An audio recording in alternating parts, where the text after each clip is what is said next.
Who are these people? Who are these people? Hi, everyone. Welcome back to INN One-on-One, and it's Indy. And I'm here with a super special guest, longtime friend of the network, friend of the show, another independent media personality who you've been watching for years, and I was watching for years before I started doing this, and that would be Chanda Masta from Trailer Park Pundit and Beauty and the Boomer. Hi, Andy. Good to be here. Glad we actually could connect. I'm so sorry I canceled on you last week, but it was necessary. That happens. So for those who don't know, Chanda has been an independent media champion for years, and there are not honestly enough women in independent media. You did a whole vignette, I remember, with Oz and Linda about there aren't enough, basically all showcasing all the women in independent media. And God, how long is it? Like a 45-second video? I mean, and some of those people aren't even doing it anymore. I know, it's 1:30, actually, the full one, where we went in and we added every the women that we respected in the independent media space. But we have a couple of shorter versions that, like, I run at the Trailer Park Pundit. But you're right, there's quite a few on there that don't even stream anymore. But oddly enough, not most women don't engineer their own show. I'm unique in the fact that I can engineer my own show and put it out. Most of the women that are working in the independent media space work with an engineer or a team that help get their show up and produced and actually live streamed. But I'm lucky to have an amazing partner in the Wizard of Oz, Rick Lefebvre, and he started out as my engineer, but he taught me. I was one of those I want to hands-on, and that in Oz was, I could see him getting worn out because he was engineering for the Convo Couch and so many other shows, and I wanted to take that off his plate of having an extra show. So he taught me, and I went and I learned all the studios, OBS and Streamlabs, and now we're using vMix, which I absolutely love. It's very high end. I mean, it would be something that the network studios would be using, but it allows me to do everything and anything I need to do. And so I'm proud that I'm one of the only women that can actually engineer my own show and produce and edit and do so many different things. And yeah, there are not nearly enough. So if you're a woman looking to do this, here's somebody who's actually taken the time to learn it and do it well and successfully. We've offered to help or have women come to Roar Media. We fly under the banner of Roar Media with all of our different shows. And for years, we've said, if you are a woman and you got something to say, you've got an idea, come to us. We will teach you. We're a nonprofit. We'll help you in any way we can to, get your voice out there. If we got to engineer your show, or if you want us to teach you how to do a show, we'll help you with graphics, with openers, with closers, with music. We do all of it. So yeah, I mean, that's really when we created Roar Media, that was our vision, was to help get independent women voices out there. Yeah, which aligns so well with with the vision of how INN was created, which was to help smaller independents who don't have the resources to do all of it, to give them a team, to give them people who would be able to share their content and bounce stuff off of, because it's really hard to do this from scratch without knowing anybody or anything about it. So I started with a laptop and my partner's gaming headset, and now I have 5 monitors. Oh my God. The highest tech in cameras and lights and audio. We have a saying in the industry: audio is Satan, and it's the devil. Really is. It's the devil. It really is. But yeah, no, it's amazing how far I've came in the last 6 years with streaming. But yeah, so my first question usually when I sit down with my favorite creators and friends for this is, how did we end up having this conversation? That, you know, from your journey through streaming to us kind of coming together. I think it was after the U.S. Solutions Summit and over March for Medicare for All, and organizing for that, and to me now modding your channels when I go watch, you know, all the shows and how and your philosophy behind that. So just kind of share with everyone your whole journey through, and I'll let you talk. And yeah, okay, so this is how it started out for me. 2015, I'm a recovering opiate addict. I was a single mom, 3 kids, working my ass off at dead end, you know, minimum wage jobs my whole adult life to keep a roof over my head. I'm living literally in the worst ghetto in my town, and I look around and I see the suffering of the senior citizens, of the addicted, of the people around me, my friends, my family, and I naively still believed that my vote was my voice and it counted.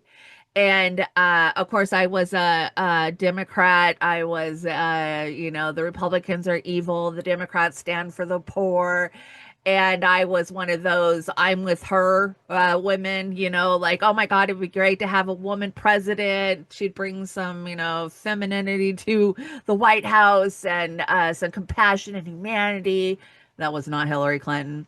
And then I saw the Bernie Sanders campaigns in early 2015 kind of starting to come out. And I was like, well, you know, I remember Bernie from, you know, the Iraq war, voting against it. And he was a crazy, you know, radical. And so I kind of started looking into him. And then I just got bit by the Bernie bug. And so August of 2015, I joined the Sidewalk Chalk for Bernie. And you would go around with sidewalk chalk and you would basically put Big Bernie, you know, murals or whatever all over your town. And that is how I started. And then from there, gosh, it just snowballed for me. I went inside my local Democrats. I got elected as a Bernie delegate. I went to the state level. I started going to all of the Democratic galas and balls and fundraisers. And you know, I was in there saying stupid shit like, we have 2 good candidates, you know, and then come 2016 and the games start with the Democratic Party. We can see them robbing us of votes, you know, just all of the shenanigans that they did to us in 2016. And a lot of that got swept up. Honestly, people forget. Oh, just how vicious. People forget how the Democratic Party, and vicious they were. Oh my God, they were so horrible. From convention to convention. And these were, again, what it was these were Democratic Party like operatives and veterans who've been through a campaign, multiple campaigns and whatever, and they didn't want any of these new people coming in with different ideas and to displace everything that they had set up for years.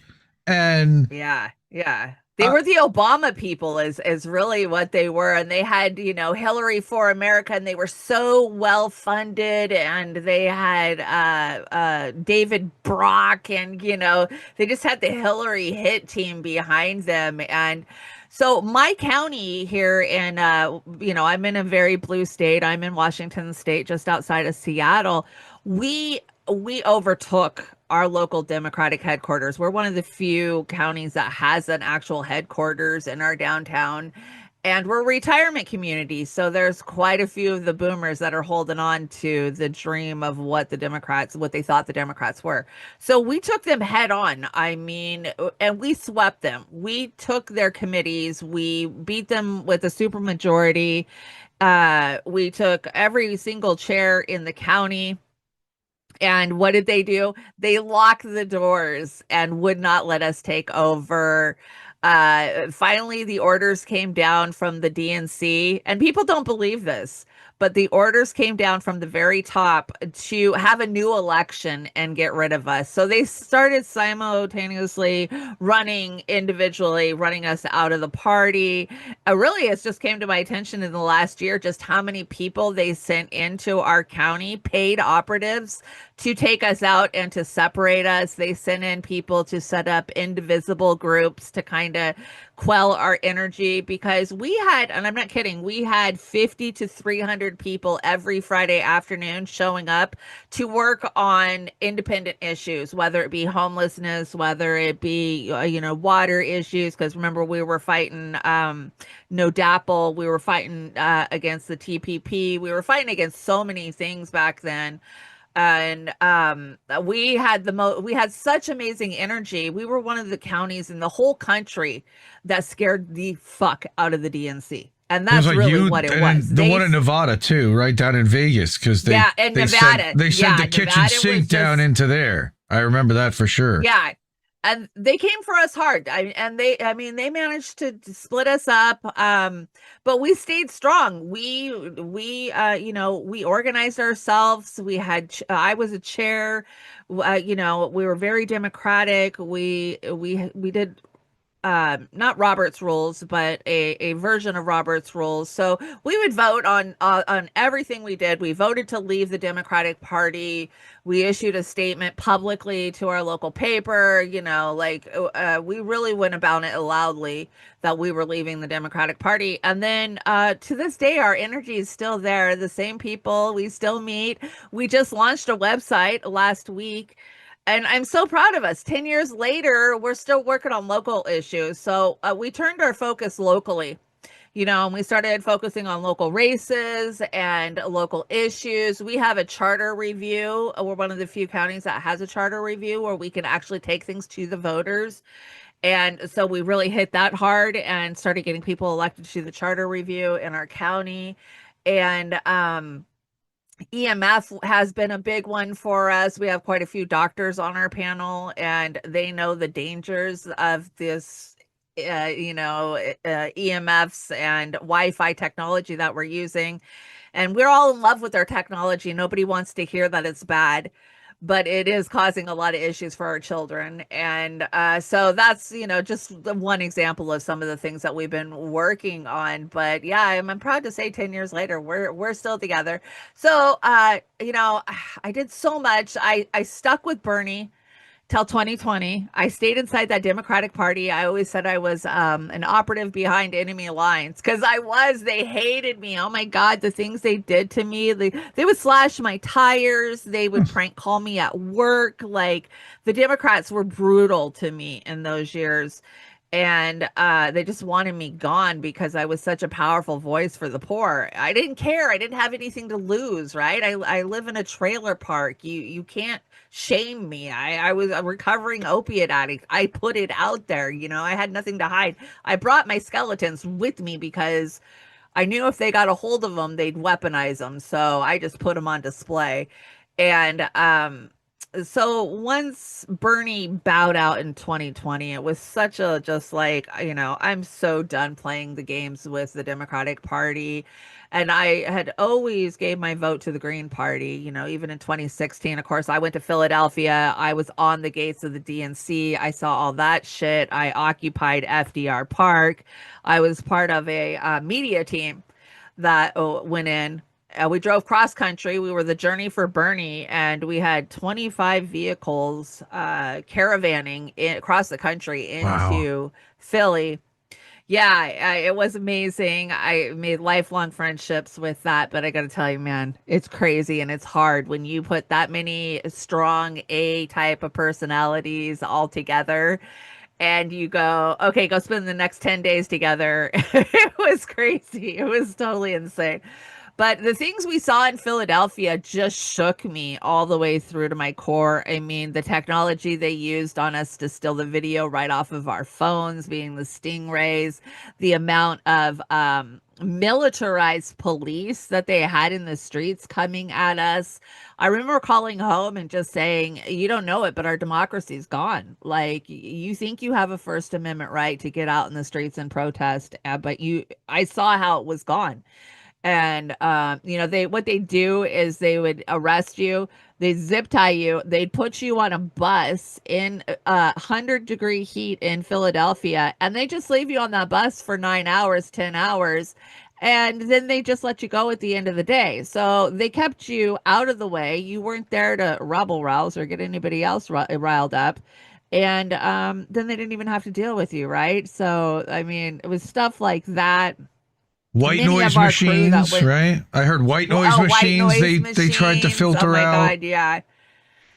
See, they would strategically herd us around Philadelphia because we would have multiple groups marching at the same time, and they would say, "Oh, they're going to be at this gate. They're going to be at this gate, or they're going to be at this gate. This going to be," and we were sheep. We went in there, and so all the cops would line up, 30, 40 deep at the gates, and then the gates would bust open, and they'd pepper spray all of us. It was crazy the things that our poor delegates, our delegates were treated so badly in Philly that year. Oh And gosh, literally, they this is to kept them get locked people down till elected. 2:30.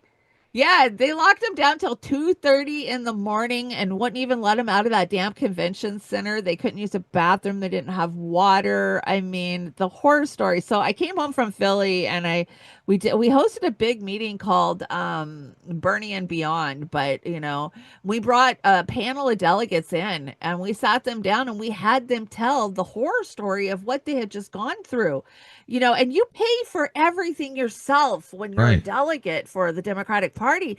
So these people put out tens of thousands of dollars to go stay in these fancy hotels and fly across the country and to pay for all the VIP passes to all the galas and shit. And they were silenced. They weren't allowed to go sit in their seats. They had seat fillers. Like, it was just, I mean, I saw firsthand that you can't get democracy through the Democratic Party. So I did stay for another 4 years. I was an elected PCO inside the Democratic Party, which they hated. Oh my God, they hated I was elected. They did everything they could to get me out of that chair. And I just stayed a thorn in their side. I'd show up their meetings and drop truce and just be a pain in the ass, but I wasn't getting anywhere. And so come 18, 2019, I'm talking with the other Bernie people, and we're trying to let people know what we've been through, what we've seen. And we're going on other shows. I went on Real Progressive with Steve Grumbine. You remember Grumbine Steve, right? mad. We call him MMT. Solomon Yeah, Grumbine. yeah. Love him. Right, Good dude. right.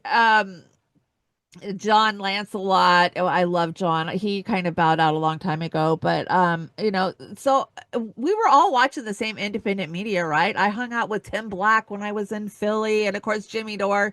I've been a huge Jimmy Dore fan since 2015, way back when he was on TYT, and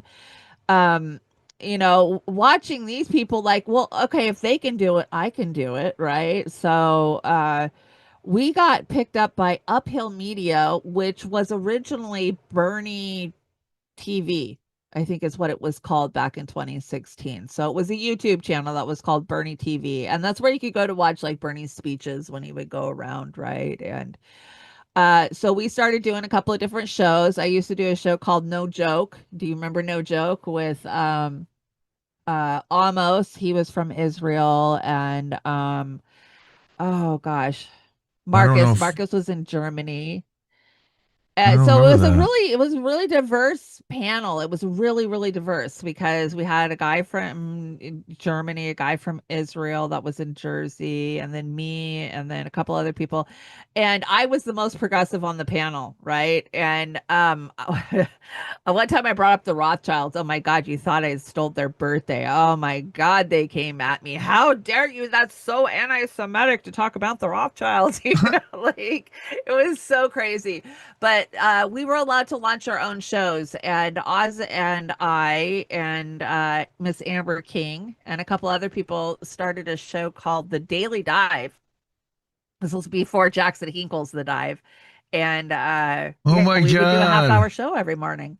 For Yeah. for Jackson Hinkle? Really? Well, and then we brought Hinkle on when he dropped his first shows, and we were like, "Hey, we were the dive first, but whatever." So we had it. He came on our show. We actually sat down with Jackson Hinkle in the very beginning, many, many, many years ago. Great guy. He was nice, whatever. So we basically bowed out and gave him the name. He was growing fast, and we have been the dive, the daily dive for, I don't know, maybe 6 months, a year, whatever. But we moved on to our other shows anyway. So yeah, we gave Jackson Hinkle the name and let him have it and let him run with it. That's a little story people don't know. Amazing. And so we started collaborating with so many people. The Convo Couch, those, oh my gosh, Pasta and Fee, those are our brothers and sisters. And then you had Slow News Day with Glory Jones and Steve Poikoden, and we just started buddying up, and then of course Assange. That's really when we hit the ground for Assange. Of course, Assange had been taken out of the Ecuadorian embassy by force, and if it wasn't for Julian Assange in 2016 and the Vault 7, we wouldn't have known the truth about the Democratic Party and so much more, so much more. And so we hooked up with Conrad Misty Putin, buddy. What was Misty doing back then?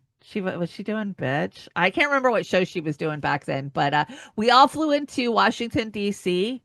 many years ago for an Assange rally, and we just that was it, man. We were independent media, and we were locked together, and that kind of led us to you. You started engineering for the likes of Tara Reid, and we were watching Tara and having her stop by our shows, and Misty, of course, you guys were engineering for Misty, and I think that's how we got together. Yeah. I mean, I think even before that, I was back in 2021, I had a meeting with you and Savage Joy and Oz, of all things, that was organized by another network originally. And I just kind of sat there. I didn't really have much to say because I didn't know much. I didn't know. I had just directed or Reef did the engineering and I did the direction on this big panel discussion that had gone on for hours. And then, That's why we hate panels. Oh yeah, they're the devil. But we're gonna do one for Aspen. We've run it. We ran one. I remember for you, and it was a big lift to get everyone kind of together. People don't realize the amount of work. Oh, it is amazing. Yeah. But the amount of work and coordination and aggravation and worrying and sleepless nights that go into making one of those happen. It's like, oh yeah, you just turn on Zoom and everybody shows up and you just talk, right? No, it takes weeks of planning and testing and audio testing. Oh, what a mess. So right after we had done our first panel discussion, I get invited to be an advisor and listen in on this phone call, and we're trying to figure out something for March for Medicare for All and streaming something. And again, I met you and Oz and Amber, I think, was there also. And it was great. We just kind of became friendly. I started following your shows. And that's when we were engineering, and Tara was part of INN at that point. And she had just had her podcast closed down by RT. And tried to figure out what to do. That's right. And to his credit, Oz was like the first person to step up and be like, all right, well, what are we going to do to help Tara? I'm like, I don't know. I've never really engineered and produced a third party show before like this on a regular basis. So we just kind of all figured it out. I put together a team of a graphic designer and Reef to engineer it and me to pull the whole thing together. And another Oz to engineer the live streams early on while we're still figuring it out. That's amazing. Reef to shadow, and another guy did the podcast. And it was like all Tara had to do was show up and do the interview. And this is what, you talked about that earlier, that has been the experience for a lot of women in this space, is basically they didn't have to do the behind the scenes work where they just had to show up and be the star. But the way I feel, and I think you feel the same way, true independent media means you do it yourself for the most part, or at least you know how to do all the things, each step in the process, and have done that to know how much work is involved and to know, the kind of personality that does that well, because there's a different kind of character that edits than one that works on a podcast or audio. I hate editing. Like, we would have so many shorts if I could edit, but I just I'd rather pull my nails out than, edit. Right. Yeah. And then it's using the AI tools, which we have now. And to his credit, Oz is remarkable with learning. He's just a sponge. He wants to learn constantly. And thankfully, like you, Oz has become one of my best friends, and I get to talk to him very, almost daily, and we bounced all kinds of stuff off of each other. And I love what fascinates him, and the way his mind works, and he's so dedicated, and he sees the chessboard really well. That's the way I kind of describe it. I'm so lucky to have him as my partner and my best friend, and he's done so much for me over the last 5-6 years. And I've had a really bad bumpy road the last couple of years, and I'm just so thankful for the community that I have that was built leading into this terrible journey I find myself on now. Yeah. Speaking of that journey, if you are able to support Chanda's her cancer journey, and we haven't even talked about that because I want to talk about some other things before we get into that. I know, right? Might be negative. That is your GoFundMe there, and if people do want to support you in your GoFundMe and in your battle, they can QR code scan that. I'll have the link in the description for them to be able to support there. I'm guessing it's probably pinned to your Twitter as well. At Chanda Masta. Probably not. Probably not. I love it. We'll make sure if you message me, I will get you the link to the GoFundMe if you need to get your hands on that. But I wanted to talk a little bit about how you hooked up with Oz to start doing Beauty and the Boomer, and Beauty and the Boomer After Dark, and how you figured out that Saturday night was going to be the night to do that show, and all of it. Wow. Thinking about it, I don't even remember. So yeah, we used to do morning shows. We used to do like a 9 a.m. show, I want to say. And it started out with like 3 or 4 of us. And then people kind of, people are really ambitious in the beginning, but then it gets tedious showing up every day to do something you're not getting paid to do, right? And so people kind of fall off, and Oz and I just stayed dedicated. And then, like I said, when we kind of quit doing the Daily Dive, Oz had been pushing me to do my own show. And I started, God, what was the name of it? The Accidental Activist. Yeah, I was the accidental activist because I felt that way. I didn't set out to be an activist, I set out to support Bernie Sanders, and fast forward years later, I am this activist on the ground, fighting for so many different things. And so, yeah, I started a show, The Accidental Activist. And what I really did was I went out and started interviewing people that I would encounter. Like, I sat down with Shama Sawant and, like, people in Wisconsin, during the whatever you want to call it, riots up there when they burned the police station to the ground. And, I just started interviewing people and bringing them on my show. But then I also had this conspiracy theory slant side to it too, because I was researching stuff like Jeffrey Epstein a year and a half before Jeffrey Epstein even got arrested, wow. For the final time. And so trying to inform people of this stuff that was just so out there, people couldn't even wrap their mind around it. I mean, trying to get people to wrap their mind around a honeypot operation in 2017, people looked at me like I was freaking insane. And so I would do these side shows where I would go really, really in depth, like bring video and bring, pictures. And that was back when YouTube actually allowed a lot of that stuff on there, right? Right. And so there was a lot of good information that I could bring. And gosh, I covered so many crazy things back in those days. A lot of that video is gone now just because YouTube took it down. And then Rockfin, don't even get me started. Rockfin stole so much of our original Oh. video. I pretty much lost my whole body of work with no warning thanks to Rockfin. But so I went from doing the accidental activist. I would do it like once a week or something. And I told Oz, I was like, we should do a show. We're funny together. We were. Oz and I are funny together.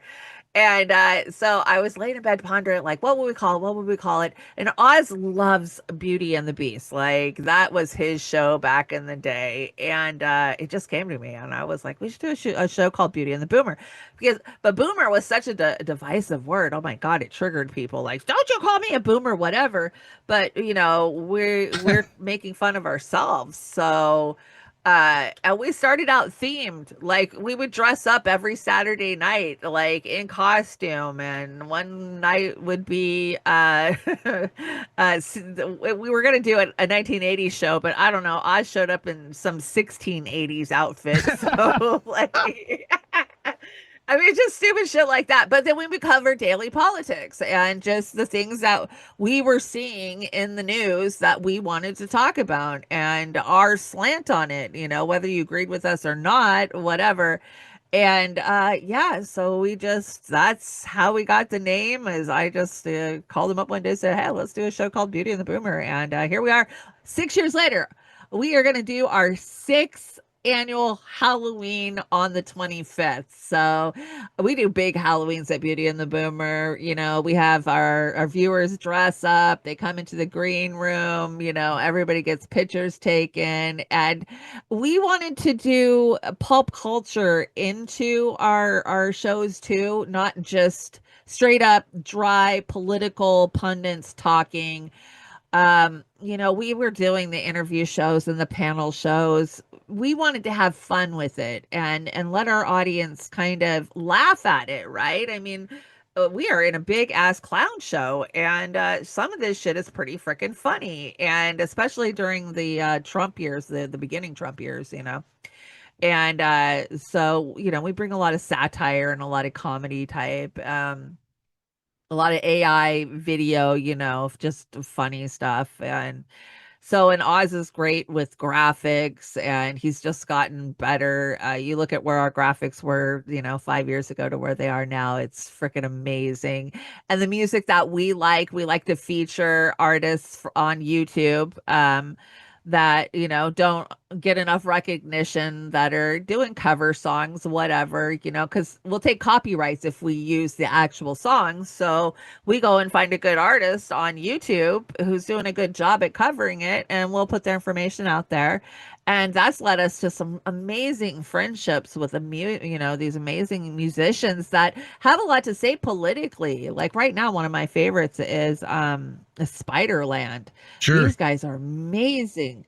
And they've actually been going to a lot of the progressive meetings and, you know, get-togethers. And so, yeah, and it's evolved from there. We have a good time. Our chat comes in. Everybody's a moderator in our chats.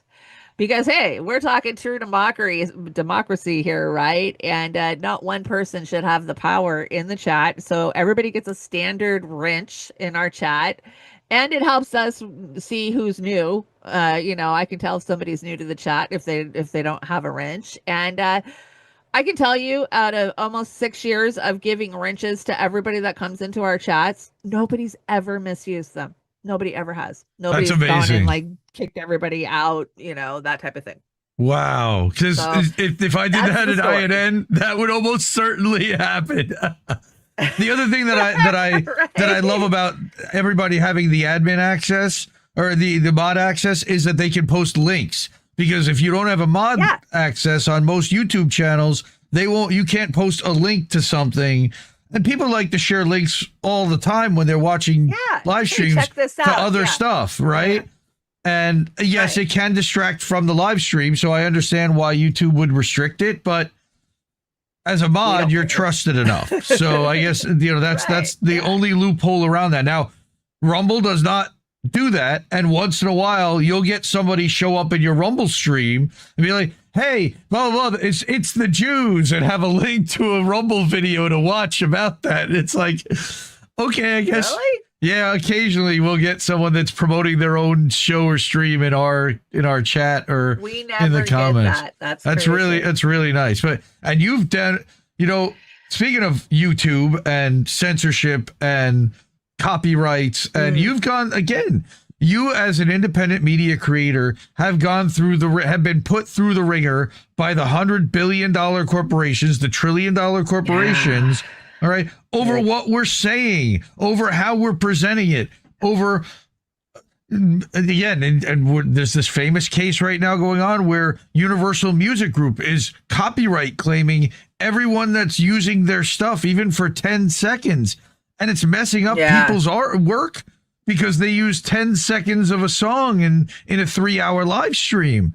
And so tell me about some of the things you've dealt with there.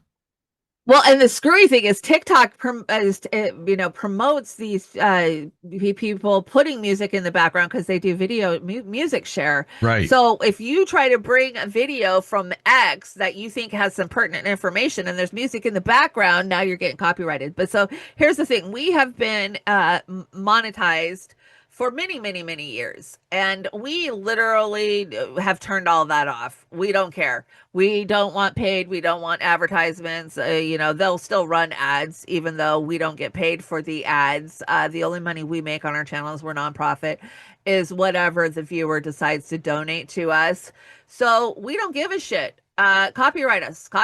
And sometimes we get copyrighted so hard that they'll rip our channel down, or our show down.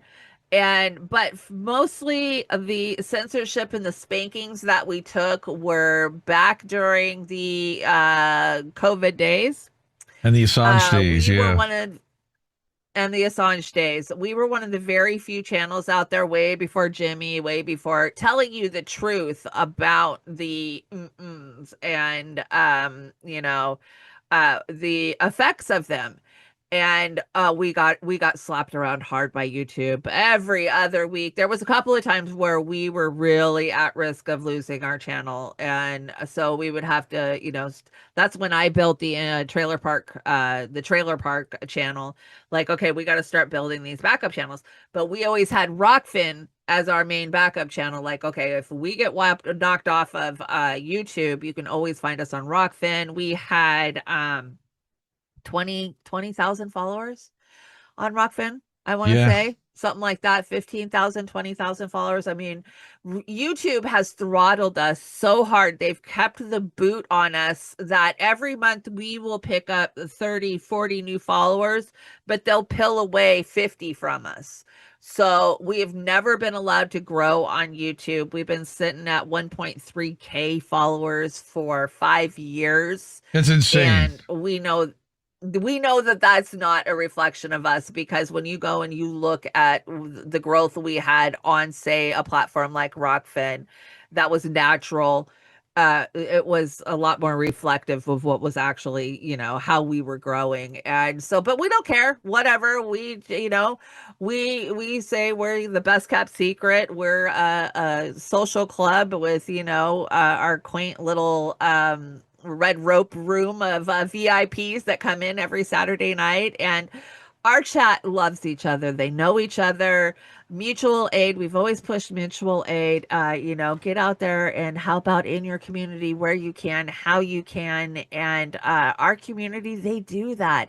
And they're the same community that you have, that a lot of our people cross over. Yeah. And I love that. And they are so loving and dedicated to each other. And it makes me proud that we brought people together and how they support each other. But yeah, censorship, especially Julian Assange days, man.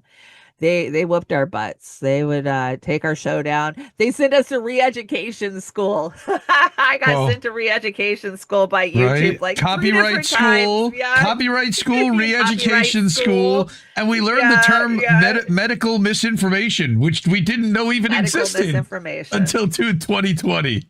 Right? A new term. And they're showed the ones up. that are spreading the medical misinformation. We're just spreading the truth. We were sharing Dr. Pierre Corey and Robert Malone and John Campbell, and we were sharing facts, and we just kept getting smacked around for it. Well, and part of it was that they were opposing and questioning what Pfizer and Moderna were doing.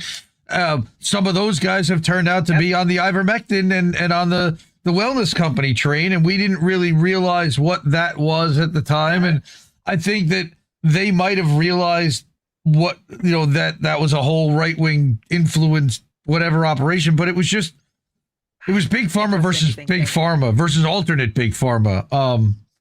But you mentioned producing different stuff and comedy and AI on your show. Linda also does the Yum Yums. I didn't want to forget Linda or not, leave her out of the conversation, because she's also always been in the conversation at Roar and over with everything you guys do.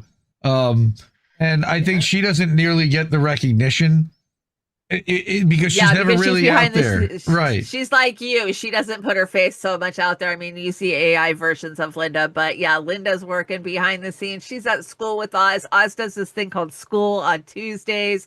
And A.M.A is another one that people don't understand how much he actually supports us behind the scenes. A.M.A has been a driving force behind the scenes helping Oz for many, many years. And not only that, Miss Amber King with Brave New Future, she is a driving force with Roar Media, and her show hasn't been up the last year or so because she's had a lot going on, but I just talked to her the other day and she's dusting it off and bringing it back. And I said, our viewers will love it if you come back, because Amber is one of those people that likes to deep dive into, patents and, the nerdy end of research, and the stuff she brings is mind blowing. I mean, if it wasn't for Amber, we wouldn't have known anything about what the misinformation and the COVID, what they were doing to us in 2020. Yeah, I'm working with Amber, and we're going to try to get her involved with, said it's part of what INN does, so we've got the Restream account, we've got a Canva account. Yeah. She's like, and we have the ability to hook up her channels and have her do her own show at no additional expense to us, really. So, if we can figure out a way to work the timing and everything else, I can get her own login. She can use the studio and our thing. This is how we help each other family wise, and the people that we know can do the work and want to do the work and will put the work out. Like, we should be supporting each other, because nobody else is going to do it. Exactly. Nobody else is going to teach us this shit. Nobody's going to teach you. You got to learn it yourself. And that's how we inform each other. And that was just, that's what it's been about for me since 2017, 2018. Like, okay, I went out, I saw firsthand. And that's what I tell people. I was just fighting somebody on Facebook the other day about voting for lesser evil. You got to vote for Biden. He was a lesser evil, blah, blah, blah. Like, no, you're still voting for evil. Well, you can't vote for third party because that's throwing away your vote and giving, a big guy. Like, she's like, well, what are you doing? I'm like, I am informing people. I went out there and created an independent news network. Like, I am trying to let people know what I'm seeing as an everyday American who is fighting for the people in the damn trailer park. And organizing locally and not focusing on the federal electoral politics, which are completely bought out by big corporations. Like, unless you are a max donor or a big corporation, you're spinning your wheels, sadly. It's the best thing that you can do is start it that way. Yep. Start an independent media channel to have influence, to have a group of people that you can bring with you. And that's what they'll listen to. One person yelling, hey, I don't like the way this is going, they just ignore and dismiss you. But when you're 100 people saying, hey, we don't like what's going on, they have no choice but to listen to you. And then they start pulling stuff like they did to the Bernie people. All right. And I was one of those Bernie people. I did not get out and do the activism. I mostly sat on my couch and donated and TYT'd, and I did the phone call, a couple of phone banking things. You did your part. I tried, and certainly was a champion around to everyone I knew. They all thought I was nuts. We all bought into this. Right? We all bought into the squad. Like, we were part of a brainwashed cult of people. It felt like. I never fell for the squad. I did. I fell their bullshit. for that. I saw them. Sadly, for 2 years, but I fell hadn't for been that. burned enough. I Yeah. had been burned enough by that point that I could see these sheepdog coming. So, everybody gets there in their own due time. That's what I've learned. Like, there's so many people, and I just want to grab by the shoulders and shake them and be like, can't you see this? But I know that they'll get there in their own due time. And I got to tell you, I had a really good friend. She was my co-chair back in 2016 for the Bernie days. She was an attorney.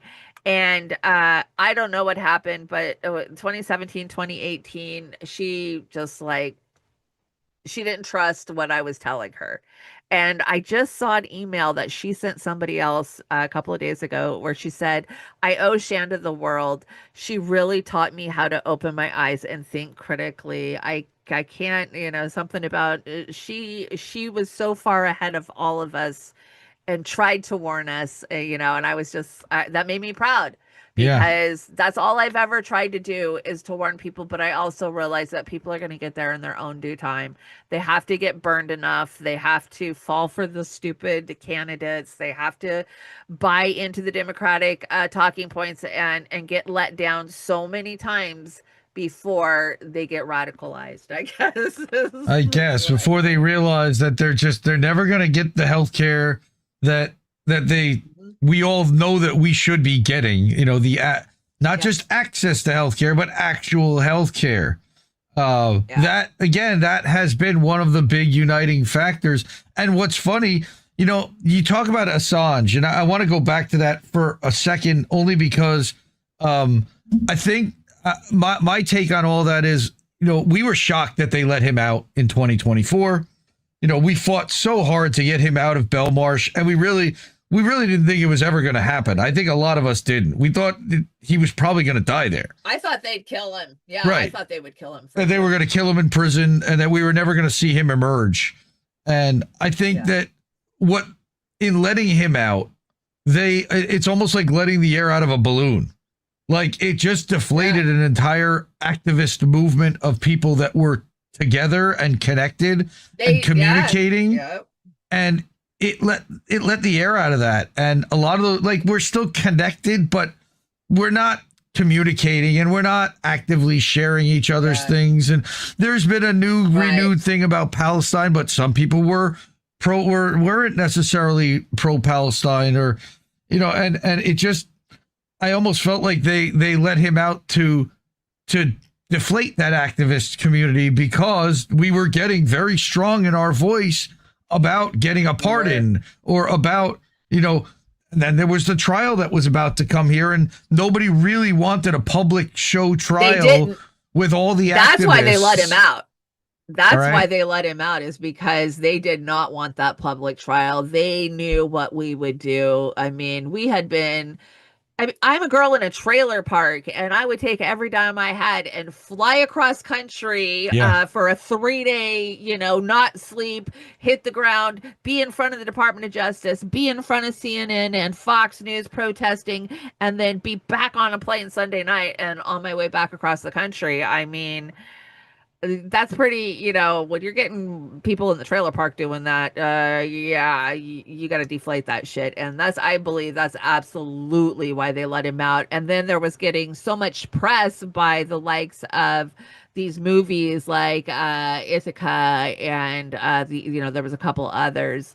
The Trust Fall was a new one. Mm-hmm. Yeah, the Trust Fall. Yeah, that were making, they were rumbling up the independent film festivals and stuff. And, I was really fortunate. I got to have dinner, a very intimate dinner with John Shipton and Gabriel Shipton when they came to Seattle.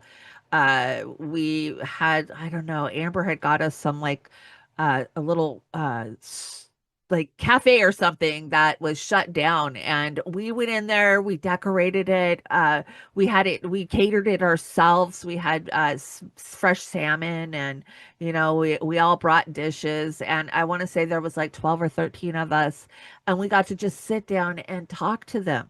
like normal people about how it was affecting them to have Julian in Belmarsh, what it was doing to the family.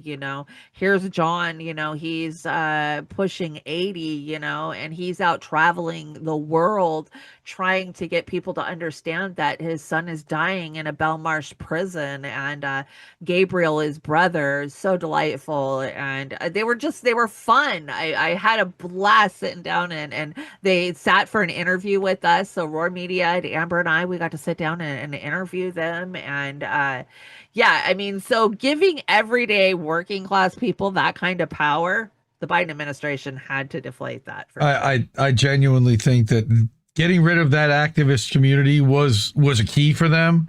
It had been very powerful building up to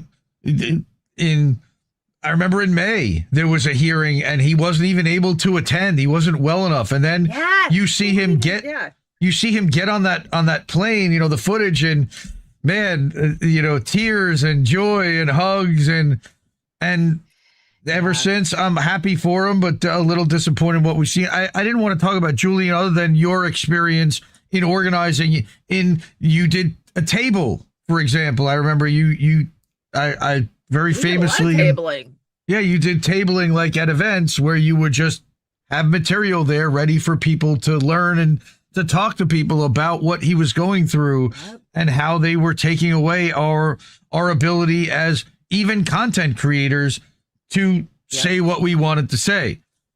And fast forward now to today, where literally Trump is now saying, we took away freedom of the press.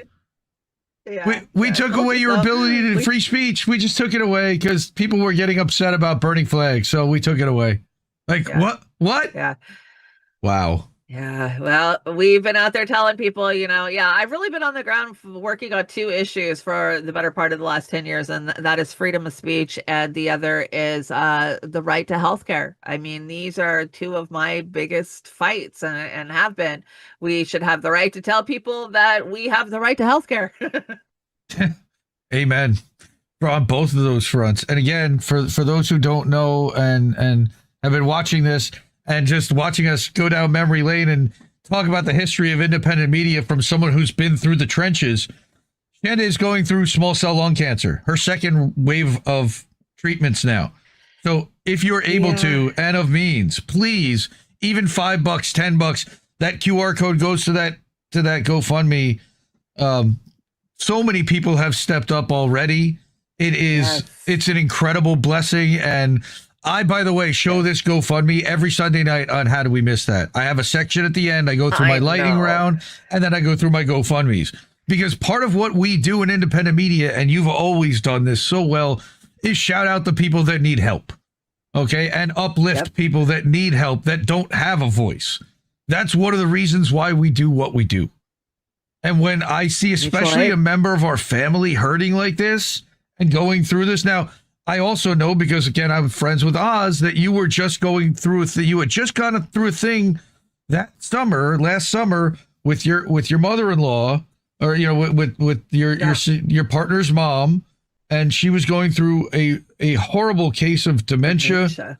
And being physically belligerent and abusive. Oh my gosh. And you had just gotten her into a facility, and I remember breathing and almost feeling I'm finally getting back to my life. And then you didn't feel well, right? I mean, how exactly did that start? Did you learn about this? Well, okay. Yeah. So my mother-in-law slipped into dementia. It happened really fast. And so many millions of Americans are going to face this. The boomer generation's getting older. And so I was kind of chronicling it, the things we were going through. We finally got her into a locked facility. I mean, she was sneaking out, busting out her window. The cops were bringing her home at 3:00 in the morning. She would be lost. I mean, it was insanity. It was insanity. She was hiding knives. I mean, I was in fear for my life. Like, this was craziness. And they say that more and more people are going to be diagnosed with dementia, of course, with all of our air, food, and water being poisoned. So yeah, we get her into a home and we can finally breathe a little bit. She gets COVID, she's sick, whatever. And I started having headaches and swelling of my feet really bad. And it was the middle of summer, so I was like, okay, well, whatever. And at the same time, I'm menopausal, right? I just turned 50. I'm doing, hey, I'm doing great. I walk 2-3 miles a day. I look good. I feel good. I went into 50 just like I'm kicking 50's ass. And then not even a month later, I go to my gynecologist and I'm like, God, I'm having these night sweats so bad. Like, God, I just wake up wringing wet. And they're like, yeah, you're 50, it's menopause, whatever. Here's a hormone patch. So Big Pharma has this push now for a hormone therapy. It's hormone replacement therapy is what it's called, the HRT. Now, if you remember, right, the generation before us, the boomers, they weren't allowed hormones because why? Because it caused cancer. If you remember, grandma and moms, if you had any history of cancer in your family, they wouldn't give you hormone replacement. You just had to rough it out. And so I slapped that stupid patch on, and I'm not even kidding. Within 2-3 days, I was in the ER. My feet were swollen huge. They were like, okay, well, deep vein thrombosis. No, no, no. They're like, well, we don't know. Maybe it's just a side effect of the hormone patch. And I just kept having side effects. And I finally got a headache so bad that I thought I was going to die. I was like 4 or 5 days. So finally, I went back to the ER, which I felt terrible. I felt stupid because I kept going to the ER and they kept telling me there was nothing wrong, Right. gaslighting me. And finally, this time I went in and I was like, I don't care. I'm not leaving. My head hurts. I feel like I'm dying. And my sodium was crashing. And people don't realize, man, your sodium is so important and it can crash so quickly on you. And I basically was losing my mind. I lost communication skills. And for somebody who's a journalist, independent media, like, I forgot how to text message. I couldn't do sentence structures. Like, I couldn't make a complete sentence. Wow. It was crazy. It was crazy to have my mind slowly slip away. It was so frustrating. And they couldn't figure it out for the first couple of days. They put me in the ICU and they kept poking me every hour. It was this whole ordeal. And our amazing viewers, because I would go live occasionally from my room and I was out of my mind. And they wanted to come bust me out. Like, the nurses came in and they were like, "What are you doing online? Why are we getting inundated with phone calls from people just advocating and freaking out?" And Oh, I remember that. It was our viewers. Yeah, our viewers were calling there just ready to tear that place down because of the way I was being treated. They put a central line in my neck and they blew that out and shot it out the side of my neck with no numbing. Like, it was just a terrible, terrible nightmare. But by the end of the nightmare, I get told that I have this syndrome called SIADH, which is basically a sodium deficiency. And they can't bring your sodium up too high too quickly or it'll fry your brain. And if your sodium goes too low too quickly, it'll fry your brain. So I'm going through this whole process of trying to bring my sodium level up slowly, but whatever. So finally we get my sodium level up to an adequate, place, but there's an underlying issue. Where's my sodium going? Why is my sodium crashing?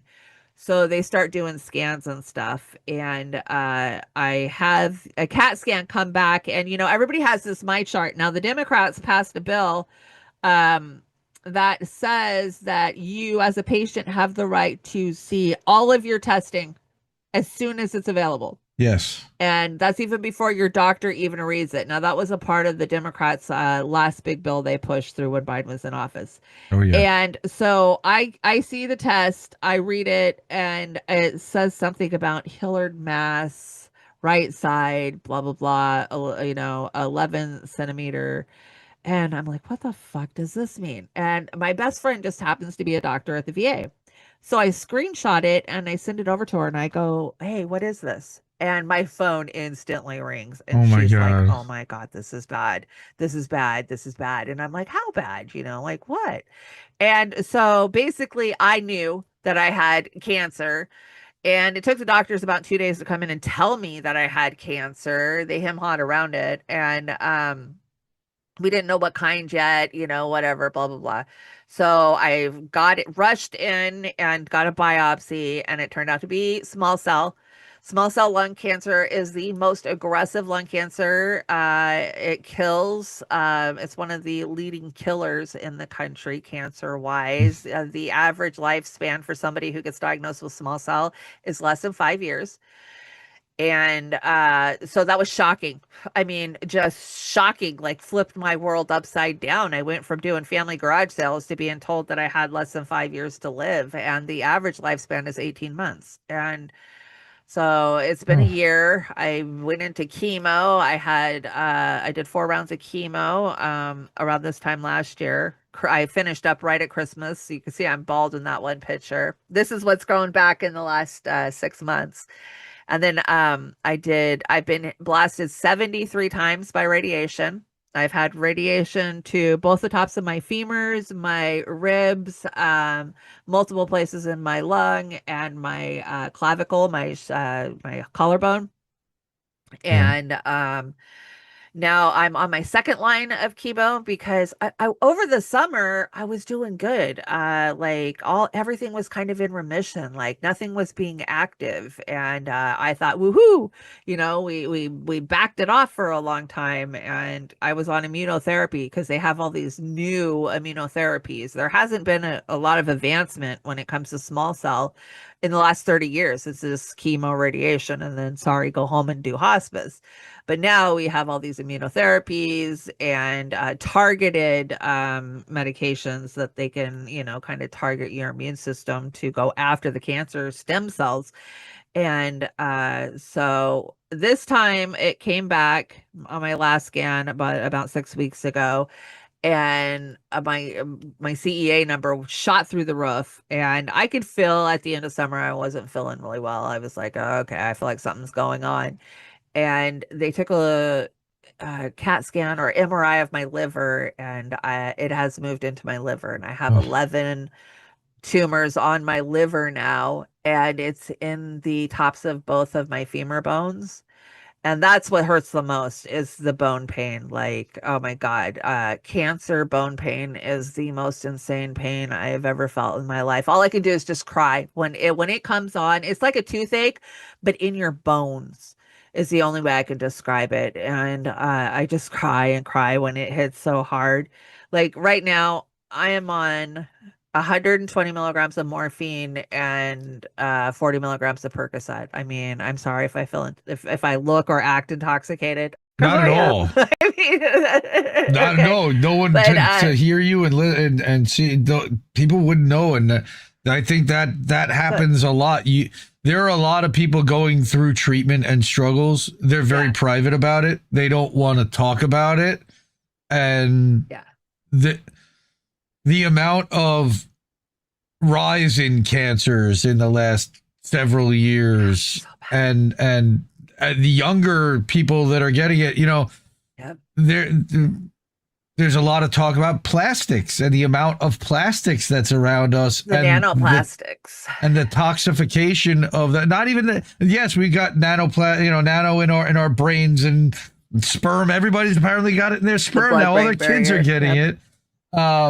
But just in heating up a plastic bowl in the microwave. Yeah. The black ones. Don't use those black ones. No, even the clear one. Anything like we have stopped using anything plastic in the microwave at all. It's glass. Yeah, I don't like or anything paper. Plastic. Yeah. Because it all and my Teflon. Throw those fucking Teflon pans out the door. Back to stainless steel pans or stainless steel or cast iron.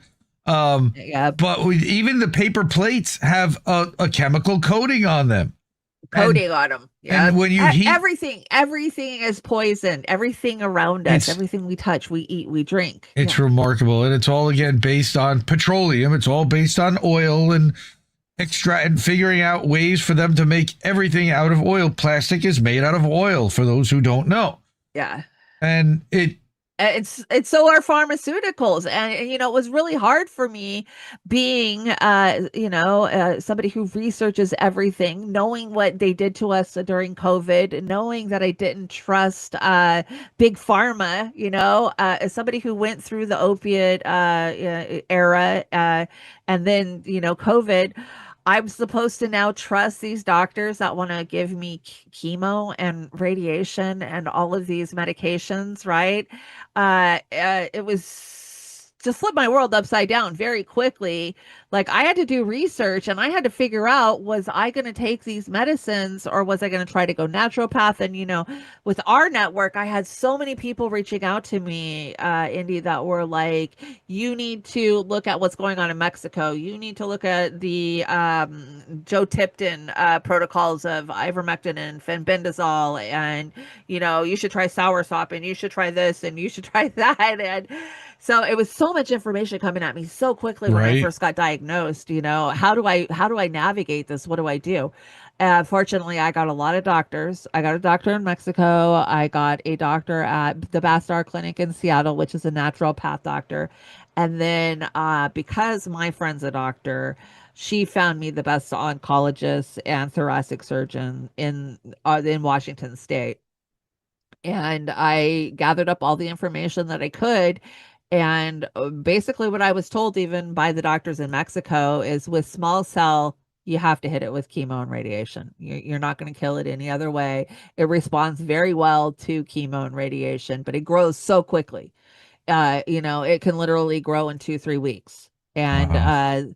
so I had no choice. I had no choice but to have to go a more traditional route with Western medicine. And it really sucked. Not to say that I'm not doing all of the other stuff, because I am, but I had to trust that the doctors and the people at the lower levels that are there, because the healthcare workers that are there because they care and they truly want to help people, are there trying to help me. And I had to just not worry about the CEOs that are pocketing the money and what's driving it.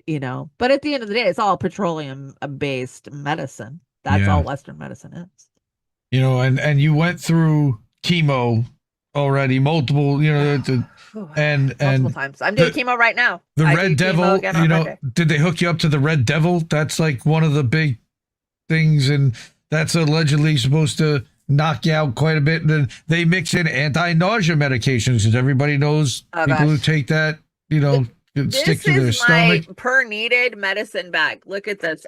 I mean, that's just as needed. That's not even the stuff I have to take daily. The stuff I take daily is out in the living room. But oh my God. I have like 6 different nausea medicines. I have 3 different pain medicines. It's just crazy. Steroids.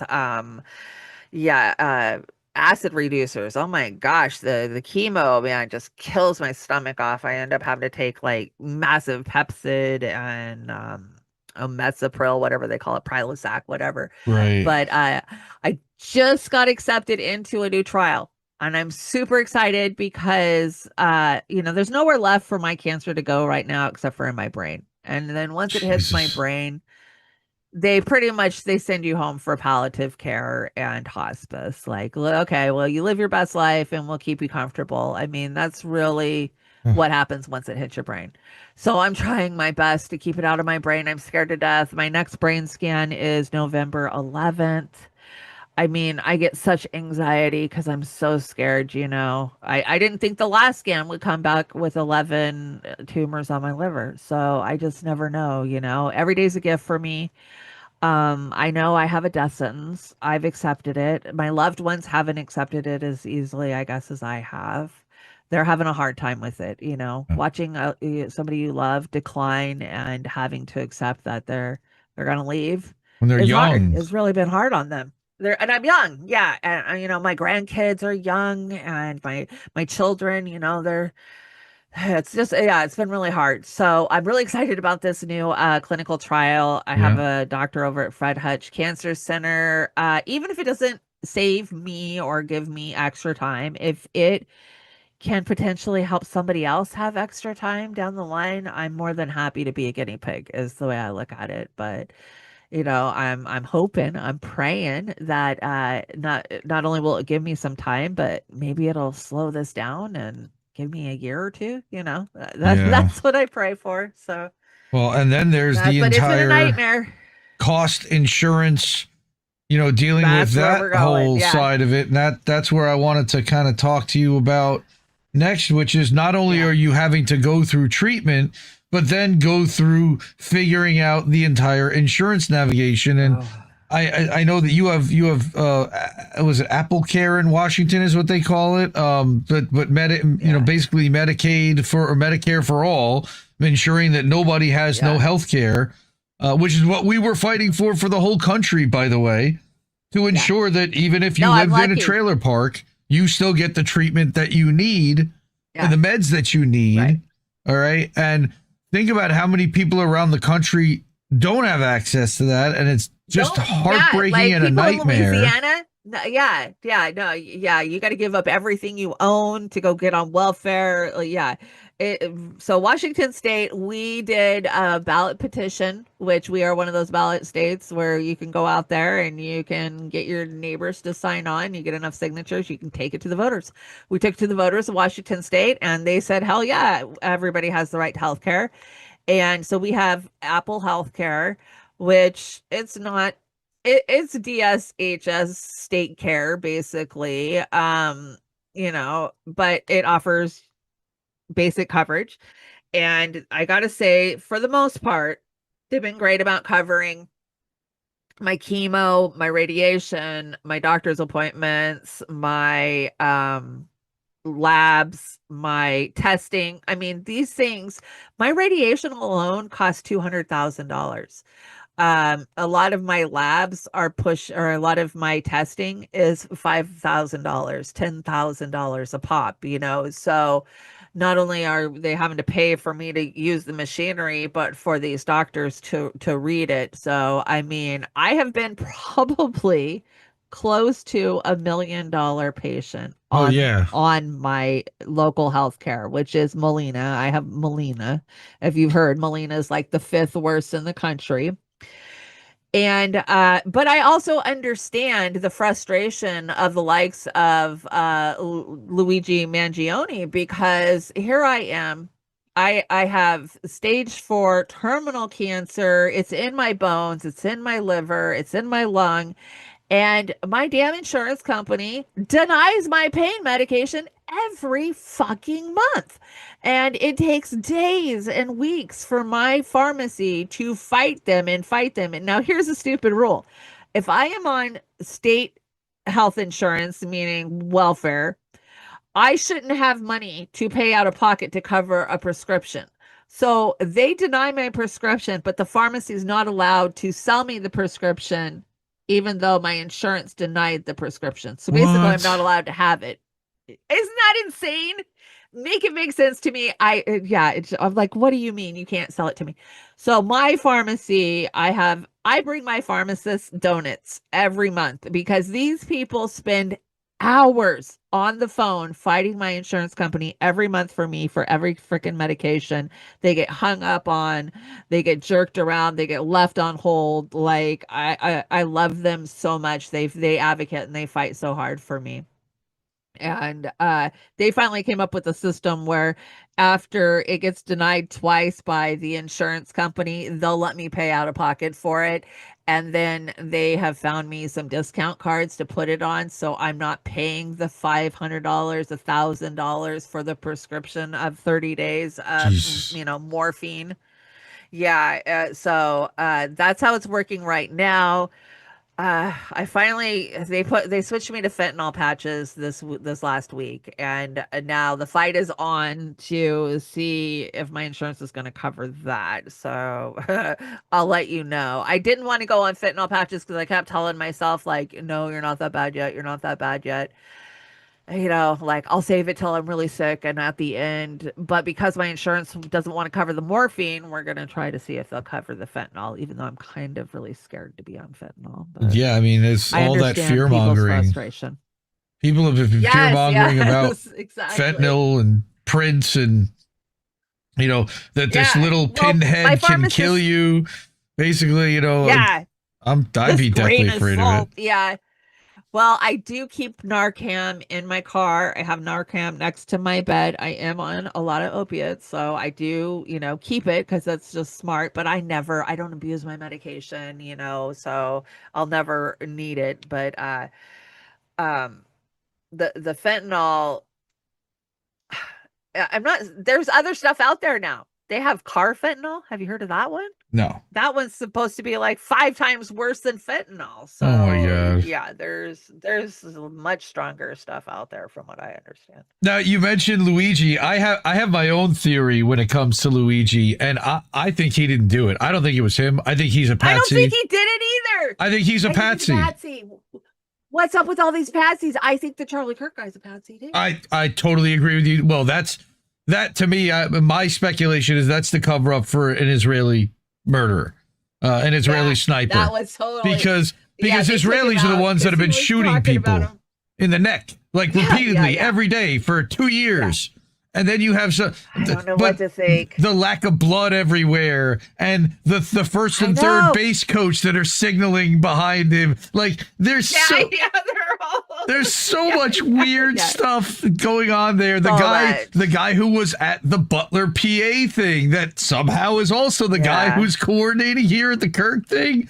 The fact that the location that he's sitting at is at the main head of a menorah, like layout wise, like that Utah Valley University. Everything's an op. And then everything's an op. I don't believe the Trump assassination attempt either. I totally agree. No, that wonky and weird too. Like it's all for show. WWE Hall of Famer knows how to squib. Went and got the shoe, and to me, the breach of protocol by the Secret Service, where they wouldn't pick him up and get him out of there immediately, is the biggest tell to me. Yeah, they let him wave. Right, they let him stop and show his hand, and that it mirrors the Iwo Jima pose, the 3 people with the just the symbolism. Not to mention his ear's perfect now. He doesn't even have a scar on it. Yeah, right? It's all for show. Everything we see is just bread and circus, man. And that's the thing. The further we've gotten into independent media, the more we realize how much of a show it really is, and how clueless most people really are, and how clueless they are happy to be. You start telling them this, happy to be. They get mad at you for telling them that the world that they've believed in isn't real and is, who was it? Somebody said that it's like they're watching a play and you're standing next to them going, this is fake. This is a play. This isn't real. Yeah. And they're going, shh, I just want to enjoy my play. Shut up, man. Yeah. Like, that's back into the Matrix. I want to enjoy my steak. Yeah. That's what it feels like. Big time with reality. With Ukraine was another narrative, how they set this up and then turned Putin into Hitler. This Putin is Hitler. Yeah. Oh, really? While Netanyahu has literally exterminated a third of the children in Gaza. Yeah. But Putin didn't do any of that to the children in Kiev or anywhere else in Ukraine. But yet Netanyahu is allowed to come to the UN and to the White House and treat it as a VIP. Into our Congress. Yeah. So one of the biggest things that the eye openers for me was just how badly Israel has behaved. And look, I was raised as a conservative Jewish kid. I didn't even know what Zionism was versus Judaism. This whole thing really came out the last 4 or 5 years, thanks to independent media, by the way. Again, another reason why they are looking to silence, censor, and shut down and co-opt and control independent media. Why the Ellisons at CIA Connected have now bought into TikTok, and now Skydance buying Paramount, controlling all of the gates so that they will only allow you to use approved narratives and messages, and everything else will be considered hate speech, anti-American, medical misinformation. There's just been so many, an enemy of the state. And then I didn't even talk about ICE disappearing people off the street, and oh my gosh, what a police state they're allowing it to turn into, because now you can't necessarily have that communication network. And you go back to the 2016 stuff, like when you were there, the white noise machines that they're now using at public protests, which then spilled into the George Floyd thing in 2020, where they tried to kind of create these uprisings. They put pallets of bricks in certain places to create a narrative of violent. For years they've been doing that. Violent mobs of people in the streets, and they're doing it right now, by the way. They're doing it again right now. For anyone watching. It's their playbook for 100%.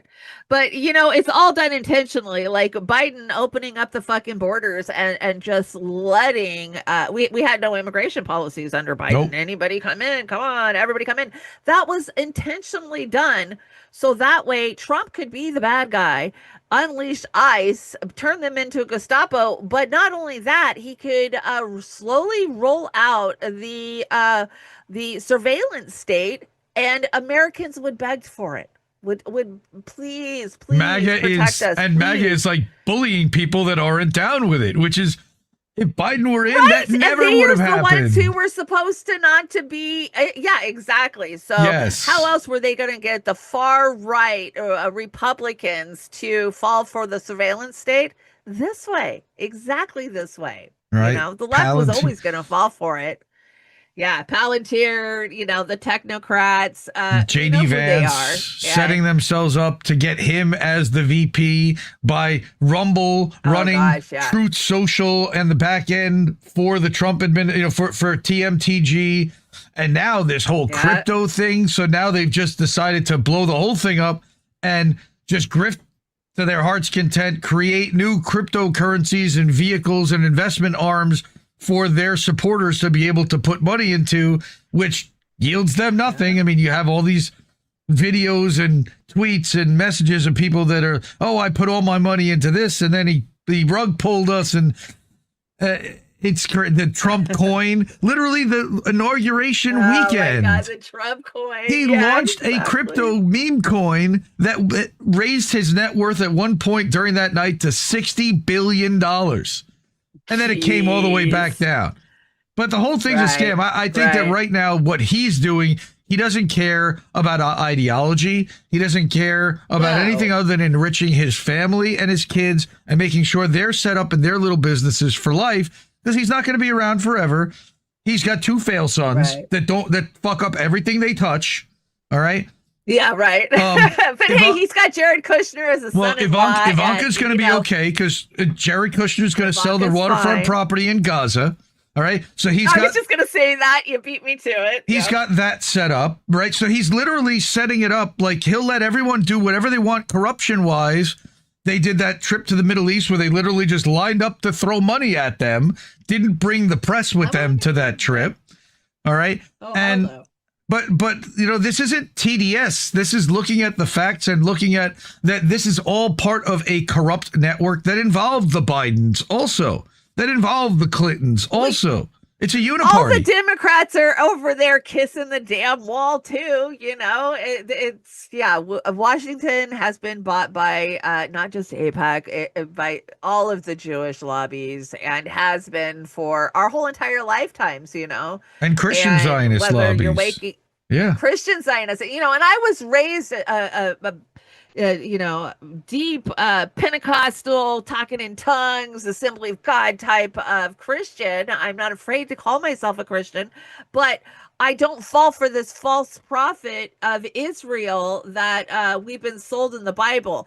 That Israel over there right now is not the Israel of my God. And but a lot of Americans have been brainwashed into thinking that they must just put the blinders on and faithfully follow Benjamin Netanyahu and Israel, or the second coming of Christ is not coming. And so many of my fellow Christian friends are starting to wake up and see it for what it is. I just had one 2 days ago that told me, we were taking a car ride, like, I don't think that Israel is the Israel of the Bible. I was like, oh my God, thank God you. You know, yes. Yeah. Like, how many babies do we need to see blown up in our Twitter feeds before they figure it out? Before you get it. Not everyone's on Twitter though, and that's what we realize is, and I think that part of the social media world why are we allowed to see it? Why are we allowed to see it? Because believe me, if they didn't want us to see all those blown up babies, we would not be seeing it.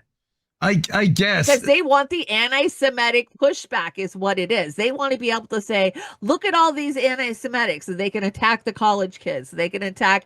That's why they show it to us constantly, I believe, anyway. Right, but you never saw the beheaded baby. You know, they didn't exist. But much of the video that they made up or that happened from October 7th. Hamas, yeah. Right, yeah. But so I've never once seen that video, India, and you know me and Oz, man. We will see a video. If it's out there in the world, I will go on a Russian server and watch that shit. Yep. We have not seen it. No, they won't let anyone that isn't like written into the Zionist world see it right. for whatever reason, exactly. because they don't question it. They don't want somebody coming in and questioning it. Now, I literally shared with somebody last night. A lot of the narratives were put out by an organization called Zaka, which is their first responders. And the Zaka people admitted that they lied and embellished the story to generate sympathy for the Israelis.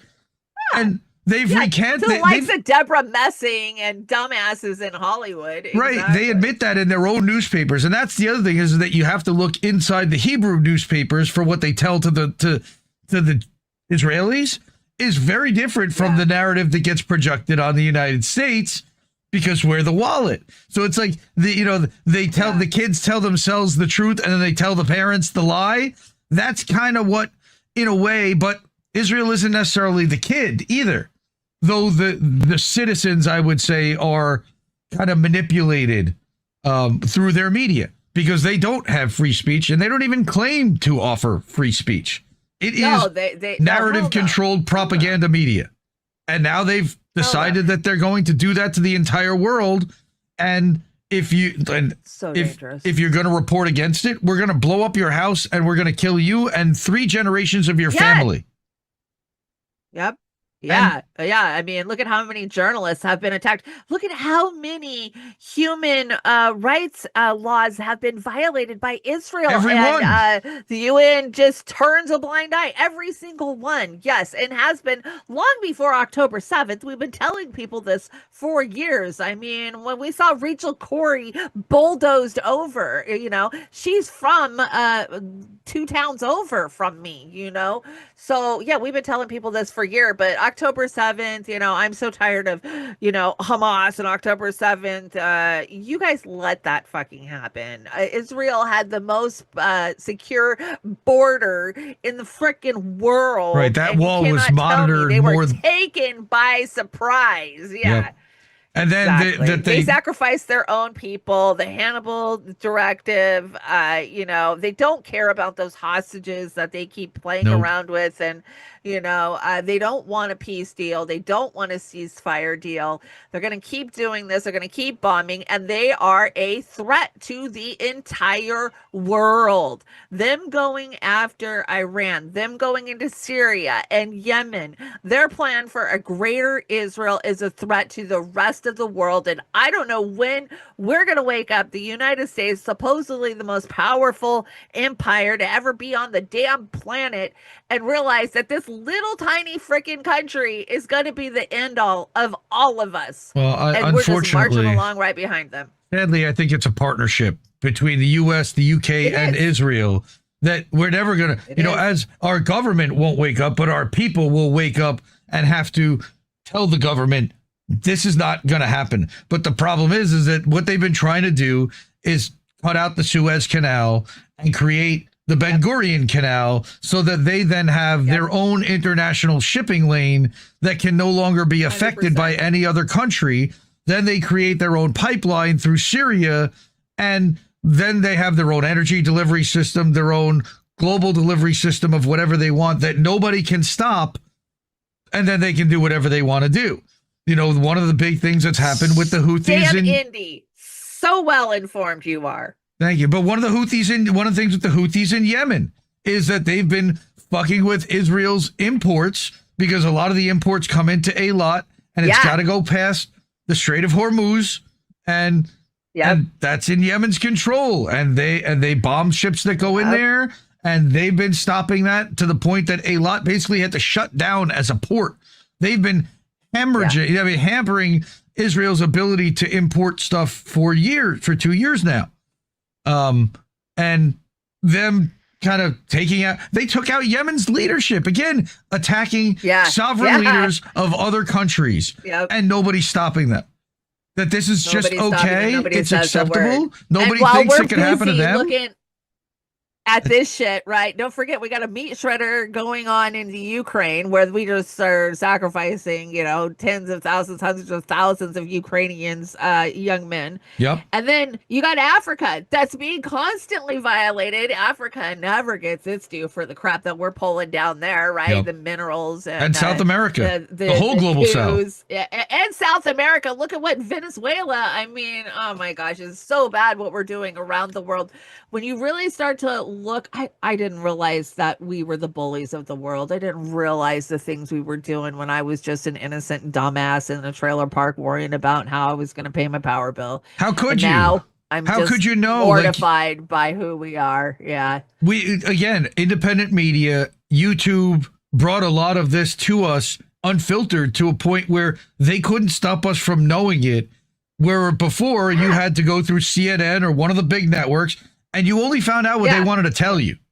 All right. And it wasn't news. It was propaganda. It was infotainment. It was all in service of the capitalist agenda. Yeah. Well, we all bought into the bread and circuses, but I think we've seen an awakening the last 10 years, really. The Bernie stuff, the COVID stuff, the RFK stuff. Oh God. That PSYOP, which was Bernie 2024. I genuinely think that they tried to harness the Bernie movement and energy in 2024. And move. You're freezing. Yeah, your cameras. I hear you. But okay. He went from Democrat to independent to almost Republican to almost libertarian to independent to supporting Trump in 18 months. I know. In 18 months. And he took Tulsi with him. Tulsi was on his tail. Yeah. Oh my God. Remarkable. And now he's out there telling you autism comes from Tylenol. Yeah. Yeah. It's crazy what's happened for sure. Yeah. Well, he can't yell at Pfizer anymore because Trump made a deal with him and he has to do whatever. And we said this when they gave him the HHS job, was that he's going to now have to do all the things that he was against and then say he's doing it because Trump told him to do it. You didn't have to take that job, Booby, right? Like, you didn't have to do that. But beef tallow, right? They've got sex tapes on him, right? You know that they've got sex tapes on him. So they have all the blackmail material. Yep, for sure. Yeah, he's got all the vices for sure.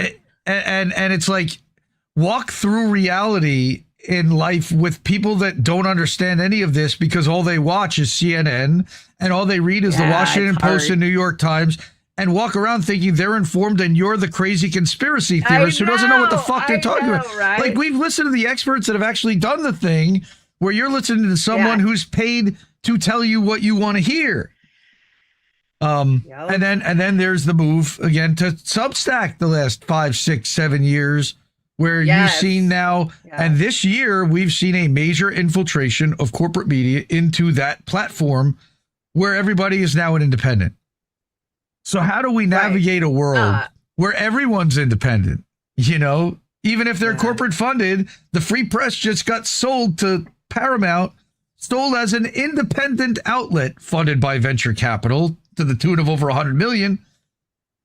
How do we the mammies, the mainstream alternative media. Right. Now we saw them come in, the likes of Russell Brand. I mean, come on, he went out there. Don't even get me started on him. But we knew who the mainstream alternative media were, but by the funding they have, by the studios that they have. I trust the people like you and I, Indy, that are on a cheap ass Walmart computer with pieced together systems, trying to get the information out there.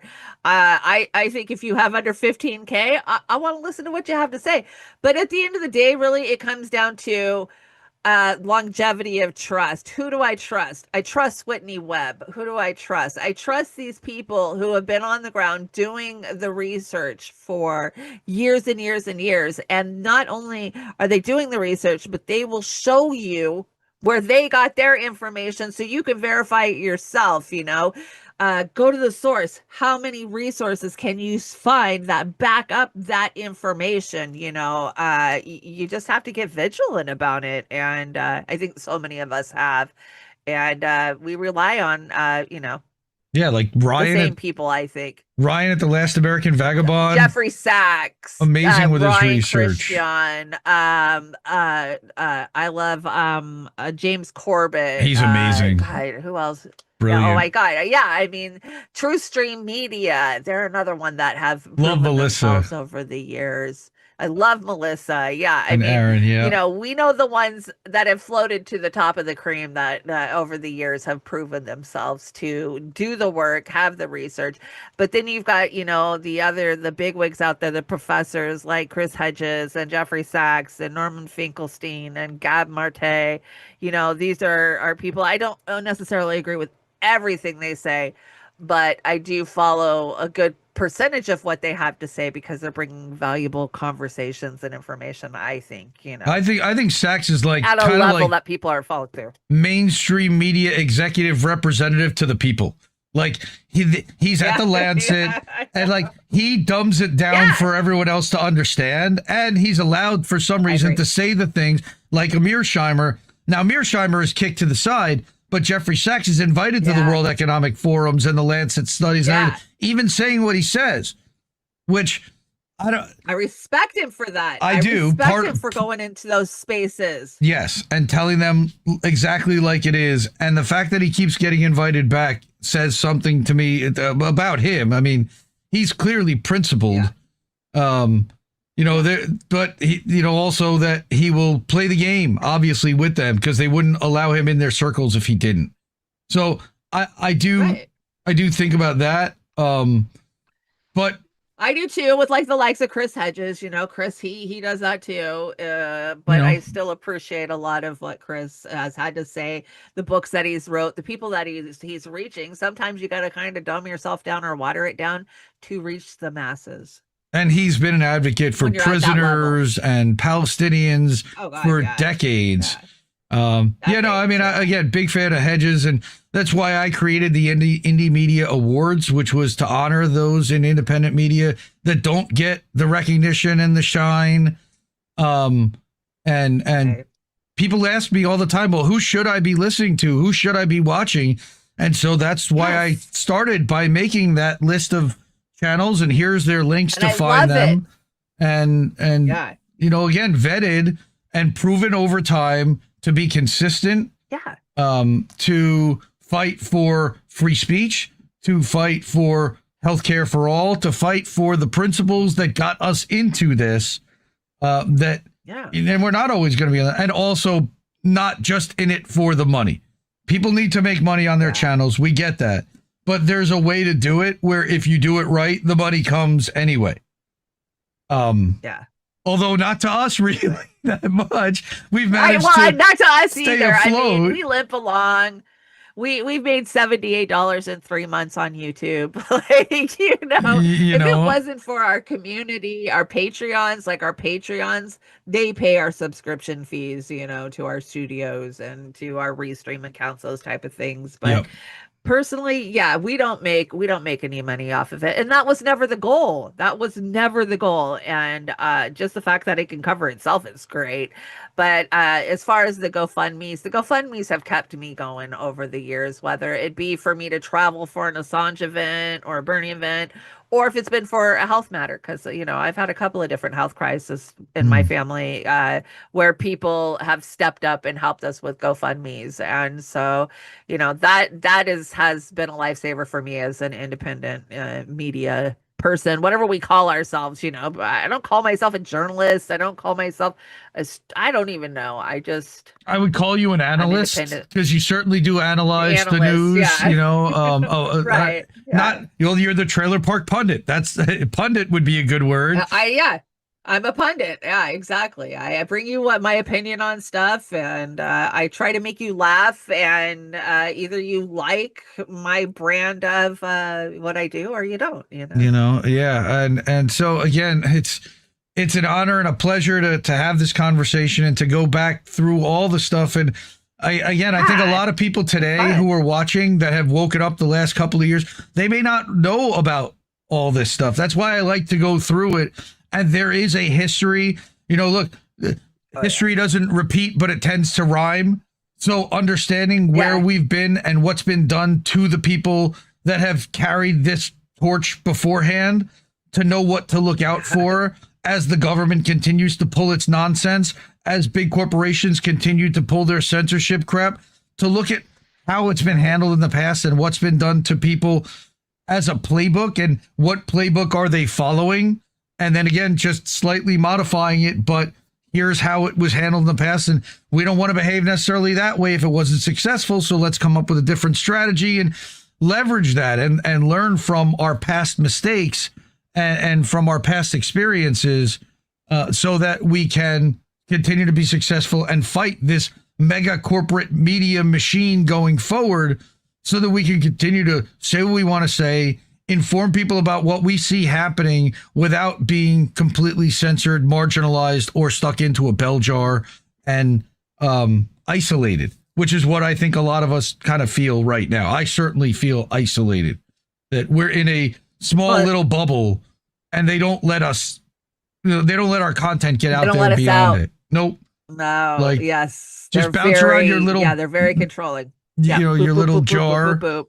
And talk to everyone in there. Definitely that way on Facebook. It's that way on X. Like, we're not allowed out of our little lane. You're not allowed to cross over, you know.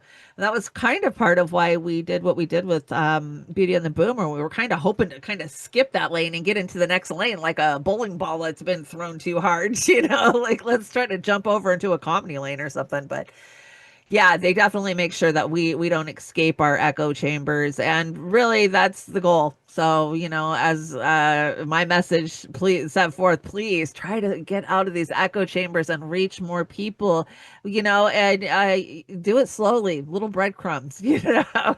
Like, don't dump the whole entire conspiracy theory on them at once, you know. Lead them there slowly, I guess is it. And Indy, you guys have done a really great job of that.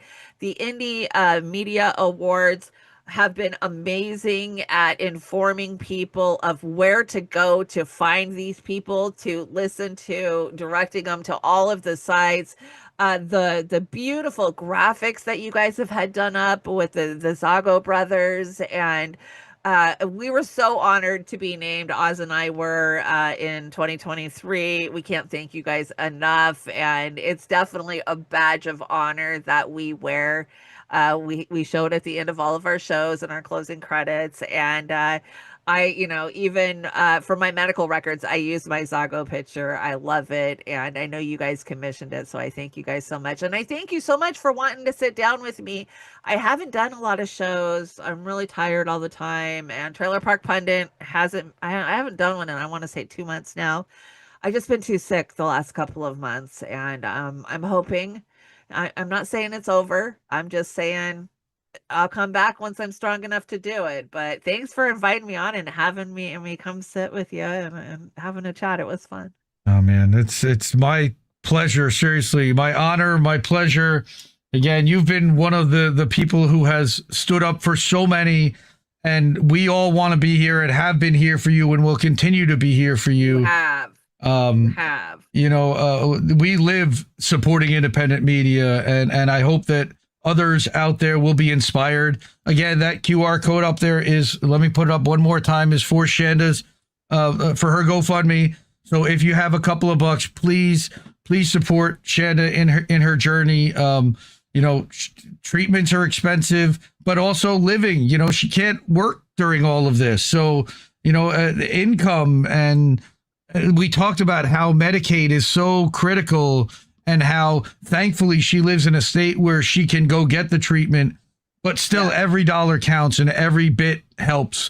Whatever you can do, really, we love you. We appreciate you for doing that, because it does make a big difference. I'm so blessed. I'm so blessed. You know, the love of the independent community has just carried me. Like I said at the beginning of the show, I just don't know where I would have been had I not had this community built around me. when this happened. And Indy, you've been so amazing. You and Reef and Care Bear, give everybody my love. I love you guys so much. It makes me happy to see you working, and you work so hard. I see the emails every day, the updates, the info, what you guys are doing over on Substack. Just, you guys are amazing, and keep it up. And I can't thank you guys enough for all your love and support. We it's the least we can do, really. And again, we love you all. We love you. Thank you to everyone. We're gonna cut out for the night. Support independent media because we need it more than ever. And we will see you real soon, fam. Okay. Night. I guess this isn't such an awful place. Is that what you want me to say? You prove it's possible to sleep for days, and I still think you're right here awake. The cost of living isn't much to me, but God, it's so hard to say. And when they told you everything was safe, were you safe?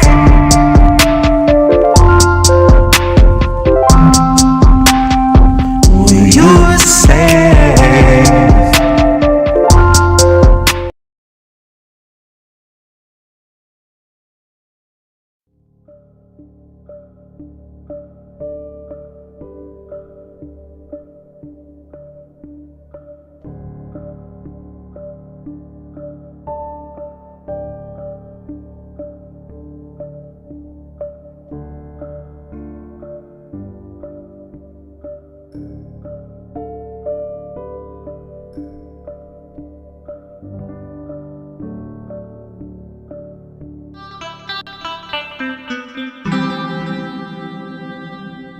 Who are these people?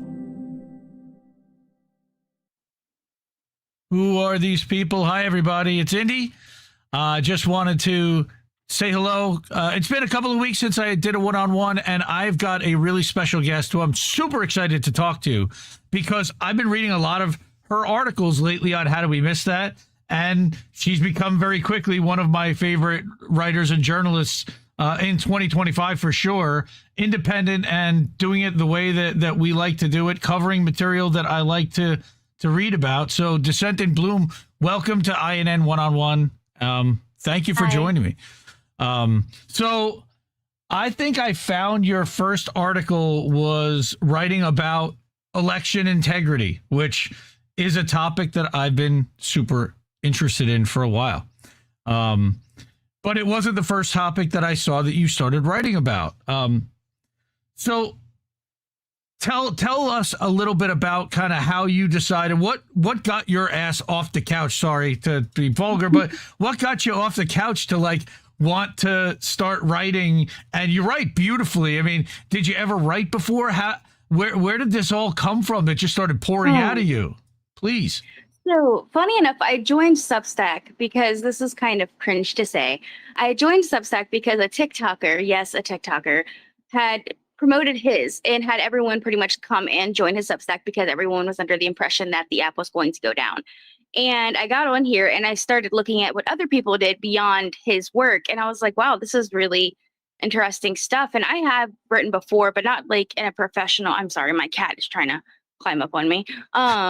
Not in like the way that I am now. I think I wrote an article years and years and years ago about migraine headaches, but that was on a different platform.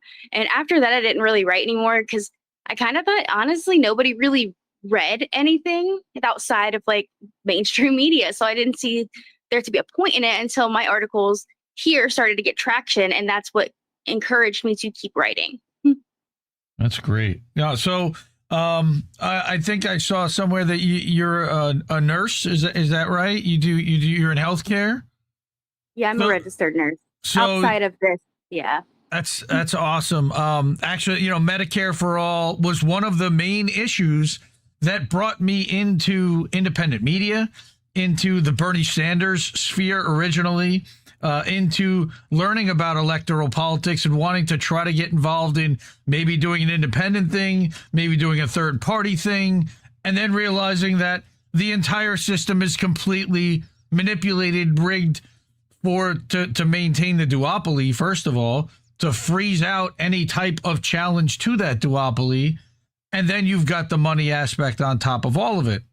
And then I start reading what now, back in 2020, I was a fan of a couple of writers. The Convo Couch did a lot of work following the machines. After 2016, there was a lot of speculation about Trump and how the machines might have been rigged, and how there's no way that he actually won, and all the Hillary Clinton stuff, which turns, was it not? I mean, there was certainly manipulation. I don't know.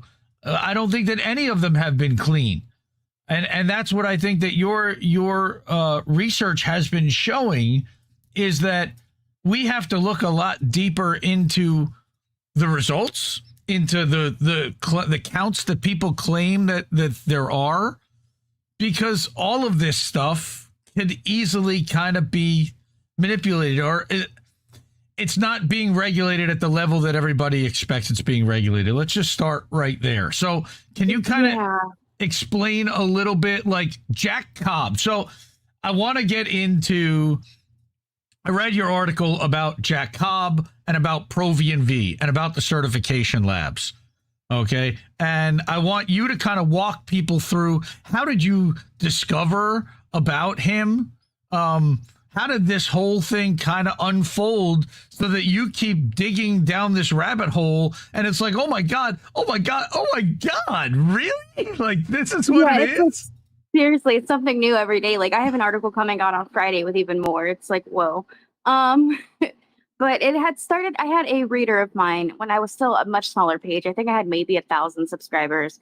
And I had a reader of mine send me a video about election integrity, and there was like this group that was looking into it. There's a couple of them, I think ETA, and then there's like Smart Elections, but I was looking into basically election integrity as a whole. And I was looking, okay, well, these machines seem to be the topic of discussion where people are concerned. So I was like, well, who in the hell is like signing off on these machines? Like, what's the process for it? And basically there's these labs, they're called voting system test labs, or VSTLs. And VSTLs are the labs where these companies that make these voting machines, like Dominion, ES&S, Hart, will send their machines to be tested. And then after they test their machines, they send it off to the EAC, who signs off on it. And then they become part of our election system. And there's only 2 labs in the US right now that are allowed to certify our machines. There's SLI and then Jack. Why is that even? Like, why are there only 2? I've looked into it, and it's interesting. A lot of times it seems like they either have expired accreditation or the EAC just didn't renew them. One of them was actually Cyber. One was Wiley Labs, which was now NTS, but they don't do it anymore either. There were a couple. I don't know if it just became monopolized or if there was other factors at play. I can only speculate at that point. Wow. And what's interesting is that this guy, Jack Cobb, had worked at just about every one of the labs that you just mentioned, from Wiley to Cyber, and he got kind of his accreditation pulled apparently by the state for, holy crap, not certifying, for like claiming to certify the machine, but not actually having it certified. How did they catch that? So Cyber Inc., it's actually really, really interesting. There was, back in the early 2000s, there was a very, very famous scandal that was exposed by Bev Harris. And that was essentially where the Diebold election software, which doesn't exist anymore, it was absorbed by Dominion and ES&S. But the Diebold software was very poorly secured, and they had actually all their electionware right there on the internet where anyone could access it. And Bev Harris broke this news, and she had found out that, the election systems could be hacked back in the early 2000s with Harry Hurst. Anyway, my point being, the software came from Cyber and Wiley Labs. They were working together. Cyber would do the software and Wiley would do the hardware. And it was linked back to them. And after that, there was a lot of scandal. So this was right around the time that the HAVA Act had passed. And they were trying to really make sure that they were on top of things. So this prompted an investigation into Cyber and Wiley Labs. And when they went in there, what they had found was that at Cyber, they were not actually testing the machines, or if they were testing them, they were testing them with material, with source code given to them from the manufacturers of the machines themselves, the vendors. So they were letting the people whose machines they were testing and certifying give them the code to test the machines with, essentially letting them rubber stamp their own machines. And it was because of that they had lost their interim accreditation after the HAVA Act in 2006. And the project director at the time was Jack Cobb. He was the one who oversaw most of the operations in that lab. And his boss was Sean Southworth, which Bev Harris actually talks about in her book, trying to figure out who he is and what exactly his credentials are. And Sean, prior to Cobb, had bounced lab to lab to lab. That was his thing. Like every time he would go to another lab, he would do the same exact thing. And it almost seemed like, and this is speculation on my part, but Cobb was like his protege. And they went together after Cyber had lost its accreditation for allowing the vendors to write their own tests. Him and Sean Southworth went to Wiley Labs. And from there, they kind of went and did their own thing. Cobb made Pro V&V, which is one of the only two places that are allowed to certify our voting machines. And then Sean went to, I believe it's SAIC, but that's a different story. Right. But how, after he had worked at Cyber and they knew that it had lost accreditation, how was he able to walk across the street, start his own testing lab called Pro V&V? And then, well, as it turns out, and I guess that's, maybe I'm letting the cat out of the bag a little bit, but did he even get certification for Pro V&V? Did they just kind of rubber stamp that and then stick a file in after the fact and be like, yeah, he was all right to do that the whole time? Like, that was a big question of mine. Like, how does a man who is directly linked to a lab that had law certification for doing this be allowed to be one of the only two places that our federal government allows to certify these machines? And I haven't got a for sure, they did it because it was okay because of this, or it wasn't okay because of this. But they're supposed to look into the backgrounds of these people before they ever allow them to start a VSTL. It's actually in the VSTL guidelines that they have to do a background check on these people. Right. So it doesn't make any sense to me. And then where Pro V&V is located led you down an entire other rabbit hole, which I also covered in another segment on How Do We Miss That, which was that the lab that first of all, it's like this nondescript little office inside a massive office park, happens to be in the massive office park where all the military intelligence and military contractors are developing weapons systems and surveillance systems and things for, under military contract. It's great. And there, SAIC actually has a thing there too. So you can go down the street, see his buddy. You said Sean Southworth works there. Yeah, it's crazy. All right, that I saw, and the map that you had. It's a great article. People should really check it out. I wanted to bring it up on screen for people to look at. This is your Substack profile, Dissent in Bloom. That's substack.com/@DissentInBloom for those who don't know. All right, and then you can go to the publication, which is dissentinbloom.substack.com. That's all the articles, her notes, plus an archive, which this is where I wanted to go, was to the archive, because the archive is where that she's got the source documents here. Again, there's been so many great articles written lately. And again, this is just while she's being independent and doing a full-time job as an RN. So, wow, amazing. The amount of research and depth and quality of this work. People really need to check it out. I wanted to show the map of all the different military contractors that are at this location.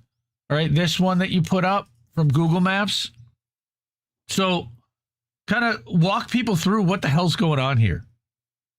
God, I would have to look directly at the article because I know there's so many of them. But essentially, Cummings Research Park is a massive part of the military industrial complex. It's where billions of our tax dollars will go to die this year. I think like 890 something billion dollars goes to facilities that function out of Cummings Research Park. Wow. And that's where ProBNB is located. And it's such an odd place for it to be, right? Like we have like places like Dynetics and SAIC and Leidos all in this research park, and then our voting certification lab. And it's really interesting because that's where that is where cyber was, as well as Wiley Labs. It's just all too closely geographically connected to the Cummings Research Park and the military industrial complex. But what really got me is if you look at the address of ProBNB, 6705 Odyssey Drive. Right That there. is, yeah. If you look at the actual image of the place face on, there is a company on the sign that is not ProBNB. That is Dynetics, which is a Leidos company. That is one of the biggest and most powerful military contractors in the United States, inside the building where our voting machines are being certified. And also what I had found out, inside the building owned by Jack Cobb, who purchased it through a shell organization he made called ProCog LLC for $245 million a few years back. Wait, the building was 245 million. I thought it was 2.45 million. Maybe it's 2.45. I may have misquoted myself. I apologize if I do. I think it was $2.5 million he paid. First of all, 2.45. Yeah, where's he getting fault. $2.5 million to buy a building and an office park inside the military research industrial park? First of all, when he certified testing labs, that's the first question. He must have been a very shrewd investor. Then maybe he invested in Leidos, which is a public company, but Leidos has only been really increasing, like you said, its contracts since the Trump administration came in. How about that? That they seem to be doing awfully well, but it's about, I think part of it has to do with the location of this. Maybe there's money being funneled from the military, from black projects to be able to do this, so that they don't have to necessarily trace where the money's going from. But I'm guessing that some bank somewhere is going to want to see where Jack's money came from. I'd love to know how he ended up with the ability to earn $2.5 million to buy this building over time. Right, because I actually, like, his exact salary wasn't available online, but I had looked for like similar salaries for people in similar positions, although there really wasn't that much to compare it to. And he wasn't making he was making less than $100,000 a year. So I want to know, how did he afford that building? Right, $2.5 million. Again, with a company that didn't have any assets, it didn't exist before he set it up just to basically buy the building, right? To my knowledge. And he set it up, this shell company, he set it up through a corporation. It's now known as Maynard Nexus, but it was called Maynard, oh gosh, I can't remember the full name. But essentially it was a law firm that is closely associated with the Federalist Society and the Trump administration. So I thought that was interesting as well. So it theoretically could have been set up with lobbying money, with him put in as the front owner, so quote unquote. It's possible. I mean, I can only speculate. Because they're linked with this Maynard that is, like you said, linked to pretty heavily to Republican donors and to the Republican Party in the state of Alabama, right? This is Alabama or Arkansas? Alabama. Which one? Alabama. So you've got in Huntsville, you've got major research labs because of proximity to rocket stuff, NASA. And I think that is a lot of why you see a lot of them having their technology there. And I mean, it also makes sense because if you look back at what Wiley Labs did, like outside of certifying the VSTL machine, or being a VSTL and being a machine certifier, they were part of the military industrial complex. That was only a small part of what they did. So he had gotten his start essentially working with people that worked with the military. So this voting lab came directly from, like, it was born in the military industrial complex. And let's think about the implications of our military privately and without anybody knowing it, having the ability to oversee and manipulate our election software that we now find out has basically been rubber stamped from the time that the changes are published, right up the chain from the certification lab through to the EAC, right out to when it's delivered. And now what we found out was last year, changes were actually made to the machines. We knew that the changes were made, but that they could not certify the changes in time. And they're like, we're just going to let it rip. Forget that. And then, I think in your last article, you had written something about the configuration file that was one of the changes. It's called like they do this and they wrap this in these extremely technical terminologies so that people want to glaze out and tune out. But this, what was it called? EC 1188 was the change? Yeah, ECO Engineering Change Order 1188. It was part of the ESNS EVS 6.5.0.0 electionware. Sounds like a whole bunch of jargon, and I think they make that on purpose so that people aren't interested. But essentially, this change, it's a configuration file which moves a critical check to make sure the machine is running the correct electionware. It moves that into, it changes the file type so it doesn't check to make sure that it's running the correct electionware for the machine. They said it was to fix a bug, which all in all, maybe it could have been, maybe it couldn't have been, but it creates a blind spot. So rather than just going through and actually putting in the work to see why that bug is coming up and changing the software, they essentially changed a configuration file to just ignore it. And that created a blind spot where you could technically, in theory, run a malicious software into these machines and it wouldn't be caught with like a risk limiting audit because they only look at actual ballots. But this part, like, it could change how essentially, sorry, I'm getting tongue-tied. No. It's all right. It's like they firewalled off a portion of the computer that you can't see if changes are made or not. And it'll just look as if nothing was changed effectively, right? Yeah. So someone could change the entire electionware in the system and you wouldn't know because it took away the part of the machine that specifically checked for that. It's called a hash check. And if you listen in on my new article coming out on Friday, you will find out that Jack Cobb doesn't know jack shit about how these hash verifications work. And we found that out in a different case, not just with this order. So that's not surprising. He has no background in cybersecurity or anything to be certifying our machines. I mean, don't get me wrong. I don't have a background in cybersecurity either. I'm a nurse, but it doesn't take much to figure out that this is probably not a good thing. And if you're going to be certifying our voting machines, I would sure as hell hope you have some kind of background where you can say, okay, I know for sure this is a good change and not leave a blind spot for corruption. Essentially, like it's just puts a blind spot in our election system.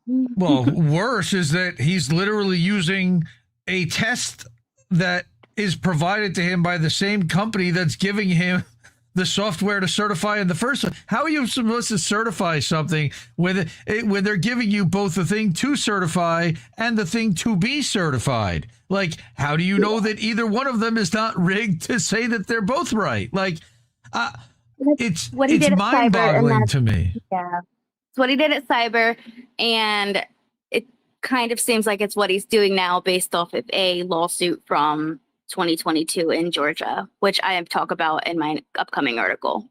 That's just remarkable. And it again, now is there a tie-in? I'm wondering with Palantir possibly, like, are they going to somehow get involved? I know you've done some extensive research about Palantir. I don't know if they have offices in that metro park or if it even matters. Not that I found, because I was looking for any kind of link and I was not able to find one, but that doesn't mean one doesn't exist. I mean, we're talking about Peter Thiel, for fuck's sake. Yeah, and he's got so many like private entities that he's like an angel investor in and a behind the scenes person, and he's got that founders fund and other things. Again, total speculation. I have no idea. But what you've already found here is that there's nobody, everybody's asleep at the wheel. Everybody is claiming that it's all good. Nobody has the ability to actually verify this stuff Now, my thing has been, since I learned about these machines, is that the code themselves is proprietary. So they couldn't have any kind of a transparent audit, right? They couldn't have like a non-certified lab come in because they don't want them looking at the source code for the machines. Is that correct? That is correct. And it's so wild to me because if they really wanted to make their program secure, what they could do was create what's called a bug bounty, which is where their source code is public. And they say like, oh, well, we're not going to release this because it'll make our elections unsafe, but that's not true at all. They could release parts of their source code and create what's essentially like a bug bounty where people could find, vulnerabilities in the software and turn it in. But they don't do that. Instead, they make it proprietary because they don't want anyone to pretty much piggyback off their code and make their own, is what it seems like. But these are private corporations making millions of dollars a year, and they're all backed by private equity. So it's nothing about protecting our elections, but all about protecting their pockets. And it's federally funded, okay? But to a private for-profit, are they for-profit or are they not-for-profit corporations? The voting vendors or pro-VNV? The voting vendors. So they're for-profit companies. They are for-profit. So Dominion and ES&S and what's the smart? There's a third one. There's Heart, InterCivics.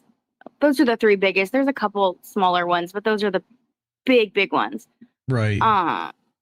And this all, again, they're all for profit. This all evolved out of Diebold systems in like the 2000s, all right, that then ended up getting absorbed, and that ended up morphing into ES&S and Dominion, kind of splitting off and absorbed. They had pretty much bought their assets and divided them up between them. I think initially it was ES&S. I may be getting this backwards, but initially it was one of the labs, and there were laws that prevented them from taking all the assets because then they would own over like 70% of the electionware. So they were forced to divvy it up, and it was divided between ES&S and Dominion. Yeah. And then there again, so Dominion used the power of its lawsuit with Fox News, I think, to bully a lot of people into silence. That, again, is speculation on my part, but I think that there are a lot of people that want to ask questions further that were not satisfied with the answers that they've gotten, with the quote unquote audits that have been done forensically, because even the forensic audits are only a tiny small sample set, correct? Yeah, and a lot of the forensic audits were done by third-party companies with stolen electionware. So, I mean, like, they weren't actually done by like our government. Like it was essentially done by third-party corporations like cyber ninjas. There's an entire racketeering RICO case in Georgia that it's still going through the courts. It's frozen right now because you can't, essentially they've made it to where you can't put any kind of criminal charges on the president because it would, I don't know, honestly, it's all bullshit, but they won't let you put any kind of criminal charges on the sitting president. So right now the cases are paused. But there is an ongoing RICO case in Georgia where Trump and all of his associates like Sidney Powell, Rudy Giuliani are all facing federal charges, or not federal, I apologize, state charges. They're facing state charges for racketeering because they were, and it wasn't just in Georgia, but that was the only place where they got charged, but they were going in, working with people, loyalists in these board of elections, making forensic clones of these machines and giving them to private third-party companies to audit. And these forensic clones were actually distributed among the MAGA network, and they were even featured somewhat on Mike Lindell's like cyber symposiums. Like, it was a whole thing. The Stop the Steal movement was really just them, I think, getting ready to steal. And that's where we got the famous mugshot, by the way, right? The Trump mugshot. That's where they arrested him on the racketeering charge. Is that right? Yeah, and he hangs that like in the Oval Office. Like, he's proud as fuck of that. He's sold tons of like merch with his face, and that mugshot basically got him elected because he claimed that the Democrats were using lawfare to prosecute him. Now, this still goes back to the Georgia thing where they're calling on the Secretary of State, Brad Raffensperger, to find 12,000 votes somewhere, right? Effectively, that's really where all of this kind of goes into. Yeah. And it wasn't just Georgia. I mean, but yes, that's part of it. There was an entire movement. Like, everyone was so focused on January 6th and the proceedings with that. They didn't look at everything else he was doing. He was trying to get the FBI to falsely release a statement saying that they had evidence that the election was tampered with despite them not having it. He called Brad Raffensperger and told him to find 12,000 votes. Like, there were so, not to mention the fake electors thing, which is why they wanted to hang Mike Pence, because he wouldn't sign their fake elector slate saying he won. There was so much more that happened that a lot of people just kind of tuned out after Biden had won the election.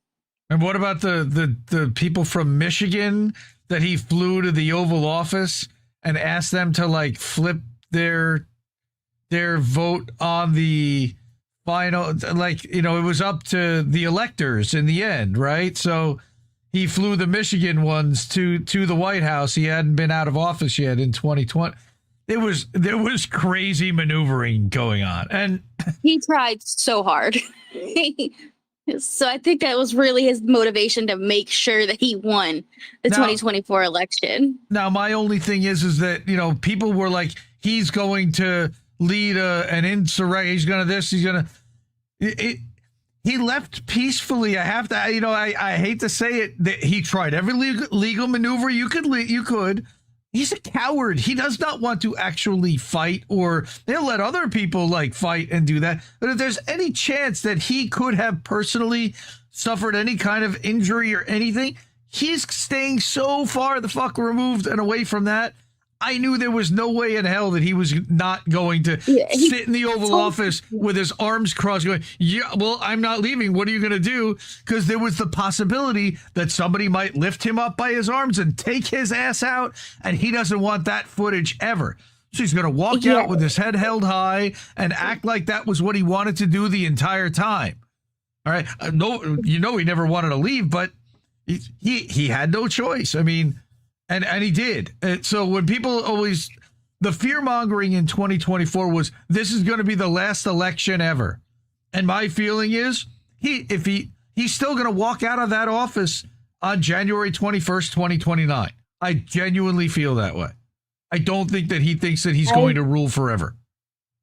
I don't think he'll live that long. That guy has so many health issues. Like, he's covered in like Coumadin and bruises. He has a gait consistent with like dementia. He can't form a.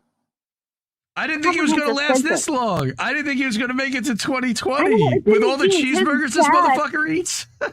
His dad lived to his 90s, but then, you know, counting in his other health comorbidities, I don't think he'll last that long. I don't know if he'll make it through this presidency. But it's also about the people behind him, right? Like, you have to look, like, he is primarily propped up by people like the Heritage Foundation, who, by the way, if you didn't know this, they're the people who controlled Reagan. And if you think Reagan was a shitbag, you're just getting Reagan 2.0. Yeah, the Heritage Foundation, yeah, really, honestly. And it's all linked to, like, this Heritage Foundation, which is linked to the Federalist Society. It's like there's these two or three groups that work together who were funded by dark money to try to form our government in a way that keeps them rich. And that's really what it all boils down to. Yeah, see, the funny thing is that somehow Republican became associated with the word conservative, except they don't want to conserve anything but their own bank accounts.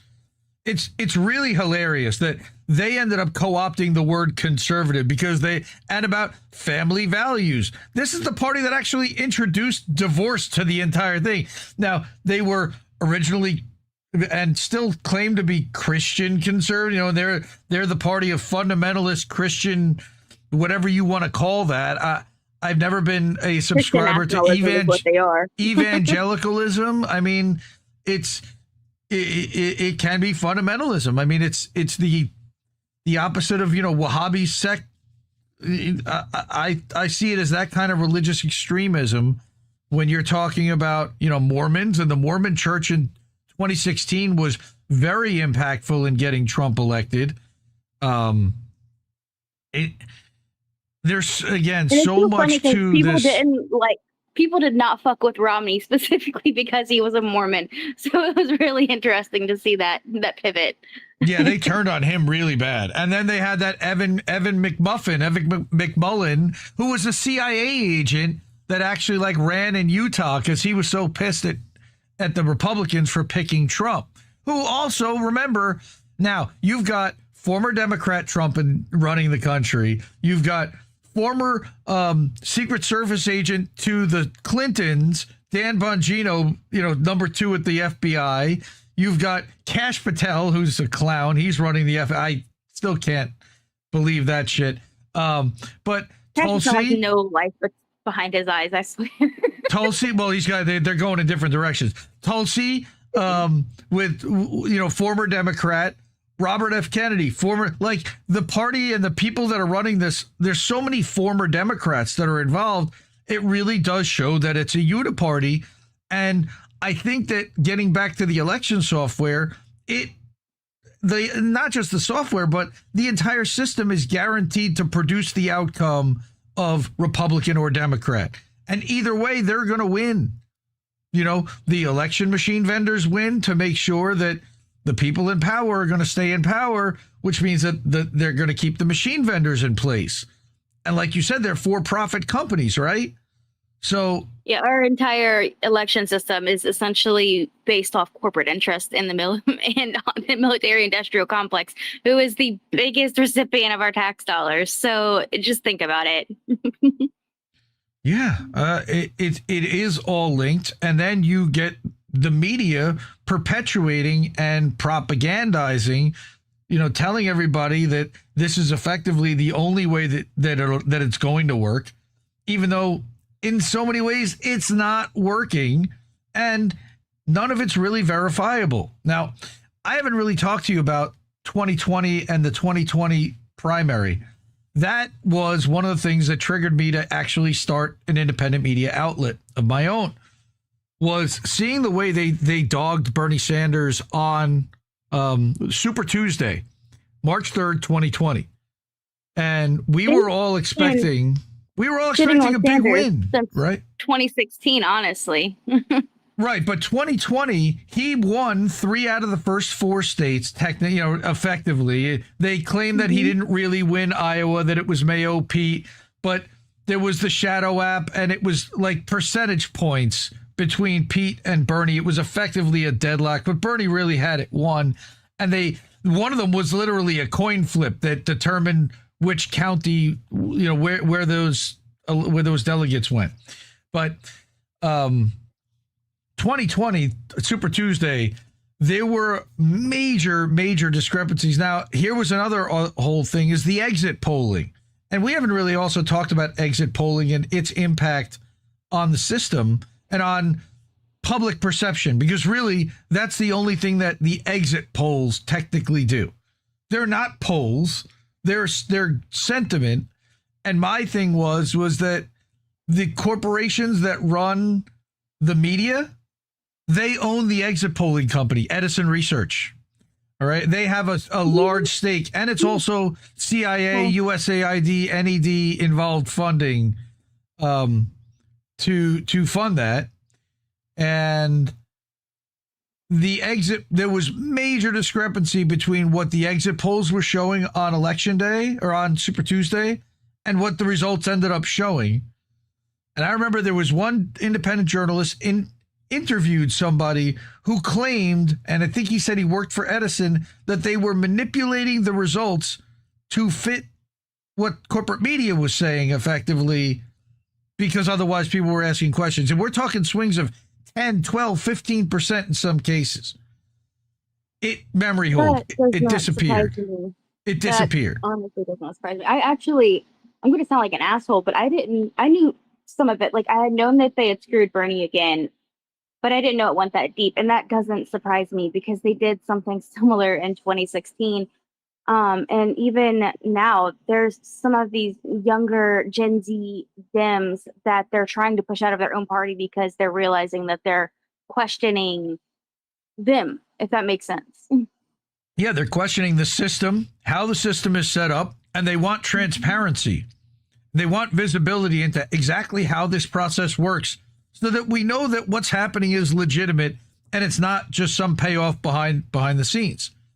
But like you said, you go back to 2016, there was a lawsuit, a very famous a lawsuit where the Beck family, Jared and Elizabeth Beck, sued the DNC for effectively rigging their primary for Hillary over Bernie and taking their campaign contributions for Bernie against their will and applying them to Hillary.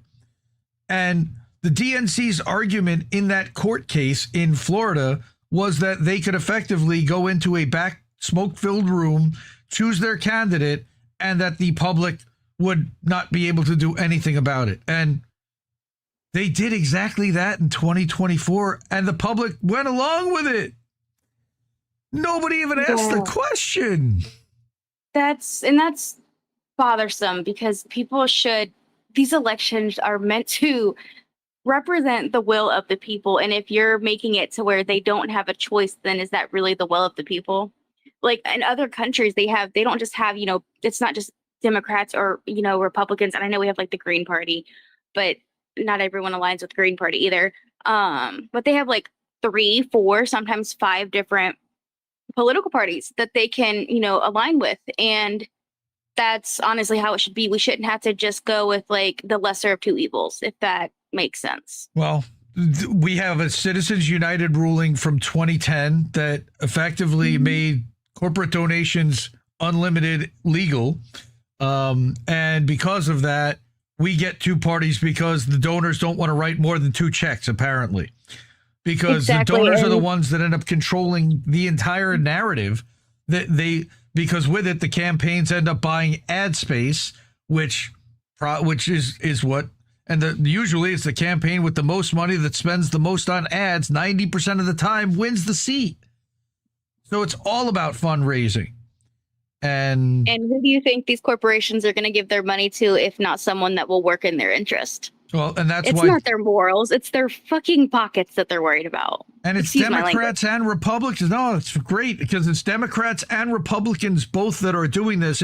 We've been calling this a uniparty since 2020. I've been calling it that since 2020 when I first heard Whitney Webb and Ryan Christian of The Last American Vagabond talking about it, Steve Poikonen over at A.M. Wake Up. These guys were years ahead of this, realizing that now that our machines are effectively, controlled, manipulated, and I don't know if we're ever going to get control of them, what do we do to kind of poke at the system outside of electoralism in order to be able to go forward and still have impact on the system and not have it control us? And a lot of it has been like, buy your own land and grow your own food and really do all that you can to opt out of the digital control grid that they're trying to implement. And a lot of it is that they're forcing you to vote for their hand-selected candidate in either case. We didn't even talk about how the parties pick their candidate in the first place that ends up on the ballot. All right. Then they manipulate where the candidates appear on the ballot itself, which voting line they end up in. Because if you end up in line 5, you don't get nearly as many votes as if you end up in line 1. And how does that all get determined? It almost feels like a cult, honestly. and it's not universal. It's not uniform to every state, to every county, to every unit. Everybody has their own way of doing it. And somehow this all comes together to make some kind of a national or a statewide. It's remarkable to me that we've let it get to this point, that how we choose the leaders that run this country. And that's probably, and what they're trying to do. And this is where, again, I listen to Whitney and Ryan and all these people. They're talking about that they want the system to get so messed up that everybody basically says, this is so messed up. Let's let AI just do it. Oh my God. Can you imagine? Can you imagine Grok picking our president? Yes, there are. terrible. Hey, Grok, is this true? Oh my God, yes. It's just gonna like start spouting some like really fucked up shit at you about something unrelated. 100%. Yes. So that is one place that it worries me that, look, Marjorie Taylor Greene admits that they're not even reading the 1,700-page bills that they're signing off on and passing. Green can read. Oh, she can read. She can read She can read the word Palantir on her stock statements. We know she can read at least a little bit. She can read Instagram.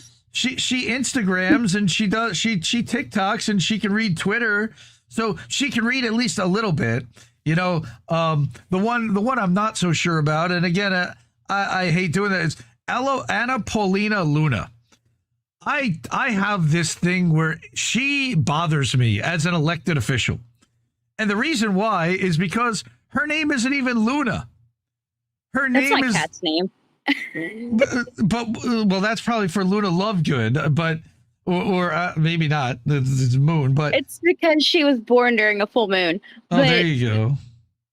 Go ahead. But sorry, yeah, no, that's crazy. But you were saying, I'm sorry to interject. So yeah, Anna Paulina Luna was like a Maxim model who got elected in Florida. Her name was like Wire House or Wire Schaffer or something like that. It was not very flowing, but she basically changed her name and gave herself like a stage last name to sound more like Latina. Well, kind of like it, but more like an actress, to sound more Latina, because she lived in Florida and it would pick up votes and then she became like an amosexual. So she's always holding like a big machine gun. So she's totally like, Maxim model wearing bathing suits and appealing to the guys wearing, holding big, and that works in Republican land. She was literally like, I feel like they scripted her, the way that they like to straight out of central casting. They put together, hey, find me a pretty congresswoman, make her a Maxim model, and throw a gun at her once in a while. Let her hold a big machine gun. Let the guys go crazy for that. Maybe they hired the same casting company that was behind Trump when he first announced his bid for presidency in 2016. You think they used the same one? No. It might have been. It's where he pulled Kristi Noem from. That he likes to have certain people in certain positions that look a certain way.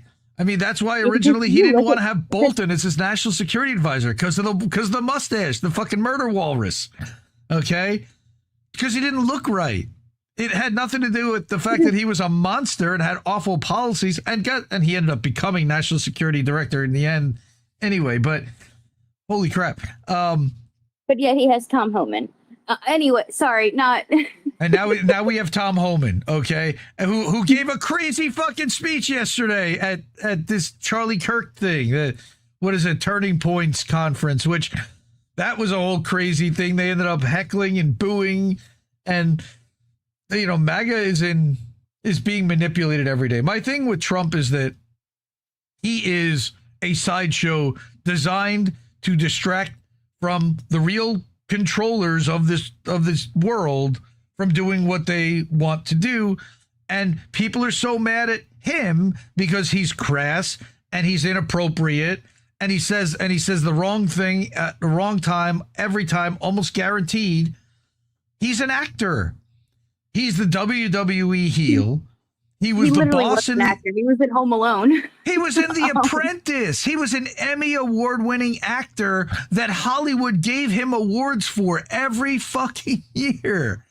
It's like they forgot all of that. And now all of a sudden he's Hitler because Obama got elected and he went as racist as he always was. This is the guy who took out an ad to say that the Central Park Five should be convicted and murdered, even though it turns out that they were innocent and were completely exonerated. He still wanted to have them executed. When people are insecure in themselves, they try to find anywhere they can perpetuate their own self-hate onto others, which is a lot of what Trump does with people of color. But I agree, it's like a figurehead almost. And that's kind of how I feel about, funny enough, Jack Cobb sometimes. It's like, yeah, these people are dicks, but it's like, who's behind these dicks? And for Trump, like obviously we know like the Federalist Society, the Heritage Foundation, but it all kind of links back to like dark money, which funny It's enough, also the did Adelson come- family. You know? Thank you. Yeah. And it all links back. Like the money started back with the Koch family, who got their money from oil refineries during, like, he had gotten money from not only Hitler, but Stalin during World War II. So it's just really interesting to see how we've come, like, Full circle. from the beginning. Uh-huh. And Trump's father was involved in World War II, too. He was a profiteer. You had Ford profiteering, and they're still around doing well. All these companies that it never seems to really go away. The other thing that I wanted to touch on with Trump and racism was your articles about Alligator Auschwitz and or Alligator Alcatraz, and the footage that you had gotten. And maybe this is something I want to talk about with you next time, because I know we're running into a stop, but some of that footage that you collected from that guy who worked there, the janitor who got fired, the stories that have been coming out of there about the guys who have been imprisoned there, even though it's technically a processing center and not a prison. Very convenient. Wow. And then how you've been able to gather and publish all of this, and why I haven't really seen very many other independents writing about it. Like, go, because kudos, take your bows on that one. Holy shit. I read that Sunday. Yeah, the whole thing is very grotesque. A lot of people have, kind of made this guy a hero, and the guy's essentially martyred himself. I don't feel bad for the guy that got fired.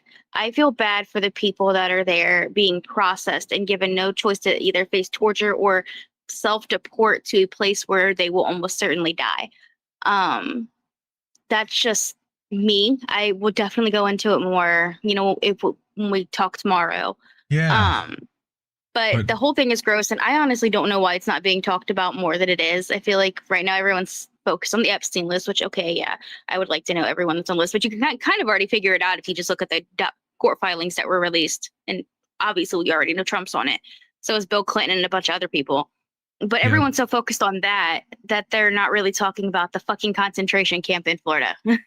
Well, and not just that one, but apparently now built into this other new legislation, Stephen Miller made some kind of cutout, and he's not encouraging, but like demanding that other states build similar facilities to this to hold even more migrants.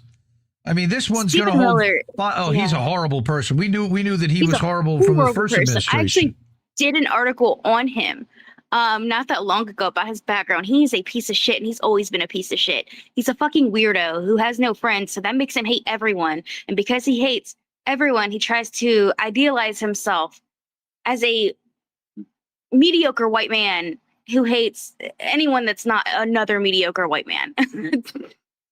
Can't stand the fucking thing. It's pretty brutal. And he's a special advisor to the president of the fucking United States. And he served in the last Trump administration the entire time. Like, they love him because he helps perpetuate a lot of that white supremacist, white nationalist mentality that we see. And a lot of that he writes a lot of Trump's Truth Social posts, honestly. Well, there were a lot of rumors that I've literally heard rumors that he's Q. Like, but he and Michael Flynn split the QAnon account. Like, they run it.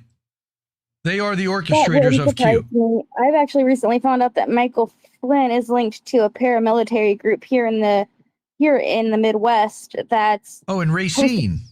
Yeah, let me guess, in Racine, Wisconsin. Yeah, there was one here near me. I don't want to say where I am, but I actually did that was my first investigative article. That was when I first realized I could do investigative journalism, and it was local.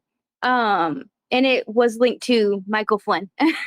That's so awesome. All right. I'm going to cut us off there for today, but man, this was so good. Like, I knew it would fly by for us, because I love, the material that you write. And I think that we're aligned on a lot of stuff. And yeah, you have been digging into things that I definitely want to know more about. And I feel like everybody should learn more about this. So so that they know where to follow you, tell them where they can follow you again on Substack. You can just go to the actual publication page, Dissent in Bloom, just Dissent, like I Dissent, in bloom.substack.com. I'm also on YouTube. I'm on TikTok, kind of. It's Dissent in Bloom 0, but mostly I'm on Substack. Yeah, go give it a follow for free. But support independent media. If you can upgrade to a paid subscription, please do. You can support her there. We also are user funded, just like Dissent. So if you're able to and of means, please Cash App is the best way to do that. $sign Indie News Network, ko-fi.com/Indie News Network, paypal.me/Indie News Network. This stream will run live on IndieNewsNow.com/watch/live, so you can donate there also. And then over at the Substacks, our Substack is IndieMediaToday.com. That's where I publish.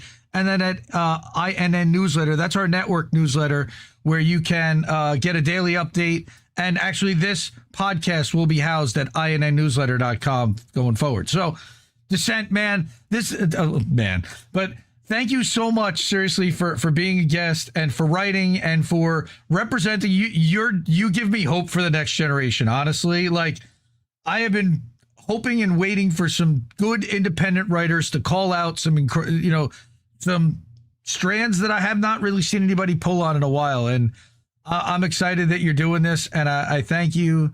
And I'm looking forward to our next conversation. So anything else you want to say before we head out? Nope. All I really want to do is try to make the world a better place. And if I can do that with my writing, then so be it. If I have to expose the skeletons in the closet they don't want people to see, then so be it. But thank you for having me, and I'll talk with you more tomorrow. All right. Have a great one. We'll see you soon, everybody. I guess this isn't such an awful place. Is that what you want me to say? You prove it's possible to sleep for days, and I still think you're right here awake. The cost of living isn't much to make, but God, it's so hard to say. And when they told you everything was safe, were you safe?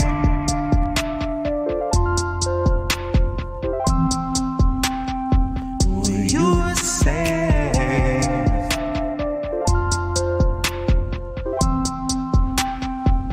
Were you safe?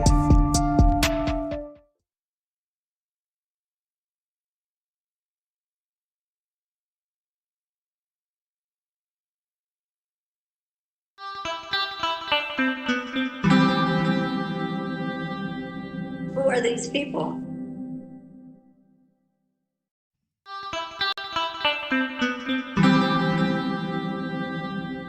Who are these people? Who are these people? We're back. Hi, everybody. It's Indy. We're here for another INN one-on-one with Dissent in Bloom. You know, I had such a good time talking to her last time. We've talked about so many other topics beyond just the election integrity issue and Jack Cobb, which we covered extensively at our last conversation. If you missed that one, please go back and watch that. You can watch that over at INNnewsletter.com or on any of the INN channels as well. But today, there's tons of other stuff, specifically with regard to ICE and CCOT and Trump. Welcome back, Dissent in Bloom. How are you? Good, how are you? Good, thanks.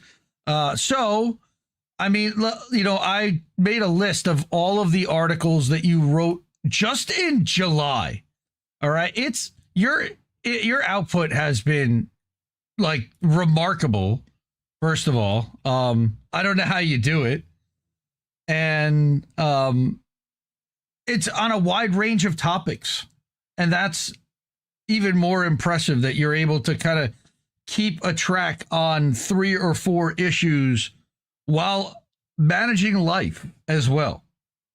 So I wanted to talk about some of the other ones because we focused on one of them, you know, the first time, and specifically with regard to CCOT and the reason why you first got into doing this. So I'm gonna give you the floor again and let you kind of talk about what you've seen, some of the videos and what's happened recently, and I'll kind of show and assist and kind of see what I can do to help along the way. But yeah, welcome back, and people would love to hear all about what you've been up to. So, oh wait, what's that one? That's me with Sherry. There you go. Hi. Yeah. Hi. No, you're good. That was actually the video I just uploaded last night. So yeah, I of course write on very many different subjects. And we kind of talked about it briefly, but immigration was one of the core issues that I founded my newsletter on. And it actually started unintentionally. I mean, of course I did care, but there was a story that no one had really talked about, and it was like we talked about people going to CCOT, but we didn't actually talk about the people that were sent to CCOT. And I had found, funny enough, on TikTok, a man was sharing about how his best friend Richard was taken to CCOT during a routine immigration appointment. I was like, wow, that's so fucked up. And no one's talking about, like, they're not sending criminals, they're sending innocent people, and they're pretending it's all okay. And no one's actually talking about who they had sent. They just kind of knew it was just 253 Venezuelans. But Richard was the first person that I think I wrote about as far as like immigration stuff goes. And Richard is actually home now with his family. Like, I got confirmation today, which is wonderful. That was the highlight of my day. I'm just like ecstatic. He got to actually talk to his best friend for 30 minutes overnight, and that made my morning. But That's he was one amazing. of the men that was sent to CCOT. And you can actually see in that picture there, that was from when Matt Gaetz did a tour of CCOT, like it was some kind of human zoo. And he was doing the international symbol for distress or for I need help. And then in that last picture on the right, that's the video footage from when they first came out of CCOT while they were getting on the buses. And he actually says in this video, which I have and I'm planning on uploading, they beat us, they treat us like terrorists and criminals. That's what he was saying in that video. Oh, lovely.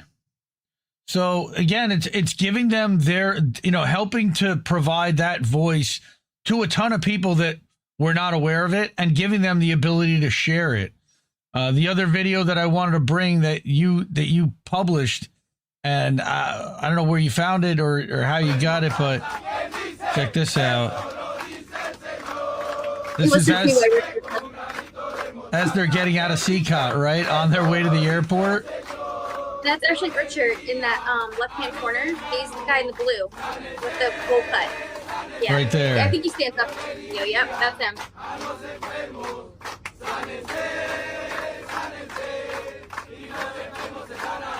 And that's a religious song about having faith and not giving up. That's a religious hymn. Wow. That's unreal. Oh, from Telesur. There you go. That's where you got it from. So I got it from Brian, but Brian got it from Telesur. Right. So talk about, again, that how you wrote an article back in April, right, about Richard. Yeah, right? And that was kind of, so yeah, and I guess I should kind of add some context to that too. Before I ever did this stuff with like my newsletter, I work in a program where I humanize people with substance use disorder to the public. And so that was already kind of something I did, was writing so that people saw the person, not just the circumstances. And so I took that, what I do there, and I took it to humanize and help people understand these are people being sent to CCOT. And that's what I did with Richard. That's awesome.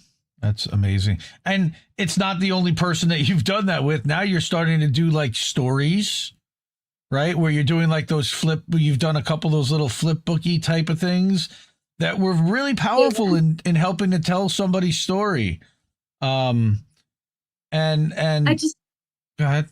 I was gonna say, I know that different people learn and interact better with different mediums. So that's why I'm trying different things. So there was also Kilmar Abrego Garcia, and that's still an ongoing story. I don't even know. Is he even out right now, or is he? I think he was told that they said that he should be out, but they're not letting him out. I'm not even 100% sure. I have to look up. Like, there's so many things that happen with that story, because you hear one thing and then it's like, oh, well, actually it's this. But last I heard that he was released like through the criminal court saying like, we're not holding him, and then ICE pretty much put a detainer on him anyway, and so they have to hold him, but they don't really have to hold him. If like technically, like legally speaking, you don't have to hold someone on an ICE detainer. You can if you want to corroborate with the fucking feds, but you don't have to. So I don't know why he's still in custody. Yeah, and then you've of course got Mahmoud Khalil that still has several other hearings. Same with Ramesia Ozturk, and those stories are just kind of hidden until the day of their trial. Then people are like, "Oh yeah, that stuff's going on too." Those people are living that every single day. And I actually have like their court dates on a calendar downstairs, so I can like track it. Like I have a whole notebook. Like, yeah. And But that stuff should be published. I mean, so that other people can keep note of it. I'm sure it's somewhere public, but that might be a good idea to put out there as like a calendar of when some of these key hearings and things are upcoming, so people can kind of prepare for it a little bit and not follow the news cycle that then tells you about it, and then people kind of chase it for a day and then it disappears. And that's one of the things I've seen about your Substack that you started a few months ago, is that it's maintaining threads. It's not letting those stories go. And I think that's super important because context. We live in a microwavable, disposable,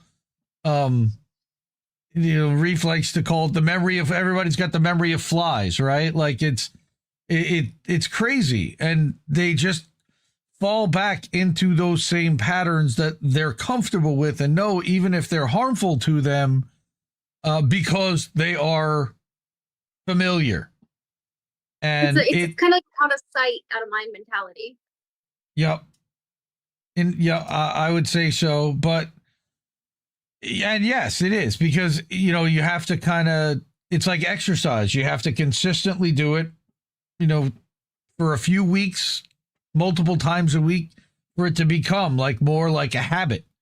And that's what I've tried to condition myself to do, on a daily basis, is have that habit when it comes to news consumption.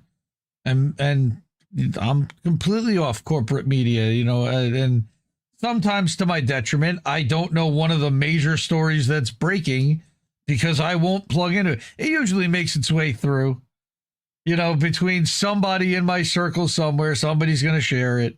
I don't necessarily have to look for it. It finds me if it's important enough. And that's kind of how I see it. And it's worked so far for a few years. I'm not going to pretend like I've completely cut off corporate media, because I do watch and read certain, news outlets, but I feel like it's good for me to have multiple sources of information. Like, of course, I can't just wholeheartedly trust what, MSNBC or CNN or whatever is saying, but it gives me pieces, right? And that's a big thing. I kind of look at it like everyone has their narrative that they're pushing. They'll tell little truths, little bits of truth here and there, and you have to put it together. And that's a big thing of what I do. Like, I'll take little bits and pieces, but I don't fully trust, the billionaire media to give me the full story either. That's what I try to do on my Substack, is give people the full picture. Yeah, and which is similar to what we do at INN, which is that we read the whole article and let you figure it out for yourself. We'll try to provide what we think, but for the most part, we let you figure it out because you hear exactly what it is. Whereas a lot of the other shows and channels, they kind of summarize the article. They never really show it to you. They omit certain paragraphs that may be important that they didn't think were important, etc. We read the whole thing and go through it all. And, a lot of these people were sent to CCOT either in defiance of a immigration judge or with the help of an immigration judge that was appointed by Trump or elected by Trump. So you did an article about immigration judges. And yeah. So let's talk about that for a couple of minutes here. What's going on here about firing all these judges? So I've actually been following this story for months too. This is one of the first things that I was doing. I actually filed a FOIA request months ago requesting, because they purged, like, in the first week he was fired. Okay, so I guess I should get some context. To try to prevent him from, doing the mass deportation thing, Biden enacted a shit ton of immigration judges at the very end of his term. One of the first things Trump did, he got rid of those judges, which, okay, I guess I kind of expected that, but he didn't stop there. He went through and he's fired a total of 103 immigration judges, which are not the same as like the judicial branch judges. A lot of people don't understand these are different. Immigration is strictly under the executive Homeland branch. Security. Oh, really? Mm-hmm. It's strictly under there. So EOIR, all of that is under the executive branch. It's under Trump. He controls all of this. Like, over the immigration, like, the person that they would answer to is the attorney general, and who's the attorney general. So it's not like these people had any kind of benefit to the, thing they can look forward to, things to keep them safe. And so this guy, he's now fired 103 immigration judges, and there was already an immigration crisis going on. Like, we're talking years and years of backlogs. And in doing this, he stopped bonds. So essentially, with that, anyone that's here, and he added this retroactively, or comes here, cannot be out on an immigration bond, which is something that you would stay out on and be on while you fought for your case, whether that be asylum or whatever you were claiming. You would be able to, it's called an alternative to detention. You could stay out. You can be a productive member of society. You don't have to stay in jail while fighting for your, to be an, legal immigrant. But he's got rid of all that. Pretty much, if you're an immigrant and you're not already here under asylum, you're going into a cage. And he's gotten rid of hundreds of judges, which creates this worsening backlog. So now these people will be indefinitely detained unless they self-deport for months and months and months, years even, at a time. And this means groups like Geo Group and Core Civic are going to be making 175 days per person, and they're already overfilling these facilities. That's why they have to make camps like fucking Alligator Auschwitz. Holy crap. Sorry. No. I mean, look, you said that there was a purge on May 29th, right? And that, again, you filed a FOIA request. I think I sent you a thing about, and we actually covered on How Do We Miss That on Sunday, that the average EAC FOIA request, which had the lowest number of days, had an average of a 286-day backlog right now. I actually got an answer to this one, though. They told me that no records existed. I asked, who's replacing these judges? I want to see, like, do you have any job applications, like anything related to replacing these judges, any kind of internal documents? They told me that my request was strange. And then the next day I got an email saying there's nothing, no documents for this. They told me that nothing existed. Interesting. I appealed. I'm waiting on my appeal. Well, I get, yeah. And then the other thing is that how they've kind of understaffed intentionally the FOIA office in order to make that backlog worse, because FOIA is, congressionally mandated. However, the number of people that are in the office that fulfill these requests, and they get a ton of them, there's no minimum requirements there. So they're basically being overwhelmed to the point that they can't handle what's being thrown at them. So it's amazing that you got something that fast. Well, I got something that fast because they don't want me to know. That was something they could just immediately say, nope, you're not getting this. That was what it was. They don't want anyone to know what's going on, and that's why they're understaffing. That's why they're intentionally understaffing the FOIA offices. That's why they're they're creating this huge backlog, because they don't want people to know what they're doing. Huh. Yeah, well, that's crazy still. And I guess I see why they don't want people to know what they're doing. Again, while the courts are being gutted, FOIA requests are disappearing into a black hole, the Trump admin was quietly locking the doors behind every immigrant in ICE custody. So due process is now, like, officially gone if you're an immigrant? Like, how? I guess the laws are totally different. Yeah, it's disgusting. Like, I don't understand. And a lot of people don't understand. They might be doing the immigrants now, but it's not going to end with the immigrants. Like read the fucking historical poem. Excuse my language. Read the fucking historical poem. It didn't start with like it doesn't end with the person that they're targeting. It doesn't end with the group that they're targeting. It ends with authoritarianism. Well, they might come for the immigrants today, the journalists tomorrow, you know, anyone that dissents, like it. Yeah. Well, and then Sorry, anywhere they want to systematically destroy, what they're going to do is they're going to attack, sadly, the healthcare system. And that's what we've seen now in Gaza. That's what we started to see in Lebanon. In Syria now, there's starting to be a breakdown, and they start with the infrastructure.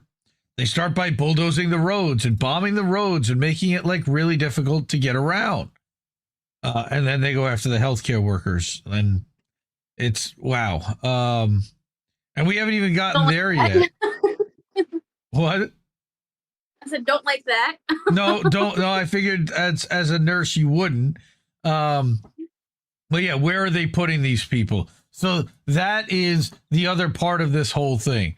Chrome Detention Center. And then this is, again, Alligator Auschwitz, which you've now written about quite a bit.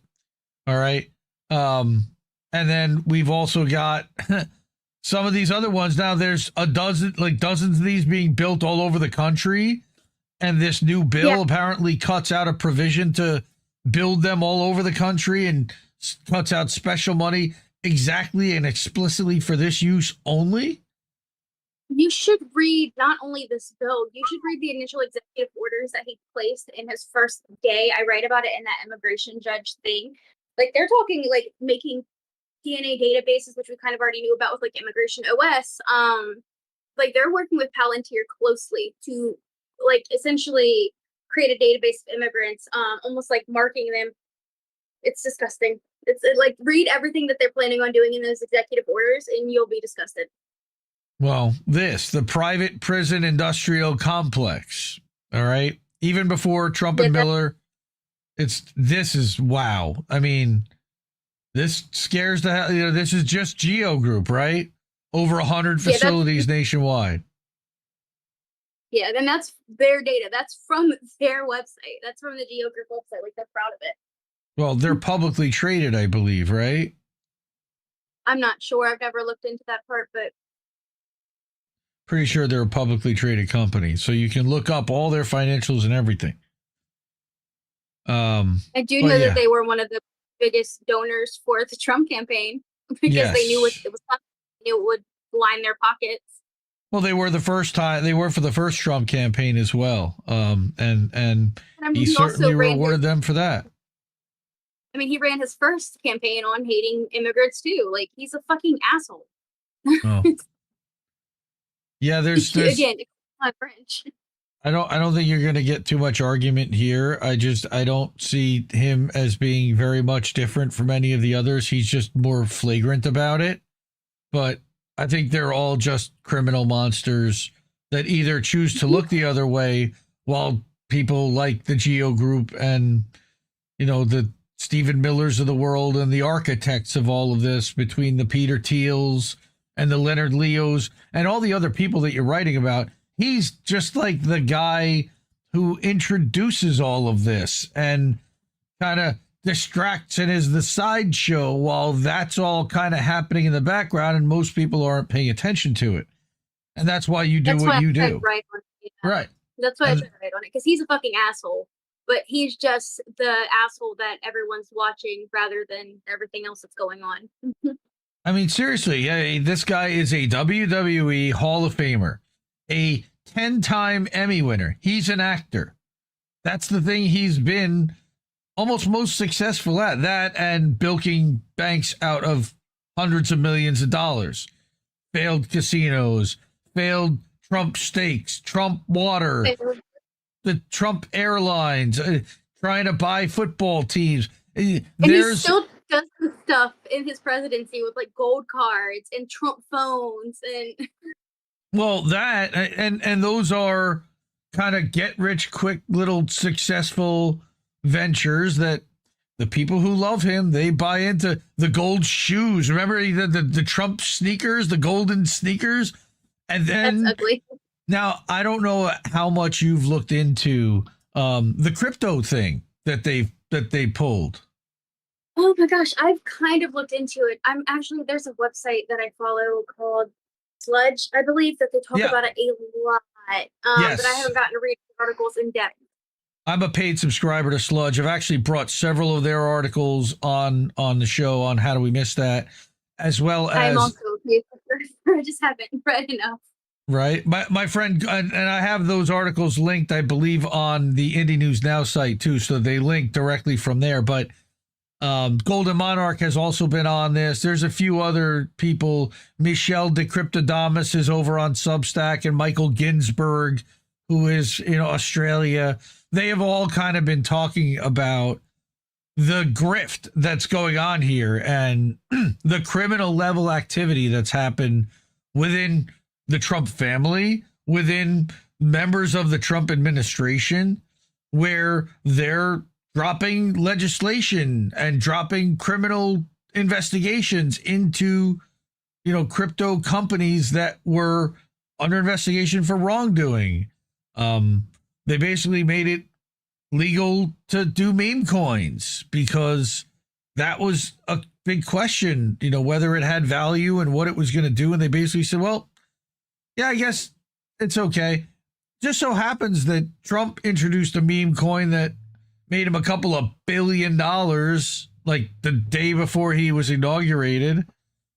That was at the crypto ball. I don't know if you remember that, but he introduced the $ Trump coin.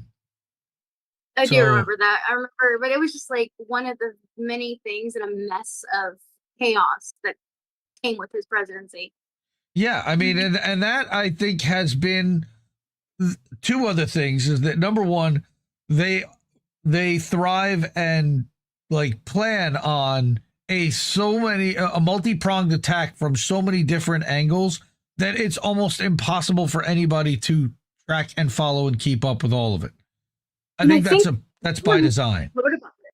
Like it's a concept. I can't remember the name of it, but it's essentially where they flood you with too much bad information to where you can't like cognitively keep up with everything.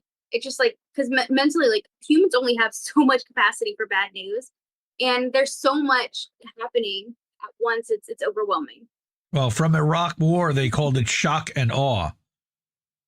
It may have been. That may be what they've called it, but it's a psychological phenomenon. I had read about it in one of the books I've read, and then people were talking about it when he first came in. Like, expect he's going to intentionally overwhelm you guys so that you're so overwhelmed you just don't want to do anything. But don't let that be pretty much. It's a lot, and if you have to take a day to self-care, that's fine. But you can't just look away because it's too much. Right. And then the other thing is that their entire goal on a daily basis, and you have to really look at, they see every day as like a competition, and they want to win the news cycle.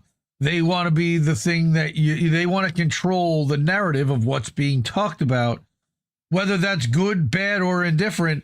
It's something that they then orchestrate and control from their own side, whether that is going on attack, whether that is funding something, whether that is calling somebody out because of this, whether that is playing the victim and acting as if you're the one being attacked. We see all of these tactics, but the goal every single day, and that's why it's so exhausting. This guy has got a stamina that I have not seen in very many people. All right. And that is one of the reasons, his tenacity and the stamina that he had. I'll give him credit for one thing. He's consistently a crazy raving asshole on a daily basis. Right? Like, yes, that's what amphetamines will do, right? No, I don't know if he's on amphetamines. It just kind of seems like it because he's up at 3 a.m., posting shit. But it's remarkable. The guy's close to 80 years old. He's been like this for 20 years, 25 years. I mean, how long he's gone off the deep end, right? Basically since Obama was elected. I mean, nobody thought of him today he came out on the news and called Obama treasonous, like that. He uploaded an AI video of Obama being arrested in the Oval Office. I saw that video. Steve played that on A.M. Wake Up yesterday. And first of all, what AI program even allowed that to happen? Like, it was. Hey, they're deregulating it, and there's quite a bit you can do online with AI. I've realized. I went to one that I did not know made adult content one time, and oh God. Oh no! It looked, but no, that I saw that video. It looked accurate as fuck. First of all, but look, Obama, and now they're trying to reverse Russiagate, or quote unquote Obama, and saying that it was Obama that was responsible for all of Russiagate. No, it was more the Clinton campaign that was responsible for that. You know, because they introduced a lot of those elements, and they bought the Steele dossier, and then they had Comey do the thing before the election with it. So many different things happened, but that's not really what I wanted to talk about. I wanted to talk more about the articles. Sorry, I know we always do this. We go off on tangents because we see like all these crazy things. That's my fault. and it's all, but the thing is that it's all interconnected. Okay. And again, you get back to 2016, were the machines rigged? No, they weren't. No, people hated Hillary really that much. But in 2004, we are almost certain guaranteed that Bush really didn't win Ohio in 2004, that Karl Rove had the servers shut, that there was a power outage, and he redirected the data to a different server via smart tech or and it was a private thing that should never have been handling that.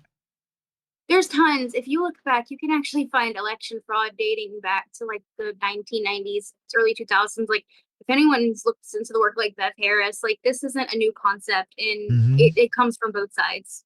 It certainly does. But the only time that any side wants to look at it is the time that they lose, which is the time that, you know, they're not really considered, because now they have bias. Because when you were winning, you didn't care to look at it. But now that you're losing, now it's become an issue. And now you sound partisan, and the other side's not going to listen to you. But there are principled people that have been doing this kind of work through both sets of administrations, Republican and Democrat, that are nonpartisan, that just want to see this stuff fixed. And they're getting drowned out by private corporate interests. And maybe, now you haven't proven this yet, but the proximity is alarming, the military-industrial complex and defense intelligence complex. Scares the hell out of me. Yeah, because it really makes me think, like, and of course, I'm not saying for sure that it's one thing or the other, but you see how much the GOP gives to defense contractors, and it continues to grow every year. We're at like 890 billion. So it almost seems like whoever's going to benefit them the most is who gets picked, if that makes sense. Sort of, except that Biden ramped up the budget for the military every single year that he was president, and it was the record military budget. Who won in 2020? That's you know, I'm not saying it's one or the other, but right. But even under Obama, we had a massive ramp up in military budget. I think we went from 200 billion to 600 billion, 2 wars to 7 under Obama. Again, I voted for Obama twice, and I have massive buyer's remorse. I will say, for a lot of reasons. You know, no, and that's what I'm saying. Like, it could be a Democratic or it could be Republican. Whoever is, like, the GOP, yes, that's what I think is happening now. But it could be either one, just whoever. It doesn't matter the party. Whoever is going to ramp up their money that they get is going to get, you know, to be the choice. It could be Biden. It could be Obama. It could be a Democrat, Republican. It doesn't matter. It's just whoever is benefiting their interests. That's kind of where I was going. And getting back to the crypto industry, $119 million this past campaign cycle went to politicians. They were the number one funder of U.S. campaigns in the 2024 cycle. They bought off a large portion of them and APAC, over $100 million each. Then you had Elon Musk with his $250 million and the PAC there. And you had Miriam Adelson. He also gave $250 million there. he raised, I think, still over $1 billion or 900 million, somewhere close to $1 billion. And that's not even counting the PR value that he got out of the crypto stuff and the Trump coin and all the other stuff that he was pulling while he was doing that, alongside the free media that he gets from all the corporate media. They elected him effectively. That plus the Democrats not, adhering to democracy in 2024, that also didn't really help their cause very much.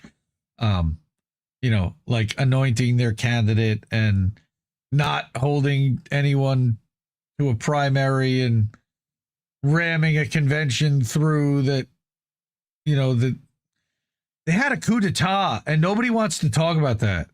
There was a fucking coup d'etat for that campaign, for that nomination. Biden was the guy. Everybody voted for Biden. They all knew what he was. It was only then, right at the last minute, when nobody could do anything about it, that they decide to pull a switcheroo. I do, I'm not saying that that's not why they did it, but I do know, around that time, there was a lot of concerns about his health and, him aging and being unable to do it or something. I don't, the way that it looked, and it may have been all orchestrated, but it seemed like the media kind of made him out to be really sickly right before they did that switch. And that's kind of did they just set the stage for that, or is that actually why it happened? No, they set the stage. He was no more sickly than he was for the previous 3 years. All right. They hit him in the basement. They did a lot of the auto pen stuff with Anita Dunn. I really do believe that, they were clearly, there were body double Bidens that were wearing the masks at times. You could see there were different facial colors and tones, and sometimes that's lighting or whatever, but there was totally different Bidens. I mean, and there are articles that detail all of this stuff. It's crazy. But the Secret Service does have the ability to do. Oh, I'll send you some links on that. It's wild. And then there were, every time he's on TV, he's lost. How many times did he walk into a crowd of turn around and walk off the stage and into nothing, or go to shake? I do that too. No. Go to shake nobody's hand. Yeah, but he's supposed to be the president. You're not supposed to do that. It was clear for a long time that he was not well, and they just basically pushed him through. If you knew he wasn't well, have a primary. Well, that's not really the whole thing that I wanted to talk to you about. It was more about this thing with Alligator Auschwitz and the kid and the janitor. I think we talked about it a little bit last time. Oh yeah, I think this is right where we actually ended last time, was shortly after you showed bits of this video. Right. So I wanted to get to, again, your take on this guy, where you don't think he's a good guy. What's happened with him since? Has anybody continued to give him money? Has anybody looked at his stuff? I honestly don't know. I can look it up real quick, actually. Yeah, I'm curious to hear if you know anything more about him, or if he's just kind of disappeared and these videos are kind of part of the memory hole that they're trying to disappear from everybody's, from everybody's brains. Let me go back. Here we go. He's still on. Okay. He's still on. He's posts sub to see info that I cannot post. Help stand indicator. The news has been muffled. Of course he does. Well. There's more videos. I hear that. Yeah, I took a bite just to see if it was decent. That shit, pure ass. Oh, that's my video. What am I doing? That's this video. I'm why am I hearing that so loud? No, I'm on. Okay, so he's been posting more videos about. Well, this one's from back in early July, but it's just the employee area. Okay. Right. So I guess he's been posting, but he's telling people if you give me more money, I'll give you more information, which, I wouldn't even be mad at that, because I get it. It's scary out here and you got to protect yourself and have that funding to protect yourself. But this isn't what he started his platform as. He started his platform as like trying to use him working there as a get rich quick scheme. And this is something this guy's been doing for years. I went back through social media before he deleted everything, and he's been trying like different things to make money off of different things for many, many, many, many years. So this is just the latest, but it's just that he does have that footage.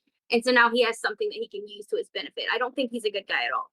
Well, and that sucks. I mean, I get it. And he needs to leverage it because they're going to come after him, which has been my kind of feeling too.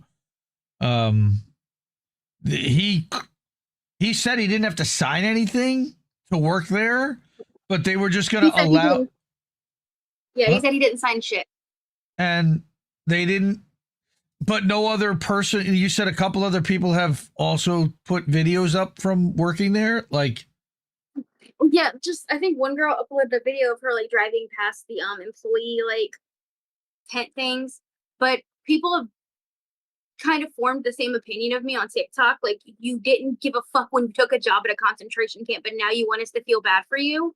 Like, well, I don't know if they necessarily understood quite the severity of what it was going to end up becoming. I mean, it looks like one thing, but hey, are they done building it yet? I don't like.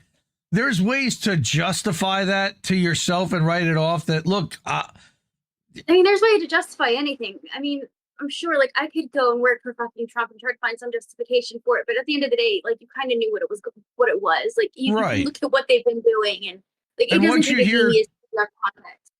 Once you hear people have been freezing in there, and that they're getting this thin blanket and a tiny pillow and a cold mattress.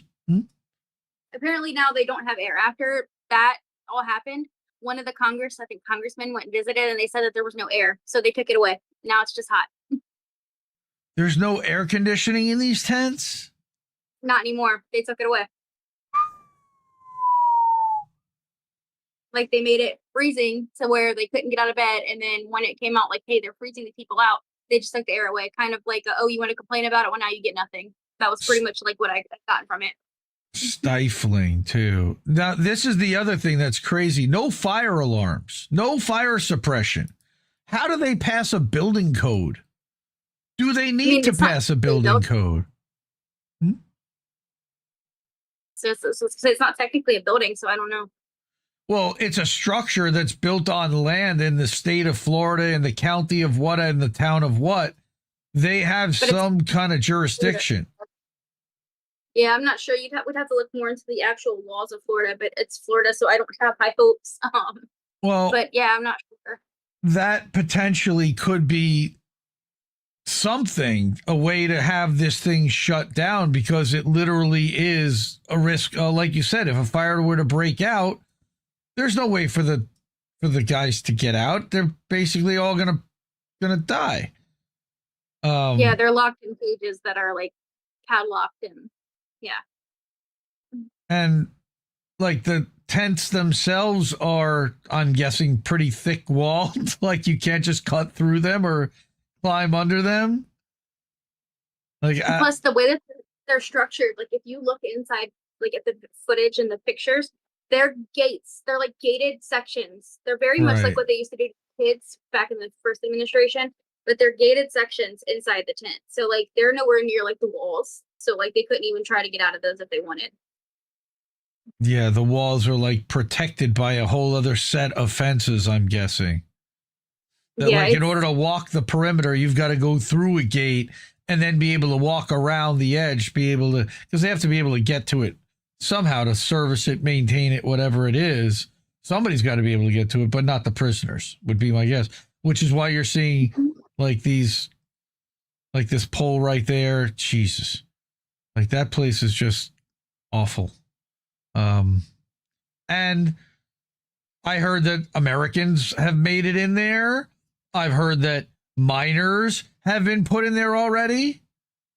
And it's actually in the blueprints for it to hold minors. Like, it's in the actual blueprint, like the original information that they had submitted for there to be minors in there. So that doesn't surprise me.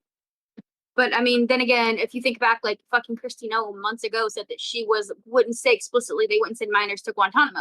So this being minors there does not surprise me. 24/7 light, which is like another form of physical torture.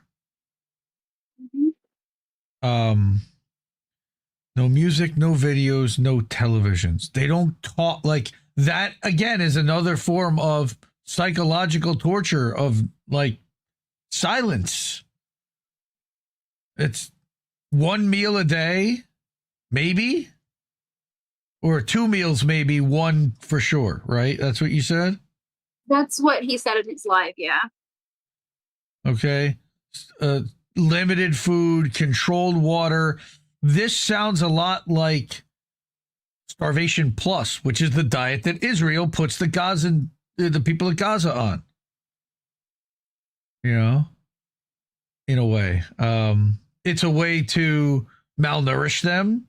It's a way to weaken them. It's a way to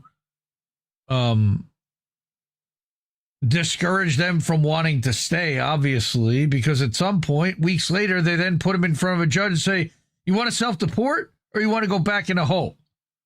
And that's what I think they're doing. They're intentionally mistreating them so that they'll go to, a place where they were obviously leaving because their life was either threatened or they weren't safe or there just wasn't enough for them to live. And it's like be abused or go back and have nothing and die. They're put in a lose-lose situation. And then we got the Miami Herald report. I don't know if I don't know if you were watching when I read that article, or you saw it yourself, with the wives of the spouses and the families of the people who were in there, that they heard from their relative, but that they have no idea how to contact them, and that they don't know what to do next, and they can't even talk to their lawyers. Like, I don't think that Americans understand what's happening here.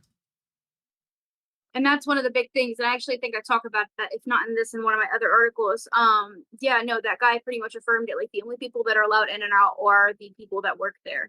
And the people that work there, they have to come in for whatever amount of shifts they have that week. I mean, for the first month, I think they had to work the whole month. But then they have to stay the whole week, and then they can go out. But that's the only people that are allowed in and out. No, like he said, there's no attorneys, no anyone that's allowed in. So what are they, like, taken to another area to make a phone call? I'm guessing. I think there's an area in the camp where they can call out, but there's nowhere, like, no set connection center. There's probably like payphones or something along those lines. He didn't go into that, but that's just kind of what I would assume. There's got to be an office that has PCs and internet and everything else somewhere on the grounds, I'm assuming. This is, again, craziness. This is what the tents look like. So you can see even they have cages as like roofs and total fencing.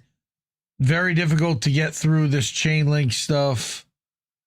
And then, of course, it's heavily guarded on top of it. How many guards are there working at this facility? I don't think he actually went into that, but he said that it's constantly guarded. He didn't say there's a lot. Like, he didn't say specifically a number, but you can even see, like, in some of the videos of his, like, just as he's going to go to the restroom, like the employee restroom, which is totally different than what the detainees have to use. But as he's going to the employee restroom, you can see 2 or 3 sets of guards just along that path. Wow. Oh, so, and we can hope for more of this, apparently, because as you wrote back on July 3rd, Trump's big, beautiful bill, not just Trump's, but the Republican Party and the Heritage Foundation's wish list that became the big, beautiful bill, which apparently Thomas Massie basically said was the Build Back Better with a different name slightly. It just sounds like a porn name. Big Beautiful is a thing you hear in porn. Big Beautiful Women. So it kind of sounds like some fucking sicko made the name of the bill.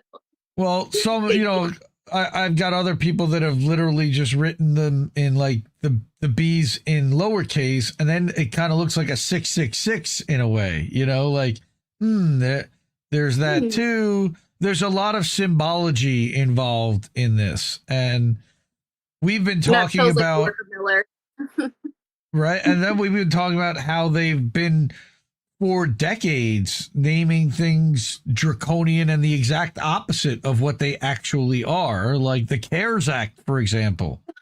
Oh You my know? gosh, that makes me think of 1984. Oh, like the Ministry of ASAP. Truth, right? Like, Right. oh, man. If you start thinking about like how they name these things, the Reclaiming Our Whatever Act usually to destroy something. I mean, yeah, that's what all of his executive orders have been. Like, essentially, it'll say something that sounds like wholesome and like he's doing something good, but if you read it, it's not. It's not at all. I'm going to restore thing to America. Yeah, by excluding everyone that comes here. Which is so crazy because America's literally founded on immigrants. Like Ellis Island, like the fucking Ellis Island and like the Statue of Liberty, like we literally were a country built by immigrants. Like America as a whole was founded because we wanted to break away from Britain. And part of our big thing when we first started was we wanted to welcome immigrants and become like this beautiful country that was supposed to be like welcoming to other people because we kind of knew what it was like to be like the little guy. And to see the change we've made just throughout centuries is just astounding me. Well, it's unfettered capitalism that really does that. And we've allowed that to buy off both parties, both major parties. And in turn, the capitalists have decided that they don't want to allow any more than those two parties. So they've rigged the entire system to maintain those two parties' dominance. Okay. That's Citizens United. Yeah. I'm actually going to write an article on Citizens United at some point. Great. I remember it passing and not, I remember being upset about it, but I don't think that people quite realized what it meant. It also, and at some point, AIPAC decided do you know that they had never donated $1 to a congressional campaign before 2020? And then they just decided that they were going to, now they funded them through other campaigns, but direct donations, no. And then they just decided to turn the spigot on. I mean, because look what they started to do. That actually makes sense with the timelines. So, right. Well, 2021, but and again, it didn't start in 2021. It didn't start October 7th. They had done this for more than one cycle. And they've kind of been planning on a lot of this, I feel like, in a way. It was orchestrated. But I also wanted to mention in this bill that you went through that there are a lot of punitive things that are happening for people that are seeking asylum that end up in the court system. All right. And that all of these additional fees end up being placed on people that can't really afford them. And it puts them into another level of debt that then allows them to be put back into the system. Right? mm-hmm. So $50 to $150 just to apply for asylum. Most people come here with the clothes on their backs and no money. And that's one of the big issues. A lot of them don't speak English and they can't even afford immigration lawyers, let alone all these ridiculous fees. All right. $400 to $800 for a parole request. So they've already put you into an ICE facility. Now you're requesting to get out on parole while you have a hearing, right? That's basically why they're giving that to you, even though you're not a criminal. Charging $1,000 for a continuance in an immigration court. So even if it's beyond your control, and the other attorney can't show up because they're in another court and there's a continuance issued by the judge, $1,000. All right. Renew employment authorization. That's a new thing. And I'm guessing that the employer will not pay in most cases, especially when it comes to laborers. Maybe when it comes to white collar workers. Ambiguous on what the fee would be. Like they left a lot of ambiguity in that bill for a reason. So intentionally, a penalty fee for sponsors of unaccompanied minors who miss court.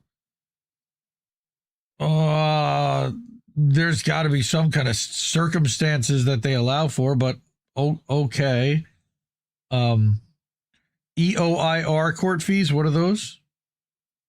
EOIR is essentially the immigration court, so any kind of court fees with immigration. So even more, and on top of all of that, just going to court at all gets increased because you'd already had to pay a court fee. A CBP apprehension fee for those deemed inadmissible. Wait a minute.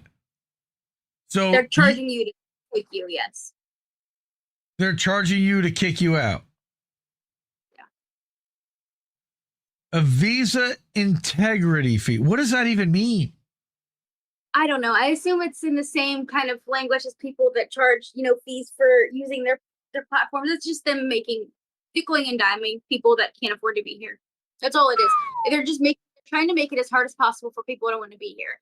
And it's disgusting. It's just disgusting. That's the only thing I could think of to describe what's happening is disgusting. Like, this one is the one that really worries me right here. Is Section 70106 funds surveillance technology upgrades, including facial recognition, biometric databases, and automated license plate readers. And we know that they've already made a deal with FedEx. Mm-hmm. Yeah, they've made a fucking deal with Palantir, Immigration OS. And it's in the first fucking executive orders. Like, they're literally creating a goddamn database of immigrants, and it's not just immigrants. It's not just immigrants. Technically, yeah. It's everybody. And a lot of the surveillance stuff in the walls, and again, Whitney Webb and Derek Brose and Ryan Christian and Steve Poik and all these people have been saying it wasn't to keep them out. In the end, it's going to be used to keep us in, because they want to keep us into 15-minute cities. And oh my gosh, just months ago there were people that were trying to visit Canada, and they were actually stopped by immigration agents, like U.S. immigration agents, before they even hit the Canadian border, asking why they were leaving the country. Yep, that's something new. Yep.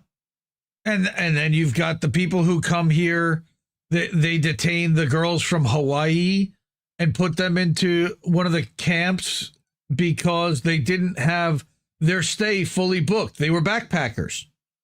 I was a backpacker. I did not have an itinerary booked out for months on end. I basically went from place to place wherever the wind blew. You can't do that now. It literally got them deported to Japan. German girls. Okay. Can I get deported to Japan, please? No. And then I mean, there have been so many stories, and then how many are inside Chrome Detention Center, where there's supposed to be a limit of how many people are supposed to be in a cage. There shouldn't be any. It should be zero, by the way. But I don't know the number by heart, but I do know that it's way more than what it's supposed to be. You would have to look into my articles because there's so many numbers I have to keep track of, but they're all overfilling these places. Like, these people come out and they've come out, and there were people that were actually in Chrome that came out after they were deported back to their home country and testified. Like, these people were like wall to wall, like in this place. Like, there was no room to do anything. Like, it was straight up abuse. I have the video somewhere. There was a cell phone video. Yeah. I showed on the show a couple of months ago from that. But that was just one. But yeah. Exactly. That was just one person in one facility at one time. And there were the U.S. citizens in Arizona and New Mexico that were getting picked up and interrogated and not let go. And when he said, "I'm a citizen," they didn't believe him. It's like, wow. This is, of course, someone else's account, but I've actually heard, I've been telling people, like, it doesn't matter when someone tells them they're a citizen. Like, I can't say that's like 100% true or not because I haven't seen it firsthand, but there are reports that ICE is straight up telling people it doesn't matter. Yeah. Once your name's on a list, that's it. ICE now regularly operates with face masks and no name tags. And you saw that the guy for Nassau County signed a thing that the cops can now cover their faces while making arrests. Like, that was a law before. They overrode that. Oh, I didn't Which realize is that that insane was because possible. Hmm? them the right to do whatever they want and say like, and that also creates this like blind spot where any sicko with the worst intentions can pretend they're a police officer with their face covered. Like, I mean, Yep. we just saw that guy that dressed up as a cop and killed some Congress people. Like, Yeah, that's a whole other crazy story. Initially, there's so people much thought going on. initially people thought he was like a Walls guy and he was a Trump support. Like, there's a whole weird story behind all of that. I haven't really dug into his motives and where that's gone. Yeah. I followed that case. I wrote an article on it actually, about who he was. I went and I found his business. I went into all of his records. I'm a stalker, okay? I'm a professional stalker. Oh, But don't he tell was people very- that. I can find anyone on any, I swear. Like, but I found out his whole background. I found, he is very much an alt-right believer. He's an anti-abortion activist, and that was his big thing. Was he was going after anyone that he thought supported abortion. But yes, very much MAGA, very much not like Tim Walz appointed him to some workforce board, but he did not fuck with Walz. And Walz actually replaced him a few years back with someone different, and that probably didn't help any either. Yeah. Crazy. And then you've got the ICE raids that have been happening. So you've got increased funding for ICE. You've got increased funding for CBP. By the way, I don't know if you've been following Jen Budd. She's a whistleblowing former CBP agent that's now been coming out and trying to expose all the stuff and all the rot behind the scenes. She's great. Down in the San Diego area. But I don't want to say for sure. I'd have to look and see, but I think so. That name sounds familiar. 2 D's, Jen Budd, Budd. She's excellent. So she's been talking a lot about some of this stuff and how it is inherent in the culture and how there is a anti-Latino, kind of bias in there for sure. And that, the punishment is the point, and that they actually do enjoy some of that monstrous stuff. This was a story that came out that as punishment to reprimand someone that's in ICE custody, they made them stand outside in the heat and let mosquitoes bite the shit out of them for like 2 hours or something like that. Like, I haven't read the full story, but I just heard about it shortly before we got on here. Oh. Well, I remember hearing that they basically were either removing or punishing people that were trying to give the detainees anything extra whatsoever. Mm-hmm. Which I wrote about. Yeah. So A.M.A. Alanis, what happened here? So ICE/DHS and oh my gosh, I'm so tired. I'm so sorry. And pretty much the police in California had cooperated together to serve a bullshit criminal warrant, because technically ICE cannot come into a property or go into a place to detain someone that's like locked. Like, they can't just walk in your house and take you, right? Like, their administrative warrant doesn't give them that power. That's all it is an administrative warrant. But what they had done here was they had gotten a bullshit criminal warrant accusing them of, I think it was a human trafficking or something like that, which, by the way, no one's been charged. Like, they said this was happening here, but no one's been charged for any of that. The only thing that's been placed are ICE detainers, but ICE cooperated with the police to get a criminal warrant so that they could have legal access to this place, in which these people were scared to death because it was a full-on paramilitary style raid with helicopters, rubber bullets, tear gas. Like, it was terrifying. So these people ran for their lives. And in doing so, one of these gentlemen climbed up to the top of one of the structures to try to, protect himself. He was terrified, and he fell 30 feet and started dying. He was internally bleeding. He had severe damage to his brain because of the internal bleeding and the lack of blood flow. He lived for a little bit after on a ventilator, but he died here in the United States, and his family couldn't even come and see him because where they were and with everything going on, it wasn't possible. So the last time that they saw him was a couple years ago, and now they get to see him again in a box. And so he's Mexican. Just and notice that the business owners of Glass House Farms also not charged, not arrested. Nope, not charged or arrested. They were responsible for putting the people there, from what it seems like.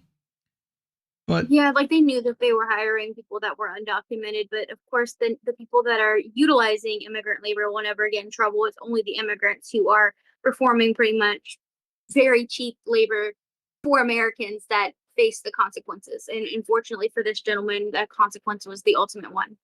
Every single time. Climbed onto the roof of the greenhouse. I don't know what he thought he was going to do on the roof, personally, but... I mean, he was probably trying to hide. Like, I mean, that's kind of human nature, right? Get to high ground if there's something going on underneath you. But, Fight or flight is a scary thing. You do things that don't make sense. yeah, I mean, you're talking about climbing on one of the roofs of these up there? It may not have been one of those. Those are just one of the greenhouses, but... Right, but I that don't know looks what they pretty said. friggin' tall right there. Like, It could have been. but there's nowhere to hide, is my point. Like, but There could I have get been it. worse. Like, when you're panicked, you know, people do weird shit when they're panicked. All right. But yeah, he again put in a box, sent that. Oh God, that was what he looked like in the hospital. All right. Yeah, his family had uploaded those photos to the GoFundMe, but beautifully. And this gave me one bit of hope in the world as people raised, like, I think, oh God, it was 360,000 for his family. So that was something I thought was beautiful. That's great. Okay, so at least there was that. But what again? No. And is there any like apology from Homeland Security? Has there been any No. statement put out The only whatsoever? thing they said is was not in our custody, so it's not our fault. That's what they said. Oh, the raid had nothing to do with the reason why he ended up dying. They pretty much said because legally we didn't have custody of him, our hands are clean. That's their justification. Wow. So this is actually from the raid itself. So that's actually from the protests, because like right after it happened, there were protests. Like people went up there to find out what the hell's going on, and within the hours there was protests, and that's a shot from the police force lining up against the protesters. Wow. They brought food, water, and food. They live streamed arrests. They shielded others from rubber bullets. Yeah, and again, there's no accountability, like you said. The people who planned it should be held accountable. The agents who carried it out, the officials who call it law enforcement, and the politicians that enable and empower all of this crap also need to be held accountable. They all need to be held accountable. What is happening is disgusting. It's just disgusting. All of them need to be held accountable. And a lot of it comes back at times to not just the machines. I mean, the machines are certainly part of the process, but back up even further and you get the selection process. How are the candidates even chosen in a lot of cases to run for office under those parties? Usually it's about very difficult. fundraising. I actually have worked with someone on a political campaign before, and the way it was explained to me is there's like, I guess, almost like finalists, if that makes sense. Like, it doesn't make sense, but it does. There's pretty much layers of people that can be selected, and they choose their favorite person from these different options. Yep. And that's shitty because it really limits you can only pretty much get picked and supported by either the Democratic or the Republican Party if you follow only what they want. Like, if you are a free spirit at all, they're going to try to single you out. They're going to try to make sure that you're fitting their narrative and their narrative only. They are very much in control of what is said and done. And it sucks because in America, people usually only vote one or the other. So it really limits on who can get in office. It's like you either play ball or you get nothing, which is what they did with Bernie. Like they fucked Bernie over several times. But that's America. In several ways, you know, and Bernie also fucked himself because he didn't fight when they started to. And there's a lot of speculation and reasons as to why. You know, could have been scared or, you know, worried about fracturing the party. Like, because I think a lot of his supporters were leftists. And with him, if he would have spoken out, that would have caused a lot more fractures in the party. But even not speaking out, people saw what had happened. So he didn't need to say anything. The party was already fractured at that point.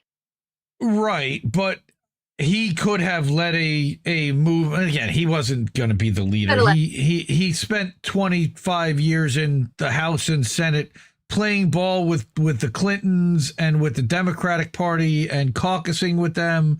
And he wasn't going to step outside the duopoly. He was really a member of the club. What we have needed is somebody really outside that club. You know, the closest that we really came to it in my lifetime was Ralph Nader, who kind of was respected by them, feared by them, but also had the respect and admiration of the American public as somebody that held both sides accountable. And I don't know if there's another figure that's ever going to be allowed with corporate media to rise like that again. They smeared the hell out of Ralph both before and after he ran for president. I believe that's what independent media sources like ours are kind of here for. The more that we grow, well, we are, as a but yeah. They still control the gateways. They control the ISPs. They control the platforms and who gets elevated and who gets seen in the algorithms to a point.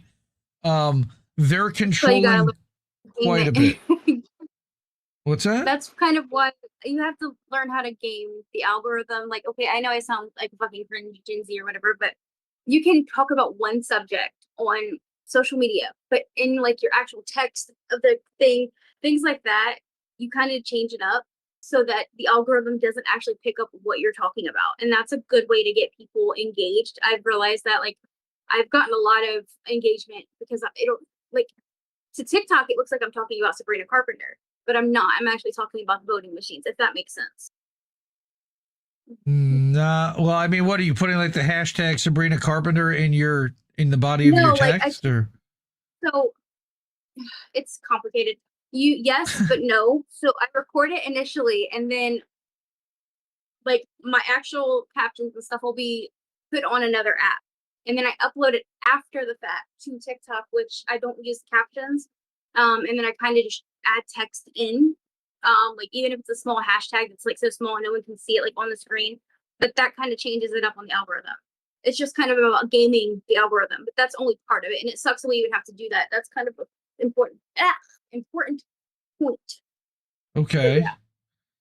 That's interesting. Anyway, doesn't matter, but yeah, there's ways around it. You just gotta kind of learn the system so you can fuck the system, if that makes sense. Well, fuck the system is something we definitely need to start doing, because you've got guys like this that are controlling the system. Leonard Leo and Peter Thiel, which you also wrote about, how they handed Trump to the Heritage Foundation. Yes.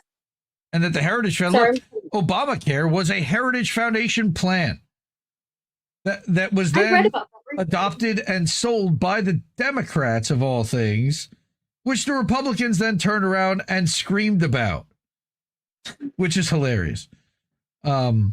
This was Romney Care in Massachusetts. It was incredibly effective. But when they tried to decide that they were going to deploy it nationwide, everybody cried. They expanded Medicaid to certain states, but half the states, the ones that were run by Republicans, decided not to opt in and create their own Medicaid exchange or you know, their Obamacare exchange, which subsidized the healthcare costs of all those people who live there. So they've been suffering through an increase of costs for a while. I read somewhere recently that 90 days from now, all the Obamacare subsidies are going to expire, and now everybody's costs are going to go back up. Some people as high as 75% in states that had Obamacare subsidies.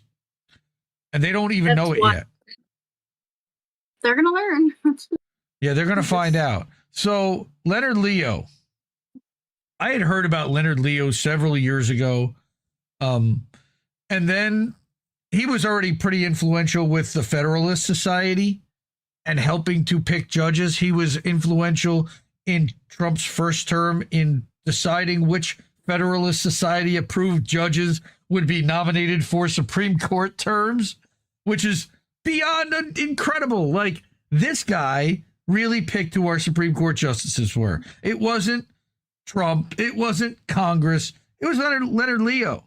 He handpicked these people, one single-handedly. And then some rich Republican asshole, billionaire, left that guy when they died $1.6 billion to invest in whatever they saw fit to influence our judicial system moving forward. Which is dark money.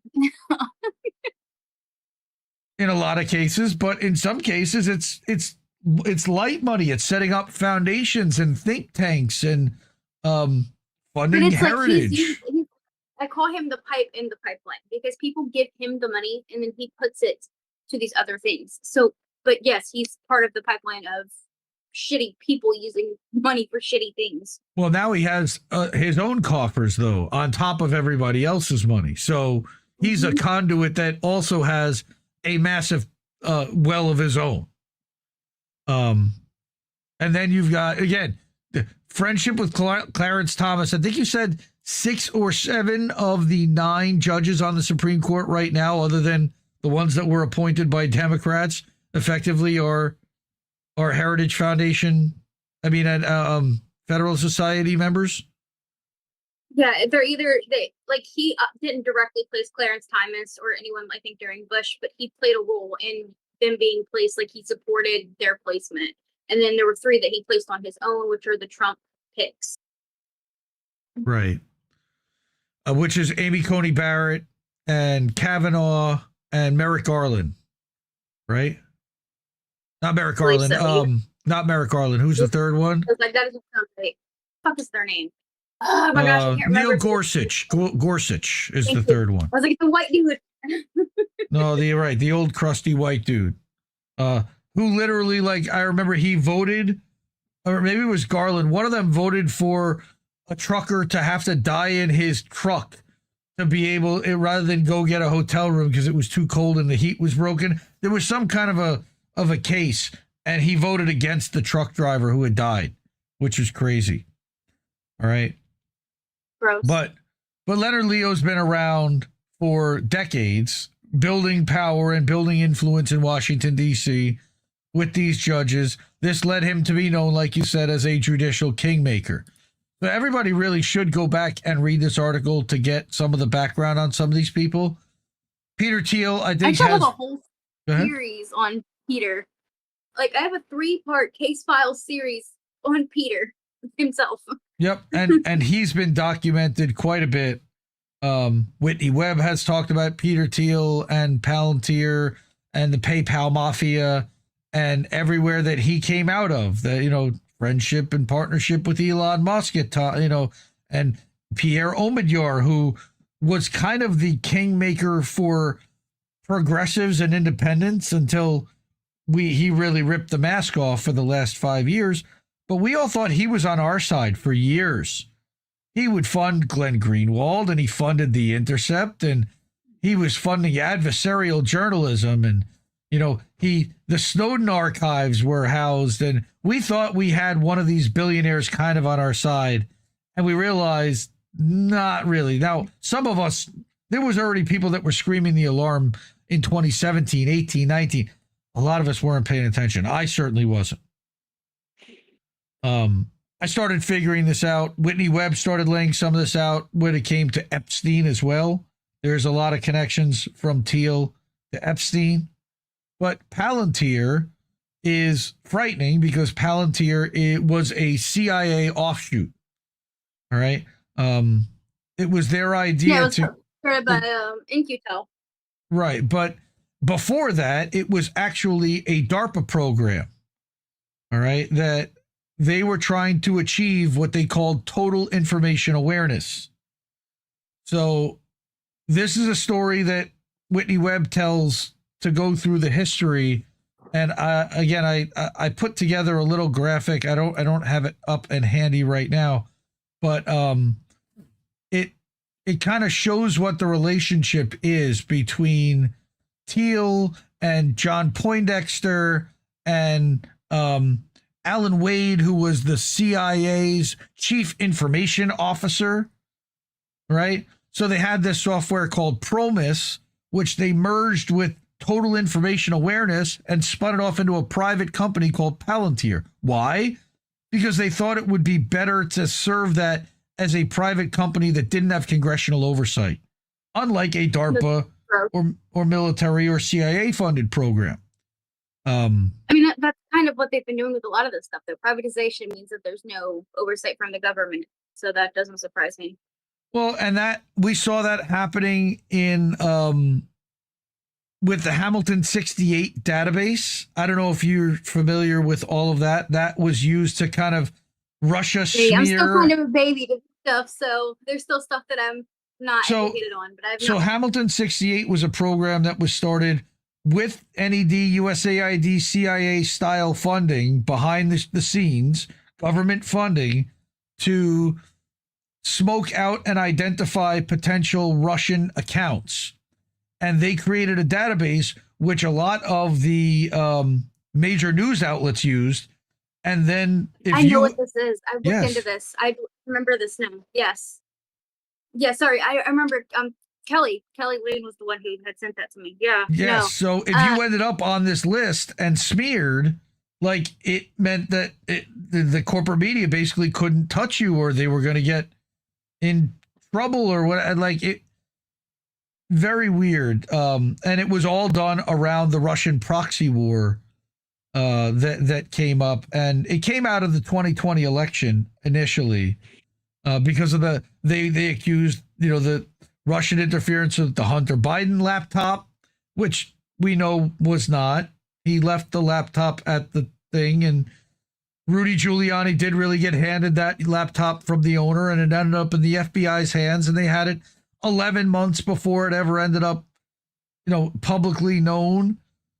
But the FBI and the Aspen something Institute held a tabletop exercise 90 days before the election to warn them and game out what would happen if it just so happened that a laptop came out and had all kinds of incriminating evidence about the president's son. What would you do?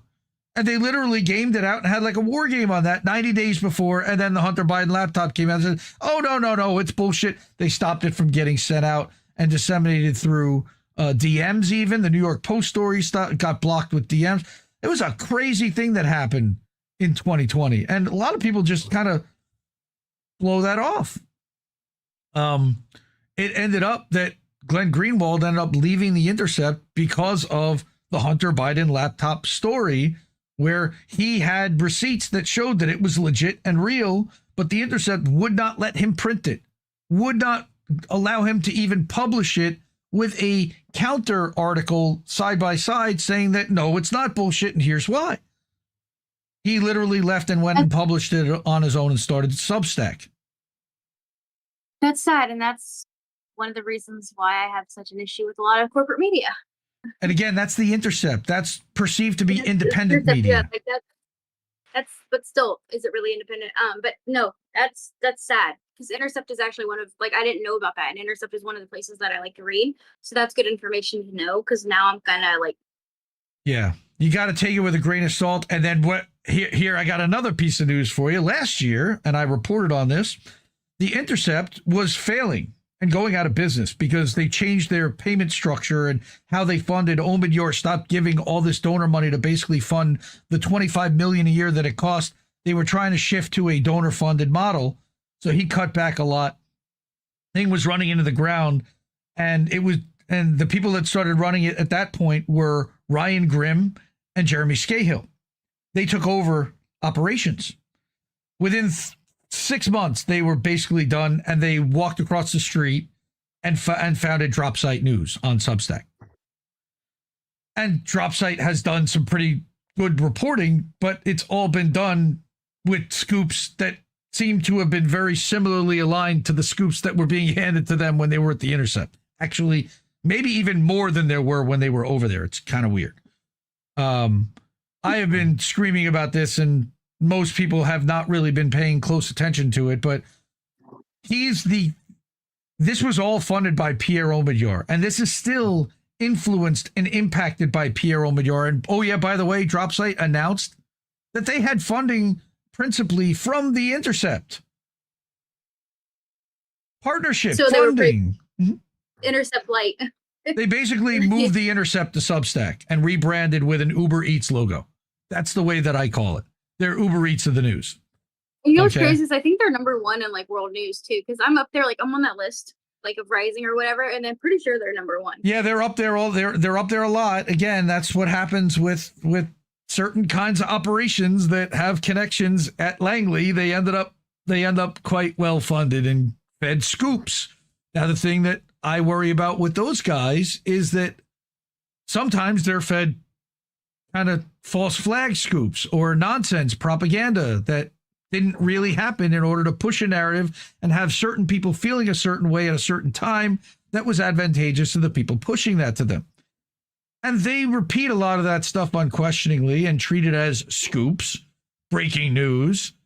And I have a big issue with some of that happening. And Peter Thiel has been also involved in funding a lot of news and propaganda and what they call the mainstream alternative media, which I think you've talked about in some of your articles. No? Maybe. I'm not sure. Honestly, I don't think so, but I could have. So he's got Like, Aspen my Institute. thing- Oh, you got Yarvin in there. Yeah, because I was gonna say I tend to do a lot of deep dives, and unfortunately, because I have ADHD, I can get very distracted, and I can tell you 1 minute the whole backstory on something, and then something else will catch my attention, unfortunately, and with that, I kind of get very forgetful. So I may have, I can't say for sure that I have or I haven't, but like my big stories, like my immigration stuff, and the stuff with the cop, things like that. Mhm. Okay, yes, I can remember like verbatim, but everything I write on, not necessarily. The Claremont Institute. So he funds think tanks. Claremont writers help justify January 6th insurrection. Again, I still have questions. I think it was a riot. I think it was orchestrated. I think they understaffed the Capitol cops on purpose because they knew it was happening. They told the staffers to stay home that day. There were a lot of things that there's a lot of questions about what happened on that day. And there was anticipation, I think, in a lot of cases about what was going to happen. And it got out of control for sure. 99% of the people that were there that got indicted did not do anything necessarily wrong other than stand outside and yell. People that never entered the building got charged. And I thought that was completely wrong. And they used No one's got any charges now. they used the data from the social media apps that they were using in order to pinpoint and target them. And they shut down, which one was it? It wasn't Getter. It was Parler. Parler was hosted on Amazon servers. Now, the reason why I'm going into this is because Peter Thiel then decided that he wasn't going to allow for that to ever happen again. That there were never going to be Amazon servers that they could scrape and shut down whatever dissent he wanted to make sure was going out there. So he invested in Rumble. That was 2020. Now, allegedly, according to the CEO, and I've had direct messages from the CEO that tells me that he has not been involved with this company since 2021. He doesn't need to be. Because he put a flunky in place, a flunky by the name of J.D. Vance, who you report on quite a bit. J.D. Vance is also a major... They were from the same... So. J.D. Vance is a major shareholder in Rumble. Early investor. I've heard that. I've actually read... I didn't write about that, but I read about that some time ago. Vivek Ramaswamy, also major early stage investor in Rumble. Which, for people who don't know, that's the other side of Doge. It's the other half of Doge. What, Rumble? No. No. Vivek. Oh, Vivek. Well, not sort of. I mean, he wanted to be. They didn't let him be. There was Sweaty Pete. I call him Sweaty Pete. That was his New York Times interview where he said that it wasn't even like people shouldn't even be allowed to survive. But yeah. So, but big Federalist Society member. So you kind of connect the dots between Leonard Leo and Peter Thiel, which I also found interesting because I haven't really seen anybody else connect that angle yet. Heritage to Thiel. All right. Leonard Leo and Peter Thiel didn't build the Heritage Foundation. They just knew how to manipulate it. And then you get into the history of the Heritage Foundation and Russell Vogt, who is the architect of Project 2025, right? Mhm. Right. And Yeah, this is something that I've wrote on, but this is one of my more, I don't want to say minor articles, but it's something that I kind of just write about ever so often. I'm not completely educated on all of the nuances, but the more I find, the more disgusted I am. it's bad. Yeah. The 1776 Commission to End Racial Indoctrination in K-12 schools. We covered something about that a couple of years ago on How Do We Miss That? They hired a consultant in Pennsylvania to push this agenda, and he was completely like paid off by an organization and had no qualifications outside of being paid off. It was wild. All right. Leonard Leo didn't draft the plan, like you said. He built the legal infrastructure that lets it live and funds it. And Thiel didn't write the blueprint. He supplies the hardware. And now he supplies the operating system, multiple operating systems. So, yeah, so you connect the dots there. So definitely everybody should also go and read a lot more of that article than I covered, because there's a lot more that I didn't talk about. And then, Yeah, and again, it goes very deep. That's why I haven't wrote on it quite as much as I would like to, because I feel like the capacity that it's going to like mentally cost me, and the fact that it's going to take so long, there's a lot to it. there is a lot. And again, I would recommend reading Whitney Webb, Unlimited Hangout. She wrote two books, a 2-part book called One Nation Under Blackmail. That's over 1,000 pages between them, that puts a lot of the history and lays out a lot of the connections. Like, how is Jamie Dimon now the CEO of Chase, J.P. Morgan Chase, right? He was the Bank One CEO, and he had connections to this, and he was involved in this. And it's just really interesting how she kind of follows the timelines and goes back to show what the connections are with Les Wexner and B'nai B'rith and all of like the really, you know, the Zionist organizations in the 60s and 70s, and how they set a lot of the stages.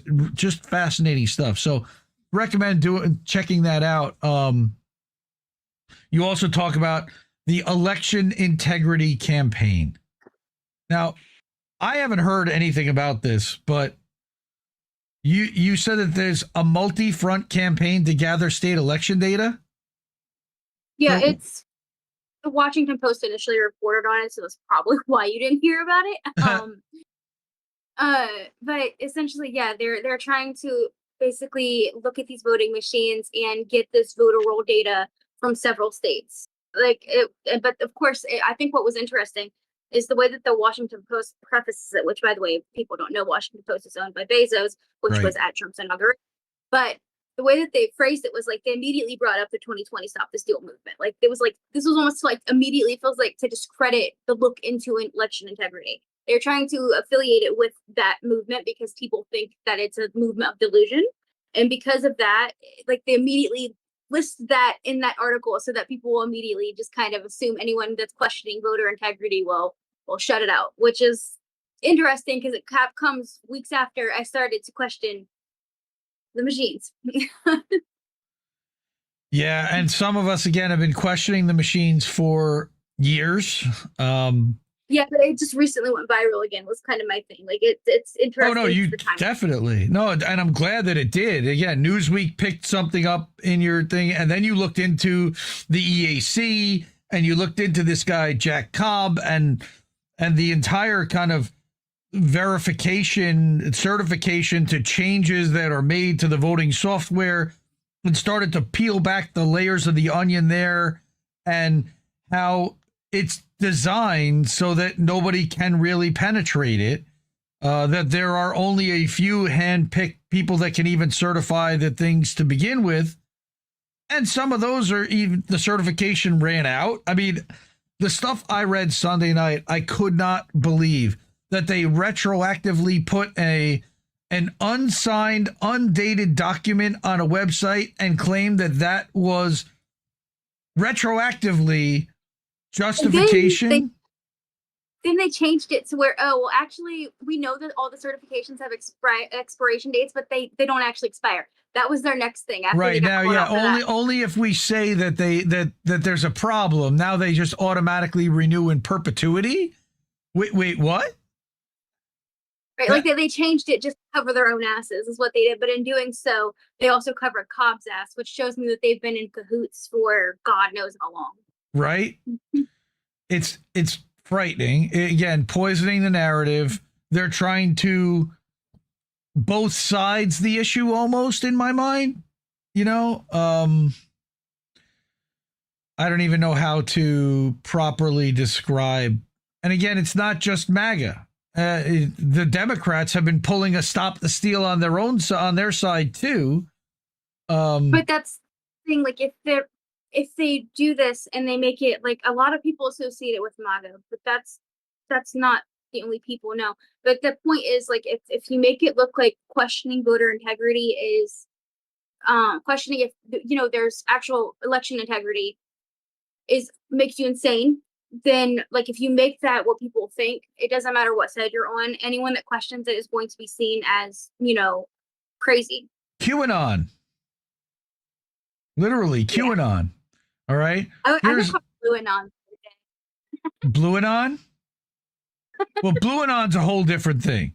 Blue Anon are the people that believe Russiagate and all kinds of Democratic narrative nonsense. It was them trying to make fun of the QAnon thing. They don't know who that actually is. Like, they just made it up. Like, it was an insult from, like, a content creator on TikTok.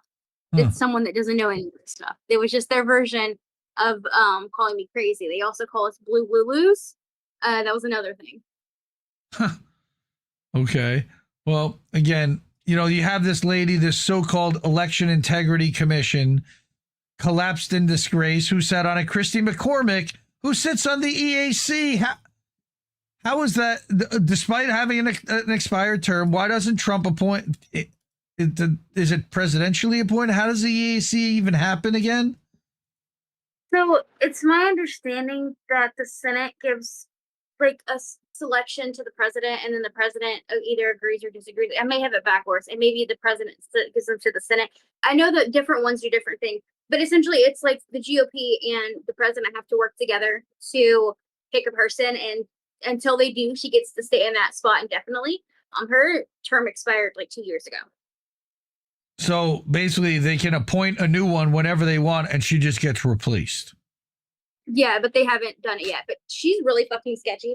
Her and that guy Donald Palmer, they are both very heavily linked to the MAGA network, as well as, like, she signed off on, like, there being forensic clones of our machines. Like, she had signed off her name as part of, like, because they were going to do, like, this press release from Cyber Ninjas about it, and then she had added her name to try to, like, make it credible. But then they had retroactively, like, changed, like, they pretty much changed it, and it never came out. But she signed her name on it. Like, she got caught, and she's went on multiple, like, alt-right podcasts, and she's very much not nonpartisan. I mean, not nonpartisan. I mean, obviously it's partisan because that's the way that the Hobbs Act set up the EAC. But she's not. She very much aligns only with her political party. She's not aligning with the American people's interests like she should be. So, again, like you said here, over the past several months, you already documented that the election system in the U.S. is already compromised, and it's not by Russia, it's not by any foreign entity, all right, but by a closed-loop network of private voting machine vendors, federal agencies, and politically connected insiders. They don't need a foreign country to rig this stuff. It's already being rigged. No, yeah, because our elections are ran by corporate interests. Like, it's literally a fucking private company that gets paid by other private companies to certify our machines. It's wild. It's wild. It's literally, I don't know, frustrating. You're talking about Pro V&V here, which is Cobb's lab that he started. after he was already kicked out of another lab, Cyber, and he'd been working for several of these things basically since the machines were introduced in the early 2000s. And how this guy got juiced in there and managed to stay in there for 20 plus years while never certifying a machine that wasn't provided, where he didn't have the test software provided by the same company he was supposed to be certifying. Like, what? Yeah, like he essentially has pretty much signed off on whatever the people that make the voting machines say is okay. Like if they say, "Oh, it's cool, don't worry about it," then he certifies it. And it's so wild to me, because you would think like the EAC exists to try to be like that, third party to prevent this kind of thing from happening, like just him signing off on another corporate interest. But the EAC is being sued for doing the same shit. They let the people, like a lot of the bigwigs from these corporations, come in before the VSSG 3.0, the voting guidelines, the newest voting rules, before they were written. They let the people from these vendor machines companies come in and help. Yeah, which is crazy, because that's why Cyber lost its accreditation, and it's something that Jack Cobb is still doing to this day. Like he admitted that he, like in the Dominion suit in 2020, what was it? Was it the Raffensperger lawsuit? Yeah. Cobb was called to testify, and he admitted under legal, oh my gosh, I can't think of the words. I'm getting tongue-tied.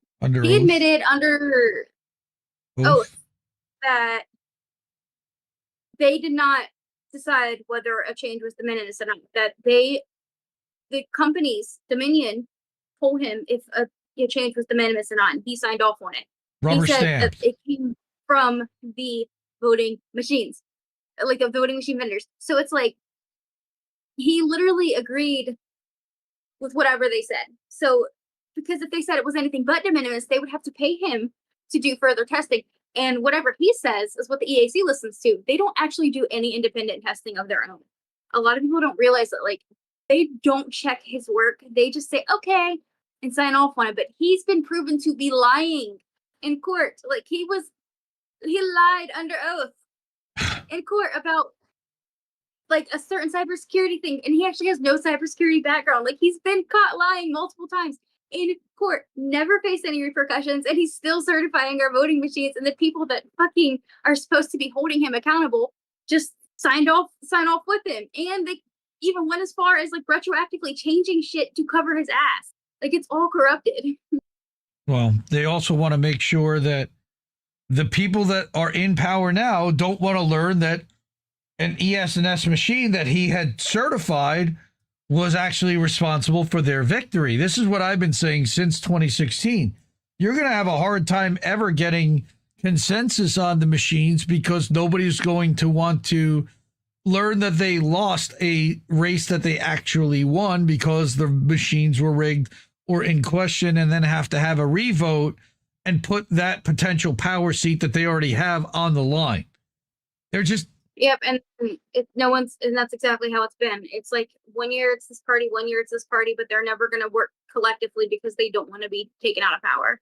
They just ping pong it, and they make sure that between the revolving door, that as long as it's a Republican or a Democrat, that system is basically going to stay in place.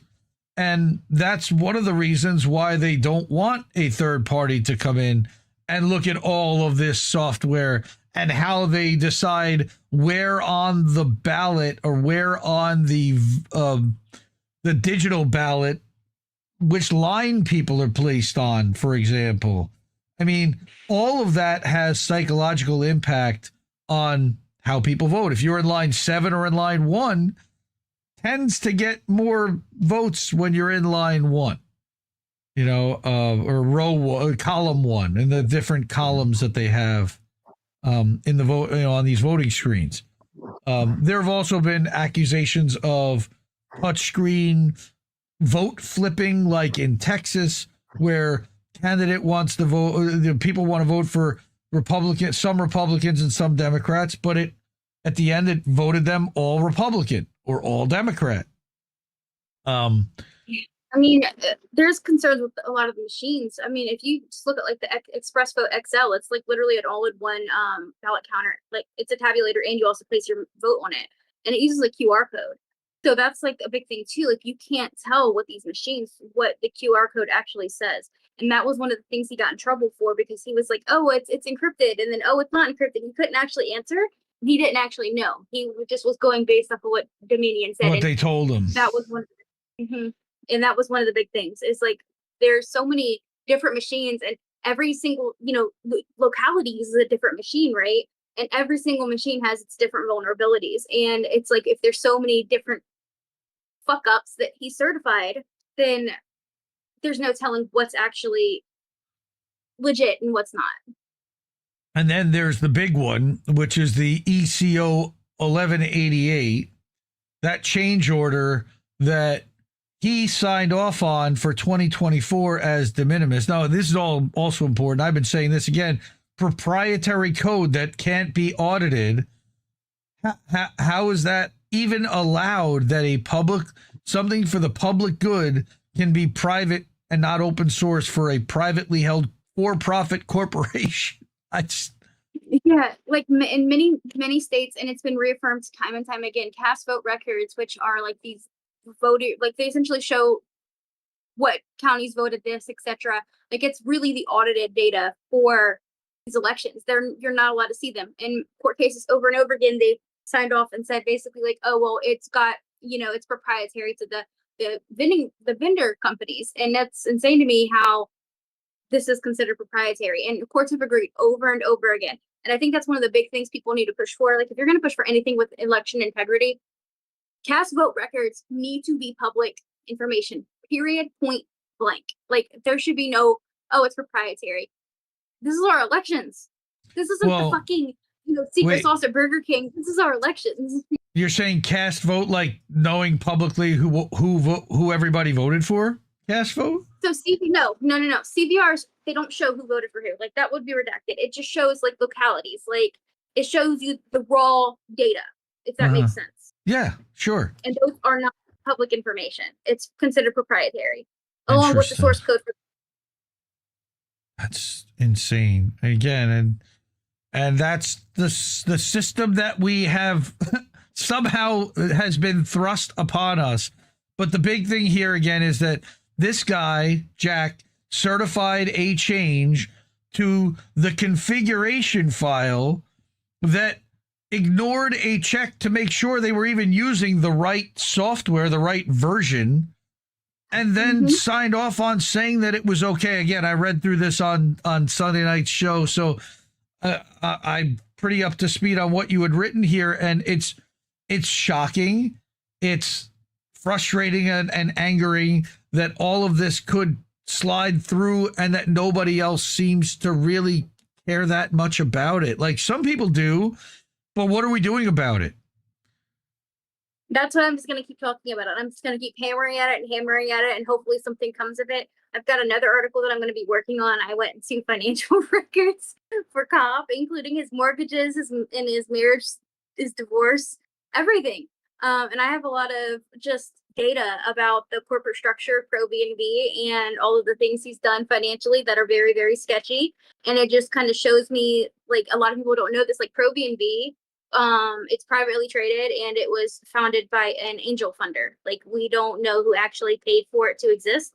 But what we do know is that Jack Cobb bought the building that ProBNB is housed in Cummings Research Park for $2.45 million in 2019, just 2 years after he changed the articles of incorporation to be corporately rebranded to benefit preferred shareholders. It's a whole thing. I'll explain it in less jargon terms in my article, but there's more to it. And yeah, and not only that, I saw that there were other ProVNVs set up in other states but are no longer active companies. Yeah, and 3 of them are like actually linked to Cobb through a registered agent called, I think it was InfoCorp or some. I have it written down. But then there's one that I thought was really weird. It was in Colorado, which was not linked to Cobb, and the business that it was like the location of the business was like in this like industrial complex, And the business was also registered to like a gardening thing, a construction thing. Like there were like 4 or 5 shell businesses associated with this specific address that this Pro V&V Incorporated was. And when you link back to who owns what, it's just shell company leading to shell company leading to shell company, which was really weird to me. And then Jeff Cobb actually just bought another LLC, like another company, July 2nd, called Pro V&V Services or something, Incorporated or LLC or something like that. And I'm just wondering if this is his exit plan. And again, all of this is being done with our election certification software, or not even software, the people who certify our elections. I don't quite understand what the lab that he owns does other than rubber stamp what's handed to him by ES&S, Dominion, and Smart Elections. Not Smart Elections. Smart Elections is the not Smart. That is the name. The third vendor that I'm thinking of. It's I can't remember the name by heart, but it's mostly Dominion and ES&S. Don't come for me. They'll try to sue me. They'll try to sue Dominion. anybody that talks about them. The minute you mention their name, but they put their names on those machines. They got taken over by private equity in 2019, and then that's why they sued the fuck out of Fox, because that private equity had a lot of money to make from it. And more importantly, it was to silence anybody else from challenging or talking about it going forward because of the risk of a massive $1 billion lawsuit, which Fox ended up settling for, I think, $800 million or some silly number. I mean, I guess if they're going to sue anyone and make a example out of anyone, Fox would be the one. Well, it's only half the problem, but sure. I mean, I would have liked to have seen as much come out of. No, I get it. Rupert Murdoch and those guys. But that, if they were going to try to make an example out of anyone, it would be Fox because they're so big, not because of how they're politically aligned. Sure. All right. So then there was the EAC thing. I think you talked a little bit about kind of how weird this is, how they just get appointed and they just stay there even though they expire until there's a new one appointed, which is strange. Why wouldn't they push a new one? And here you go. The EAC is corrupt. So how is the EAC corrupt? How are they not? I mean, they literally let the vendors come in and make the rules. They've proactively retroactively certified Pro V&V, despite their expiration, their certification being expired. They've used their positions at the EAC to try to earn them money, through signing off or agreeing to things that aren't necessarily true. They're very much corrupt. Right. So again, you've got Christy McCormick and Donald Palmer. Now, they're not the only two on the commission, right? They're just two of the members? I listed the names of the other ones up there, but I've done a deep dive on the other two, and I haven't been able to find anything that's solid, but they are on my list of people to look into. But Christy McCormick and Donald Palmer are such blatant red flags that I just had to at least talk about them first. But I am looking into the EAC as a whole. Because one thing that really pisses me off is their project director, Mark Robbins, he's sketchy. His history is sketchy. I'm going to go into that in a feature article. But for him to be appointed as program director, he has to be appointed and agreed to by the members of the commission, for the two Dems, the two people from the GOP. And that means one of the two Democrats on there at least signed off on this very corrupted man being placed as project or program director. So that means there's someone that's getting paid or something's happening with the Dems on there too. I just haven't been able to find anything as of now, on their records. They look squeaky clean. Interesting. But like you say here, the lab certifying our machines, Pro V&V, ran without accreditation for years. Its founder, Jack Cobb, has a history of rubber stamping machines for cash back when he worked for Cyber, a lab so corrupt it was shut down. And then when that scandal faded, he just opened up a new shop called Pro V&V and picked up where he left off. And somehow the EAC allowed that. The EAC covered for him They backdated documents. They lied to the public. They enabled uncertified systems to run our elections. And then when caught, they called it a clerical error and then tried to cover their tracks by placing documents that tried to certify him after the fact.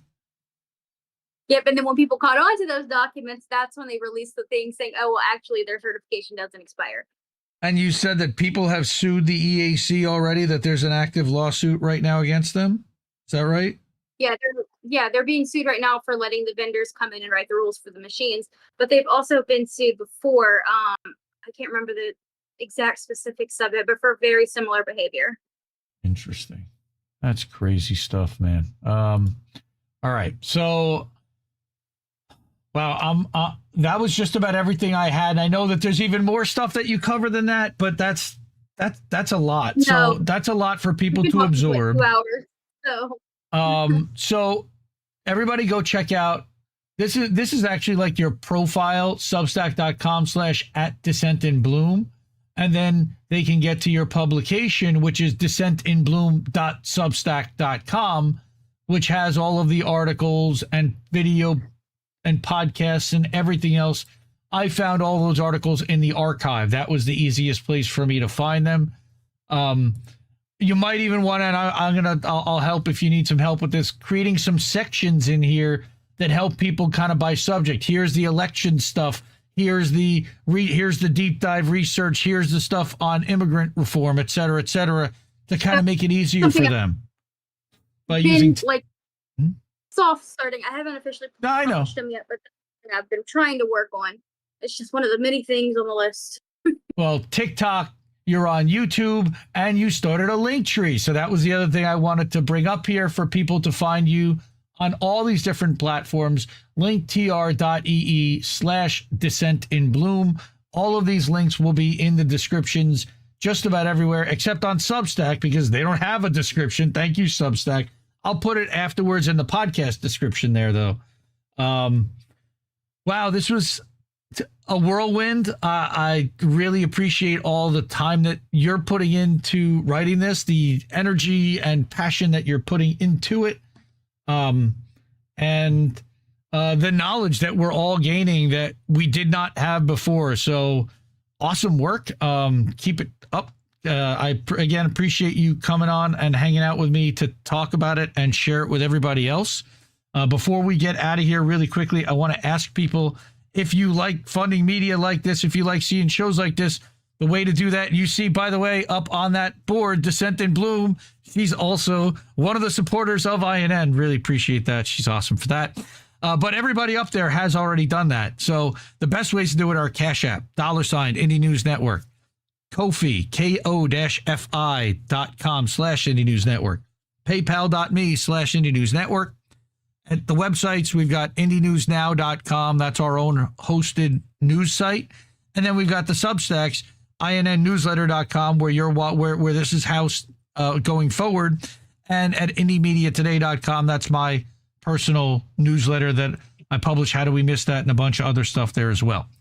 Again, this was great, horrifying, educational, and exhausting, but again, a lot of fun. And definitely come back. I apologize if I get tongue-tied and stuff, guys. I'm sorry. I'm not good on camera. That happens. You're great. No worries. The work and the writing is phenomenal. You know, you have a lot more time to plan out your thoughts when you're writing, and it's tougher to be on camera and be on like this and on the spot and have your stuff I don't down. know if I'm actually like blushing because I'm like, oh my gosh, I sound like I'm talking nonsense. Oh no, this was great, and we will have to do this again real soon, but we'll be back with another INN one-on-one, I'm sure, very shortly. Check out all the other shows on INN. You can follow us at IndieNews.network. You can see all the links down in the scrolling ticker below or in the description wherever you are. So again, this is this is Dissent in Bloom. This was INN one-on-one, episode 2 from our series, hopefully going forward. So we'll see you soon. Have a great day, everyone. Thanks a lot. Bye-bye. I guess this isn't such an awful place. Is that what you want me to say? You prove it's possible to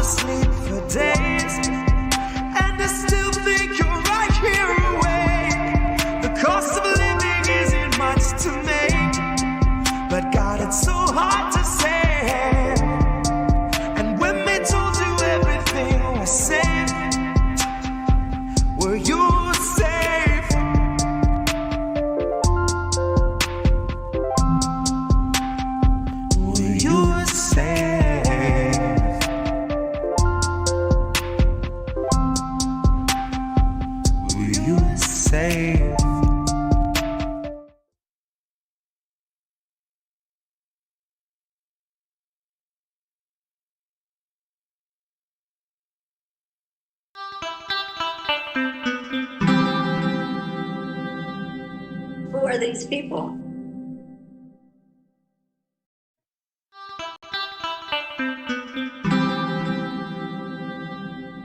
Who are these people? Who are these people? Hi, everybody. What's up? It's Indy. This is INN one-on-one, but I'm starting a few minutes early because I don't have a guest yet.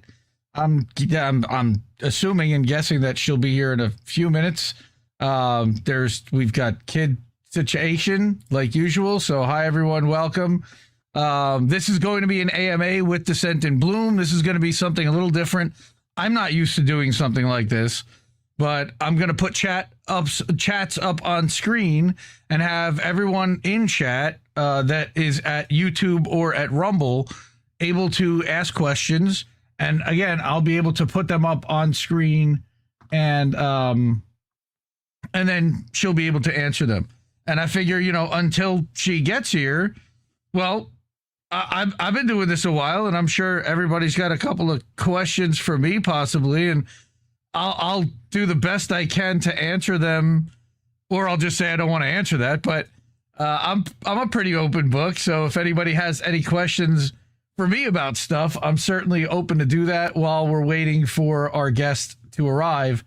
I've got everything set up and waiting, and the audio is turned off, so when she gets here, I can turn that on, bring her in properly. But in the meantime, welcome everyone. So again, this is a one-on-one. This is an AMA. So if you have any specific questions for me, first of all, I'm open right now. Hit me, man, and hit me, ladies. What do you need? Okay.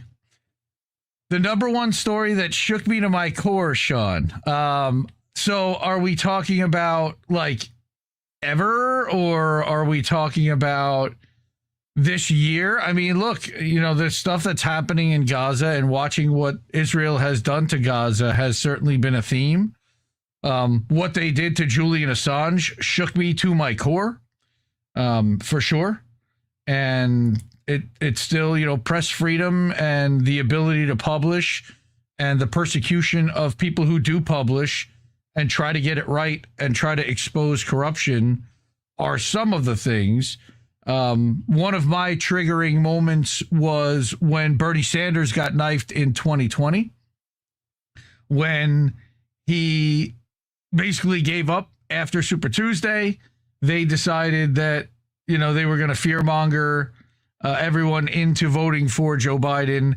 And I watched the media, an entire media circus descend on that guy from 10 days of expecting he was going to be the nominee to there was no chance he was ever going to be the nominee. And they just kind of pulled the rug out from under him and all the supporters that truly believed in what he was doing.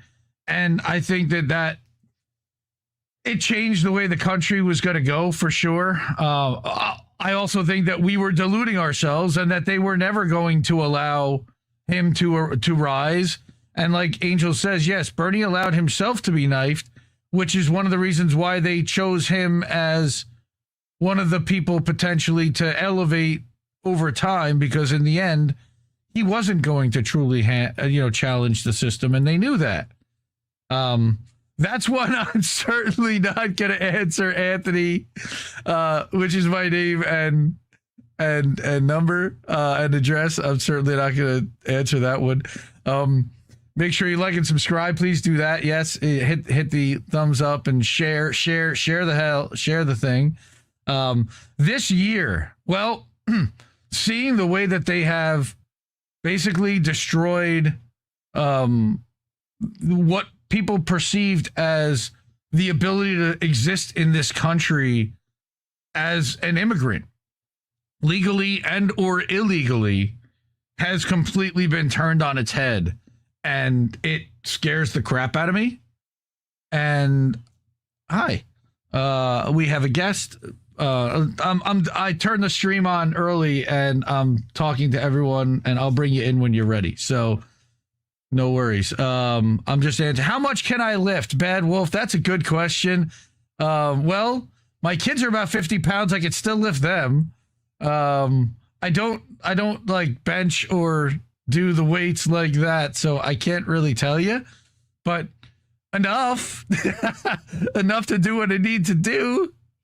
All right, let's make that big, fix that, and whenever you're ready, you can turn your thing on and we can go. Go ahead, take your time. No. They can't hear you. They can't hear you. I've got you off. You're good. Green to the orange tie.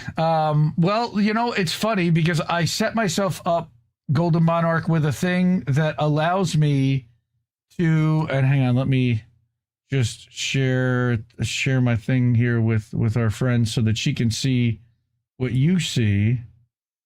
Good. Oh no, that's not good. Okay, so if I go here and I go here,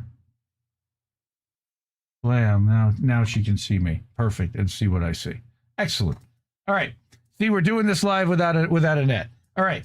So if I want to switch ties, I actually have a button that allows me to switch ties on the fly. So I can go to a red tie or an orange tie, or I can go back to the green tie. And I also have a gold tie, a yellow tie that kind of matches the font in the IndieNewsNow website. Go to IndieNewsNow.com, by the way, if you haven't yet. That's killer. There's tons of different news sites to catch over there.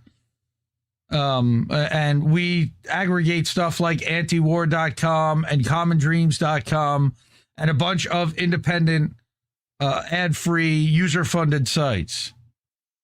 All right. Okay. So everybody's getting dinner. Where's the dry cleaning receipt for Fred's cape? That's a good question. He hasn't furnished it to me, so I don't know. Check your pockets. I think that's a good idea. There was a problem with the cleaners. Appears they used garlic. See, Sean answered your question for you. Wonderful. Okay, what do we need to do? Colorado People's News. What do we need to do to tear down the power structure that creates the crimes, keeping the 1% in place? Well, to me, the biggest thing is that hurts them is we hurt their wallets. That is a long-term slow slog. It's a BDS kind of method for sure. There is also the opt-out of the system where they can't even form a quorum. So we can do that. There is, of course, there's the electoral solution locally. Until we get a Citizens United ruling, and that might be the other thing to do, is to organize for a constitutional amendment. But who's going to pass that constitutional amendment? We're going to have to then get a convention of states specifically around that issue. And there are other issues, I think. Well, maybe it's term limits. Maybe it's Citizens United. All right. But those are two issues, I think, within Congress that could really make a big difference in shaping how our laws are written. How do we deal with corporate influence is really the big question. And getting corporate money and private funded money that's funneled through charitable corporations and all kinds of foundations and bundled through the major parties themselves, they're all a problem. The private organization of the Democratic National Committee. And then we can get into the stuff that our friend Dissent in Bloom has been working on, which is the machines and the entire process itself of elections. We need to tear all of that down and really start over intelligently without allowing the oligarchs and technocrats to decide how it's going to be structured and built. How we do that is up to a lot of people, and I'm not the smartest guy in the world to do that. But it's certainly, again, Golden Monarch, not going to be Michael Saylor. No, and it's not me, a.k.a. Michael Saylor, with the orange tie. I'm not going to the moon. I'm not all about the Bitcoin. It's one of the reasons why I don't wear the orange tie, actually. And I don't, even though that is Substack orange, and I am all about the Substack, and I probably should do the tech tips in orange. But yeah, all right. So there we go. So Dissent in Blue. Oh, perfect. Well, Sean has a question for the both of us, and our guest is ready. So I'm going to switch over. And first of all, let me bring her audio in so you can hear her. That would help. And now we are going to welcome in my friend and guest, Dissent in Bloom. Hello. Okay. Oh, that's something we need to fix, though. Oh, because it has my camera. Oh, whatever. You can Happens see every them. time we do this. It's okay. You can see that little thing in the corner, but I don't care. All right. So the question from Sean again is one that we talk about quite a bit. How do we balance life and studying these stories? I'll let you start with that one because you just started doing this. Spite. No. In all honesty, I think it's just wanting to make things better, wanting to make things a better place, right? Like, yeah, we're all busy. We all have our lives, but if we're all so busy that we can't realize what's going on around us, how's that going to work out for anyone?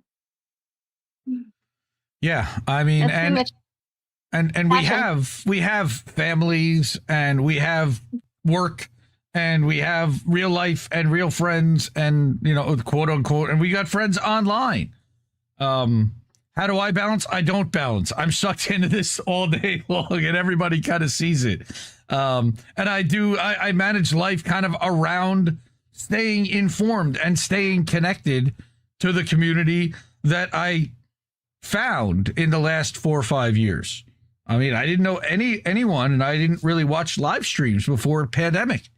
And it's really kind of changed how I interact with people. It's changed how I look at everybody through a political lens. And unfortunately, I don't really connect with very many people locally. And having kids, you're kind of stuck dealing with the parents of the kids that your kids are friends with.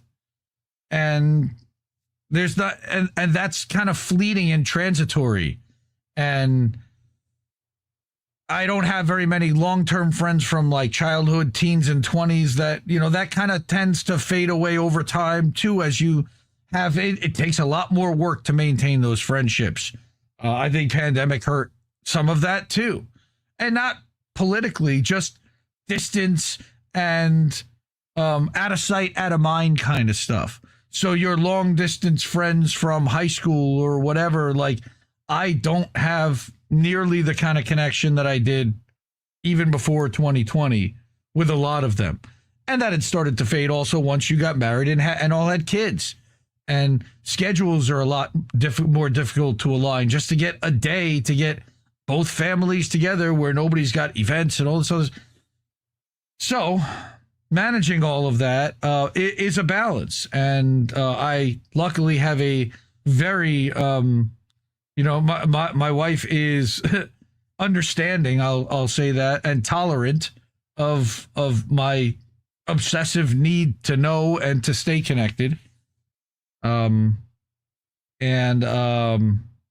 my kids, they see me doing this, and they see why I'm doing this. They see, I don't really talk to them about the news. I try to keep them as sheltered as possible. They're still relatively young. They're school age, but they don't really get very much, kind of current event stuff at school. So I tend to not, whatever kind of seeps through.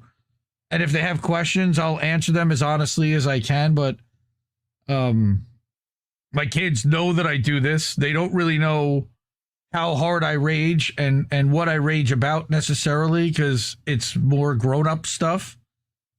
They know that I curse. They know that that's funny. They love Jesse, Uncle Jesse. They call him Uncle Jesse. They love when he reads Dr. Seuss.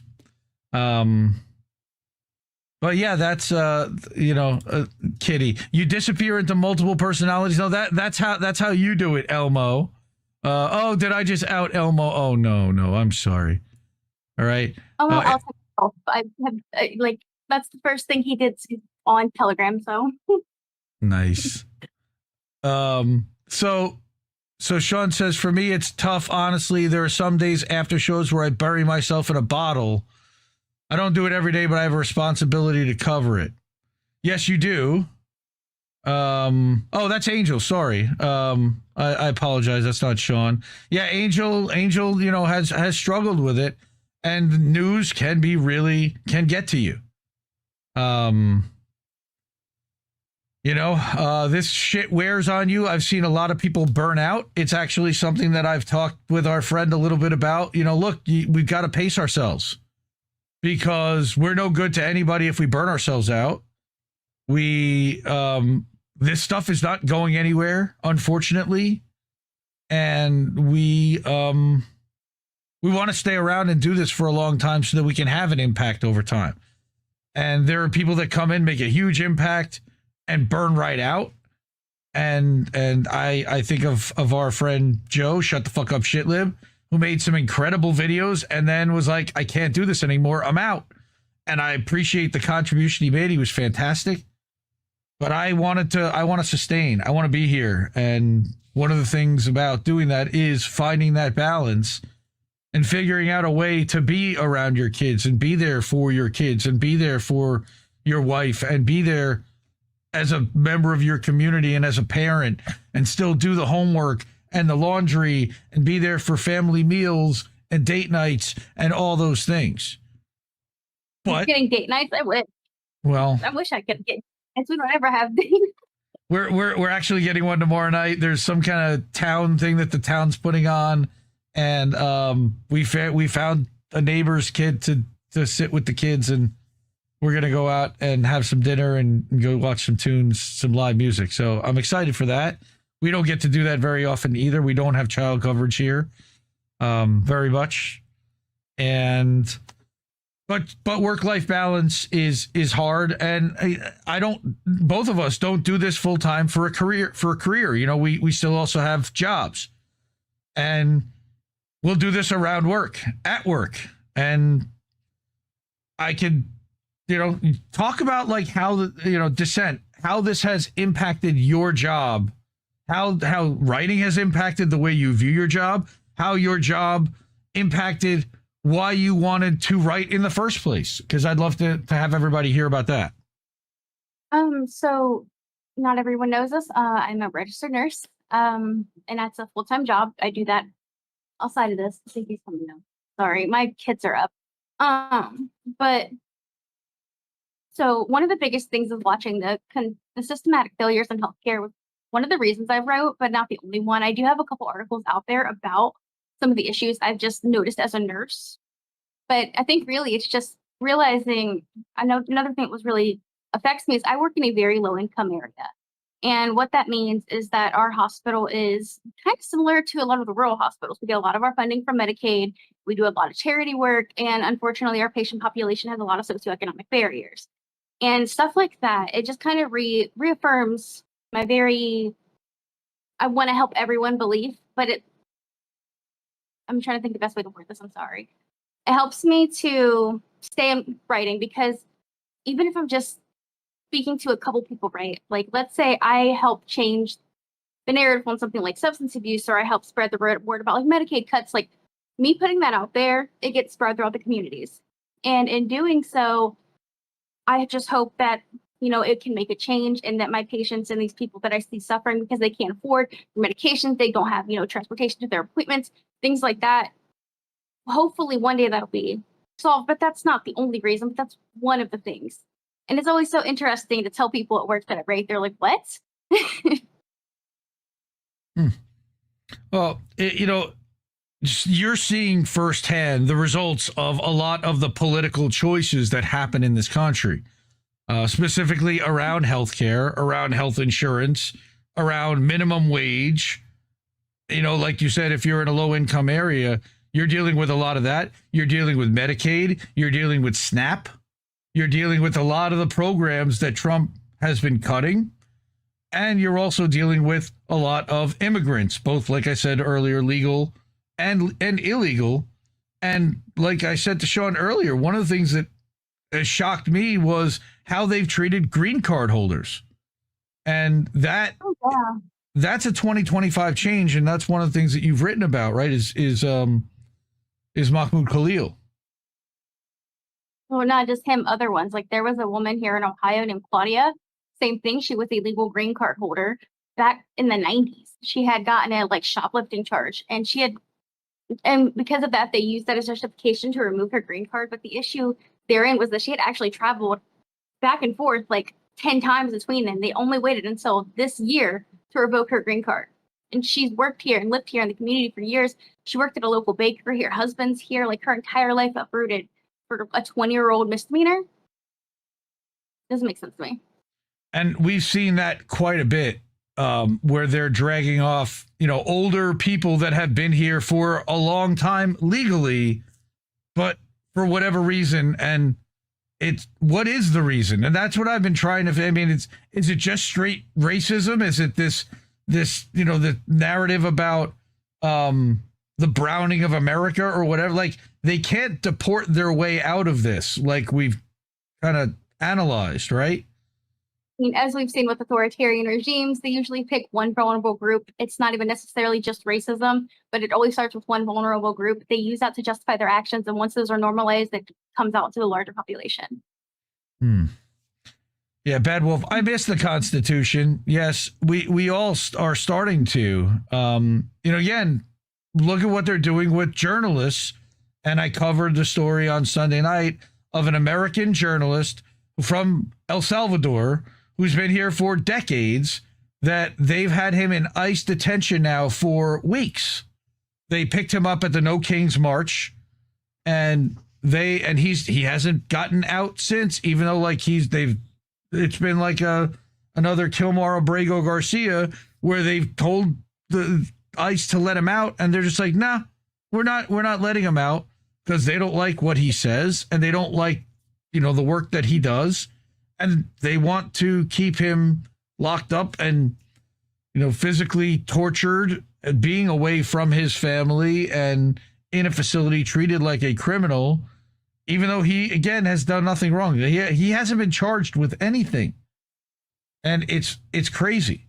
So I wanted to share your Substack, which is where you do a lot of the writing.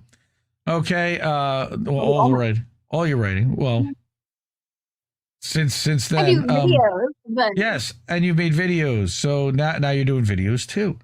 But you just literally published an article right before we went live, and you were talking to me about this over the last couple of days.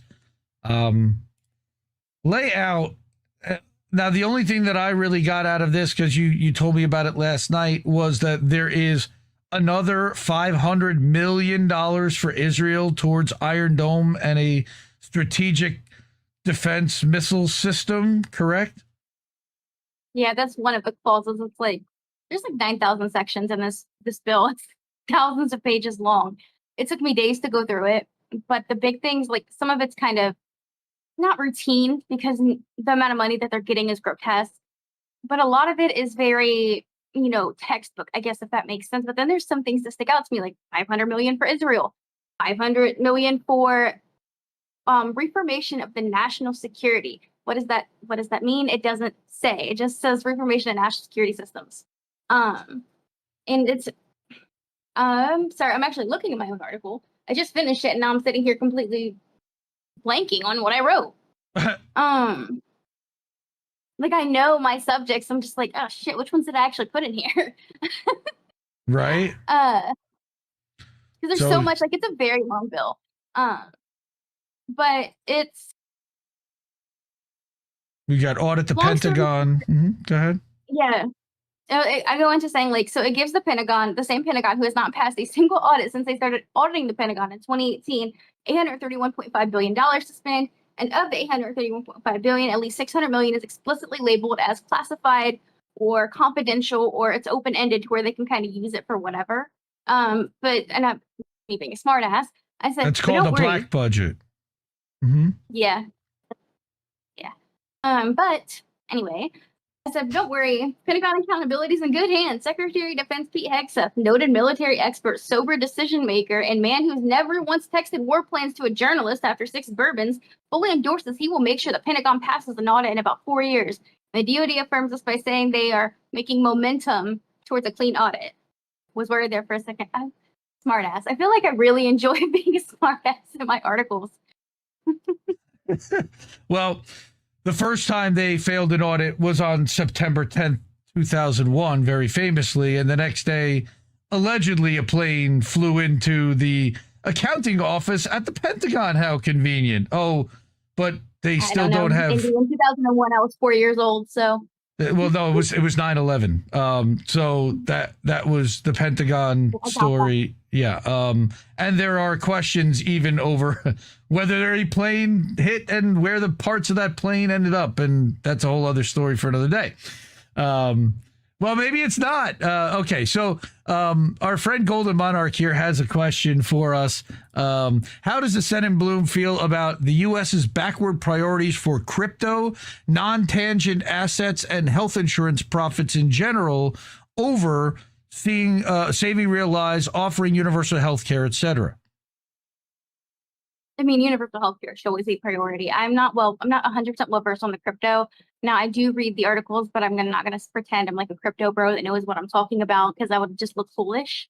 But I will say universal healthcare is something that I do feel should be prioritized over crypto. Universal healthcare would, so in countries, I actually wrote a paper on this in school years ago.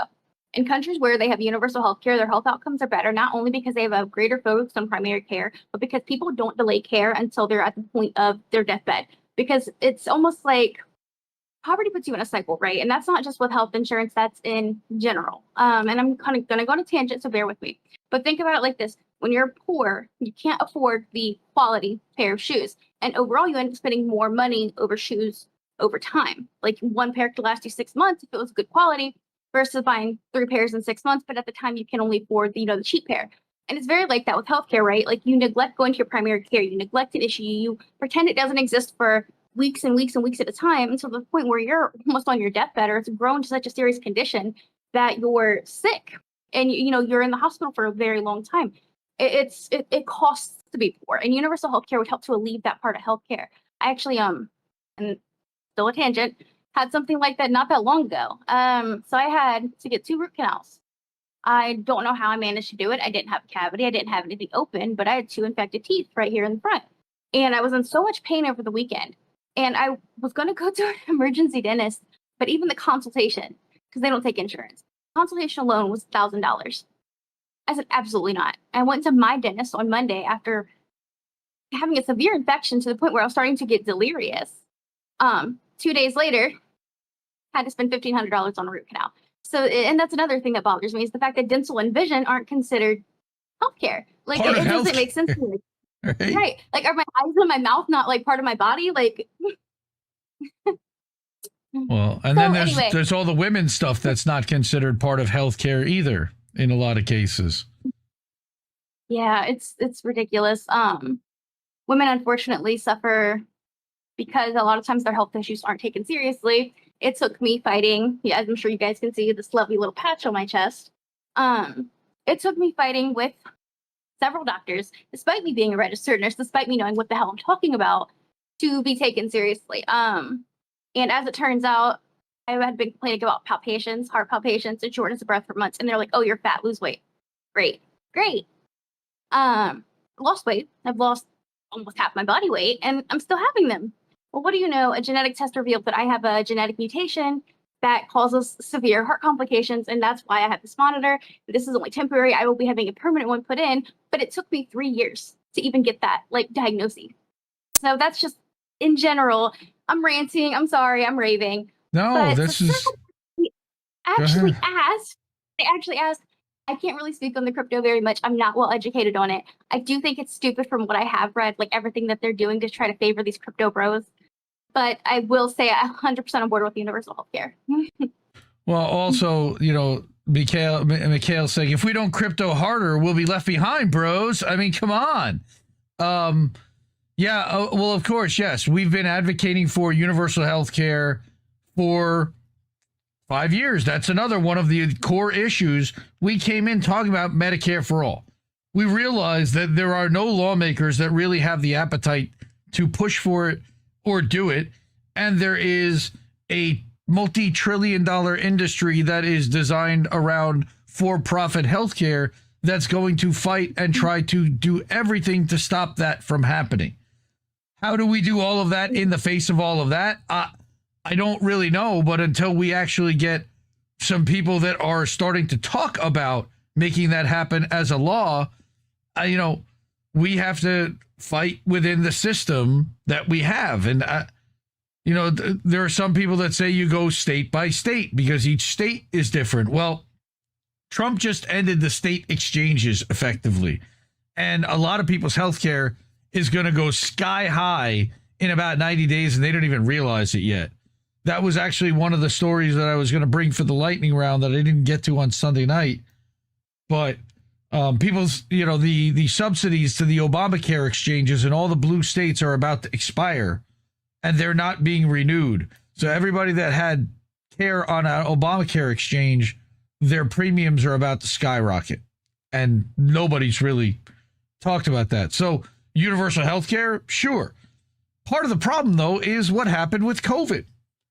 Do you want this government telling you that you have to take an experimental shot because Moderna or Pfizer, untested, decided that that's what's going to happen when there's been all kinds of studies about 14-year-old boys having heart arrhythmias and having to take heart tests for the first time ever after 2020? I mean, this is Captain Warp Speed here. Are we really going to trust? Look, I didn't trust the Biden administration. I don't want any of these administrations for-profit healthcare systems, universal. Look at what Luigi. It was what universal healthcare. No, what's United. United Healthcare is the number one insurance company size-wise in the country, right? And they are cratering right now as a for-profit company. They are reliant on the federal government for money, and it's a scary situation. What could potentially happen, and we could end up to pre-Obamacare days. So I mean, I don't know how you feel about. Again, you're in the healthcare system. You deal with insurance. You deal with patients that put off care because they don't have insurance. You deal with patients that get covered a lot more than they should because they have Medicaid. So it's not an easy to figure, and it's also a game of Jenga. When you pull one thing out, a bunch of other things come crashing down around it. And there are industries that have been built around industries, and that means jobs and revenue and tax revenue and all kinds of stuff that has ripple effects. Crypto's bad. I don't actually deal with insurance that much in my field. I work inpatient, which means like you're acutely dying. That's more the billing department. But I get what you're saying. Like I see firsthand like what not having insurance does. And as far as like Medicaid covering more than it should, that's actually not true. A lot of times we'll have patients that still need to be there, like medically, but they run out of what's called impact days, which is like a stupid score that they create based off of several factors, like as far as like your mobility and things like that. And they'll get insurance will stop paying, or they'll need to go into a nursing home for rehabilitation after being so sick, and it won't be covered. Medicaid doesn't cover as much as you guys think it does, if that makes sense. Well, it's by state. And I say this, yeah, well, at least where I am, and I say this respectfully because I was one of the kids on Medicaid. I am one of the whatever the hell people want to call it. I grew up with Medicaid. I grew up poor. I grew up eating at soup kitchens. I grew up very, very poor. And so Medicaid was a lifeline for me. So it is something I am sensitive about. And I feel like there's a lot of stigma, and that kind of doesn't do well when it's perpetuated that it's being overcovered, because that makes people think that it's waste, when really the only waste is things like sending $500 million to Israel. Right. 100%. And getting our lawmakers bribed by the crypto industry, which that is something that you told me you have paid attention to, that Sludge has done a really good job of covering just how much the crypto industry has been buying off our lawmakers and Trump. And they've been easing the regulations and restrictions and dropping lawsuits and fraud suits against these crypto companies because they are aligning with what Trump wants to do.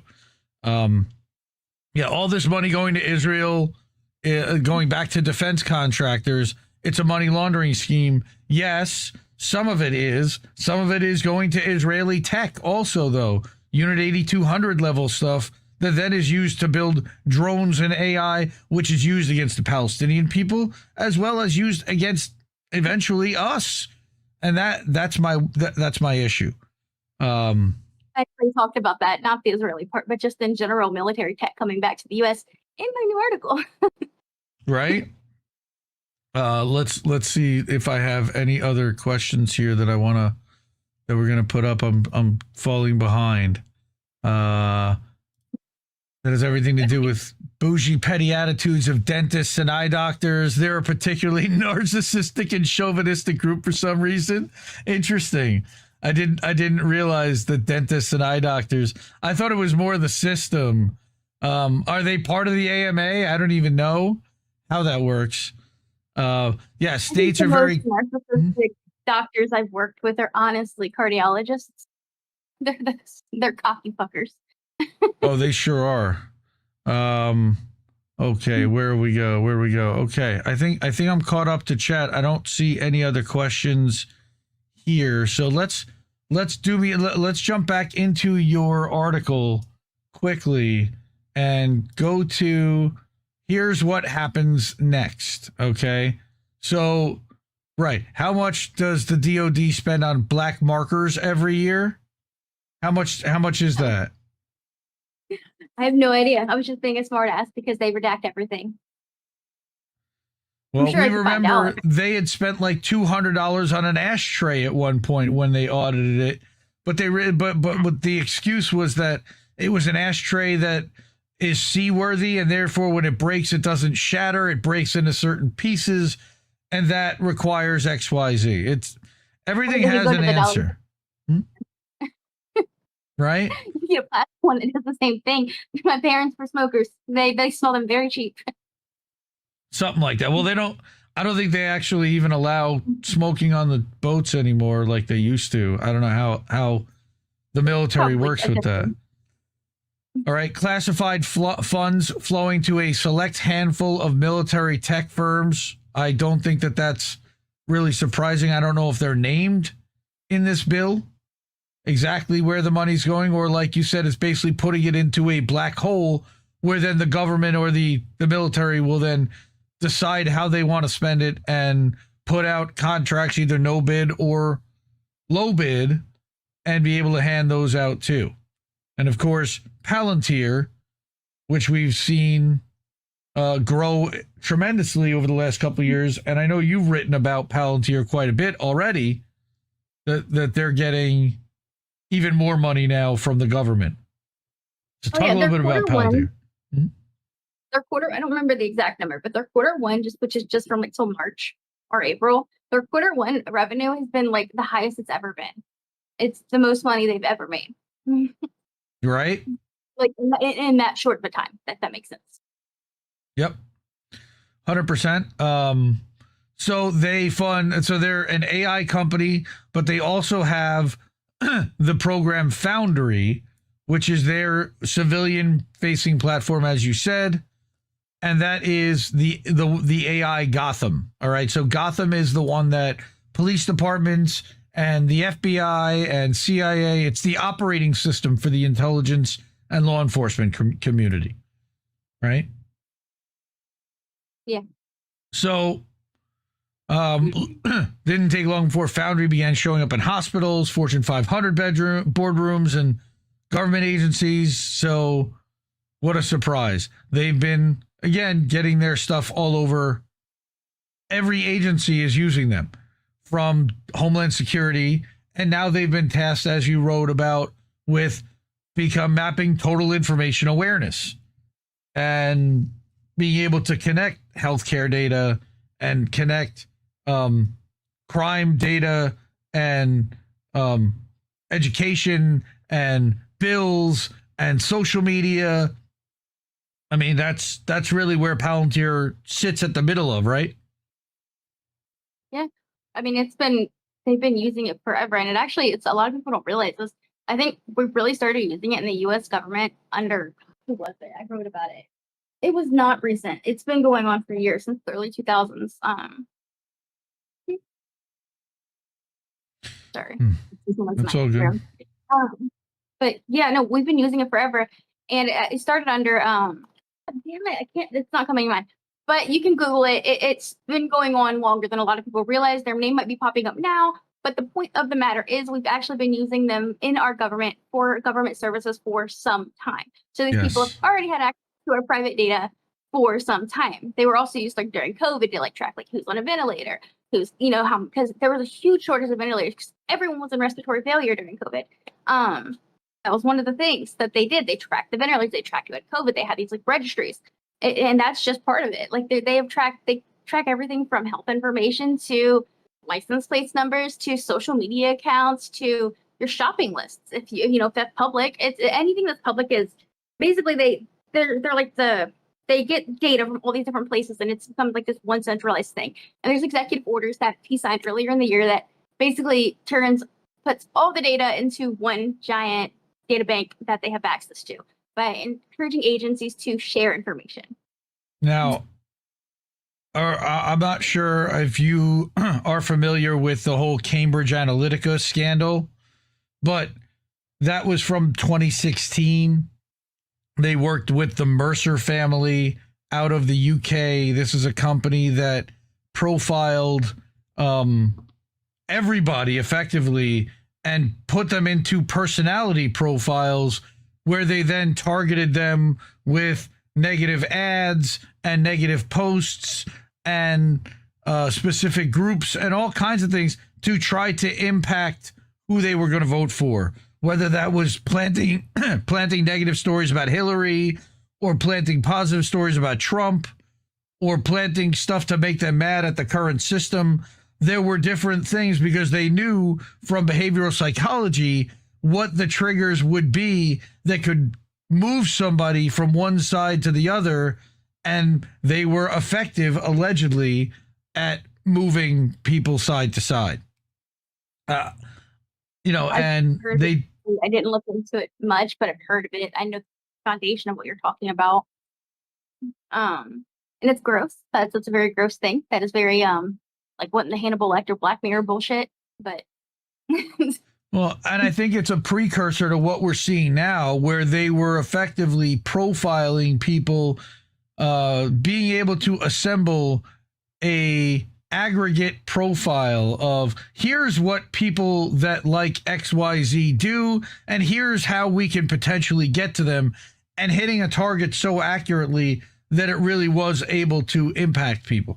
That is alleged. I mean, there's a whole Netflix special about it, which I now question some of the people that they interviewed for that, but they also interviewed some of the people that were on the inside that said, yeah, this is exactly what we did. And we were hired by the Trump admin, but also they also did Brexit, and they were effective in swinging a social media campaign to push for the UK to vote for Brexit and to exit their partnership with the EU. Really interesting stuff. And it sounds like it. Like I have unfortunately, I've not spent much time before this looking into this stuff. So everything that I'm learning, everything that I'm sharing with you guys on here is all stuff that I'm learning myself. So I'm still kind of getting caught up. Indy has a much longer history than me. He's also much older than me. But I am learning. I'm not that much. Although I'm older. Okay, let's just say I'm older. Okay, that's fair. All right. But like you said, you don't have to declare a police state to build one. You just have to budget for it, fund it, normalize it, and let it grow while everyone's looking the other way. And we've already started to see the architecture, like you said, with Alligator Auschwitz. And now there are more. Stephen Miller is pushing to build more of these all over the country. That's not good. No, it's not. So what else have you found in here that people should be wary of and paying attention to? Like in general, or in this, or like what are we speaking? In this bill, in this HR 4061 that you found the other day about the black budget and the 500 million to Israel and specifically the bill. Okay, that's what I was trying to clarify. Was like, are we talking in general? Are we talking about the bill? Here. No, you're good. One of the things that I thought was really weird is like New Orleans has been systematically targeted as part of what feels like the militarization of our police force, if that makes sense. And I say this because from 2012 to 2019, and this year, there was predictive policing through in New Orleans, where they were looking at things and they were essentially, don't correct my accent. No. Go ahead. But they would look at your social media, your history, and things like that, and they would predictively police and assume that you were doing something.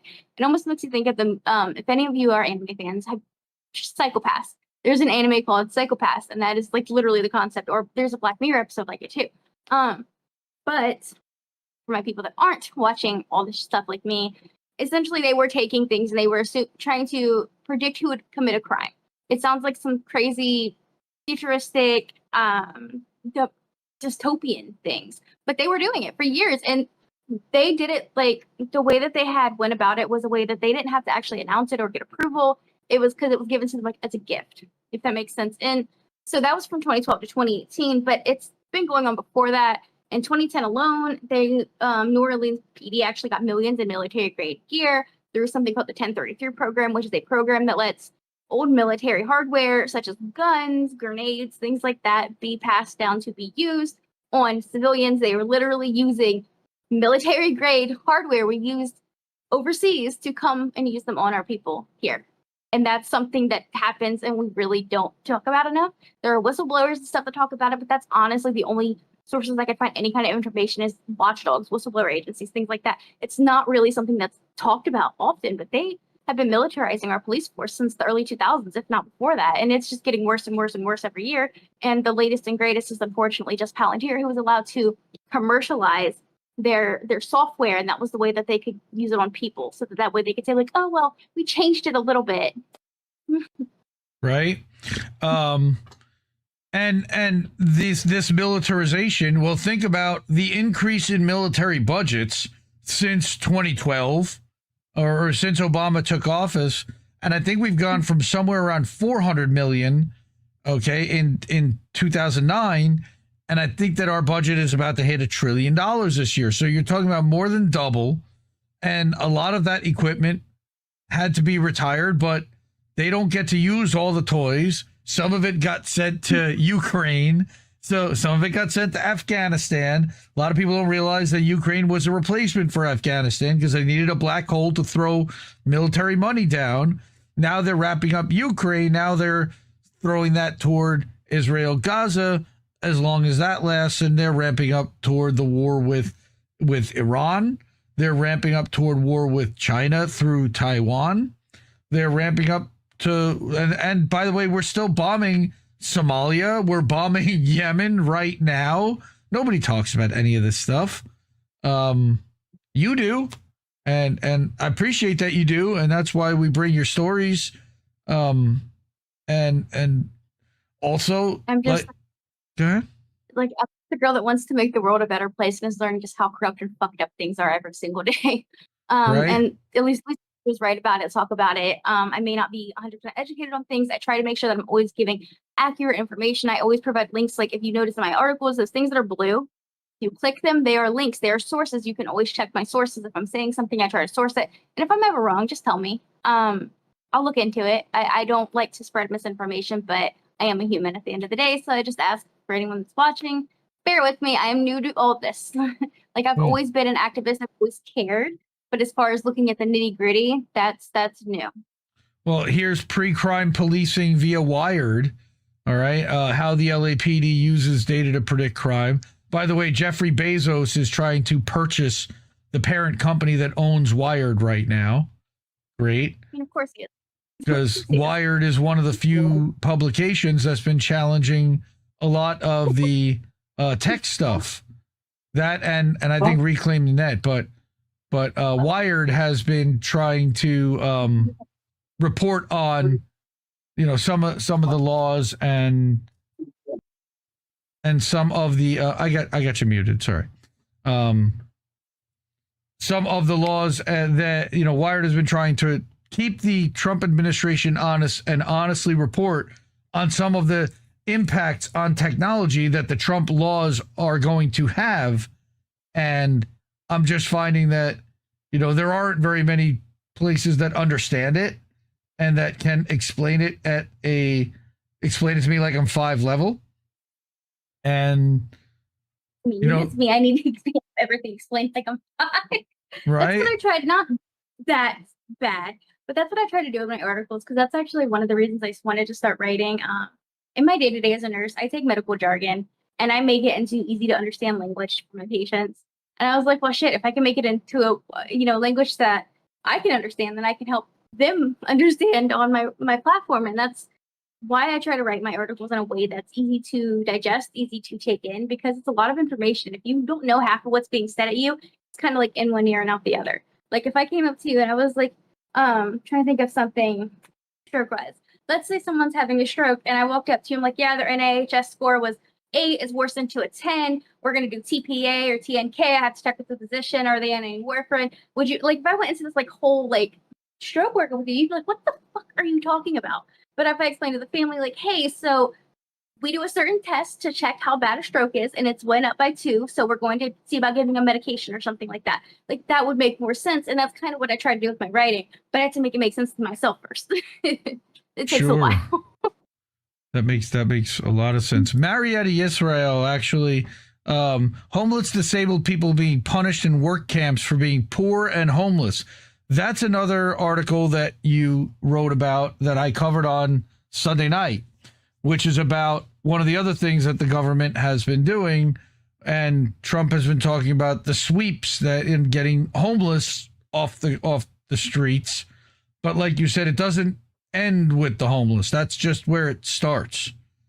And it's how it starts with everything. Like it didn't start with the homeless either. It started with the immigrants. Like it's literally just one population, one vulnerable population after another. Like we talked about you talked about in this article, and we also talked about in your live on Sunday. Nazi Germany didn't start with Jewish people. They started with disabled people. Like it just starts with one vulnerable population, and then it just continues. Steamrolls, unreal.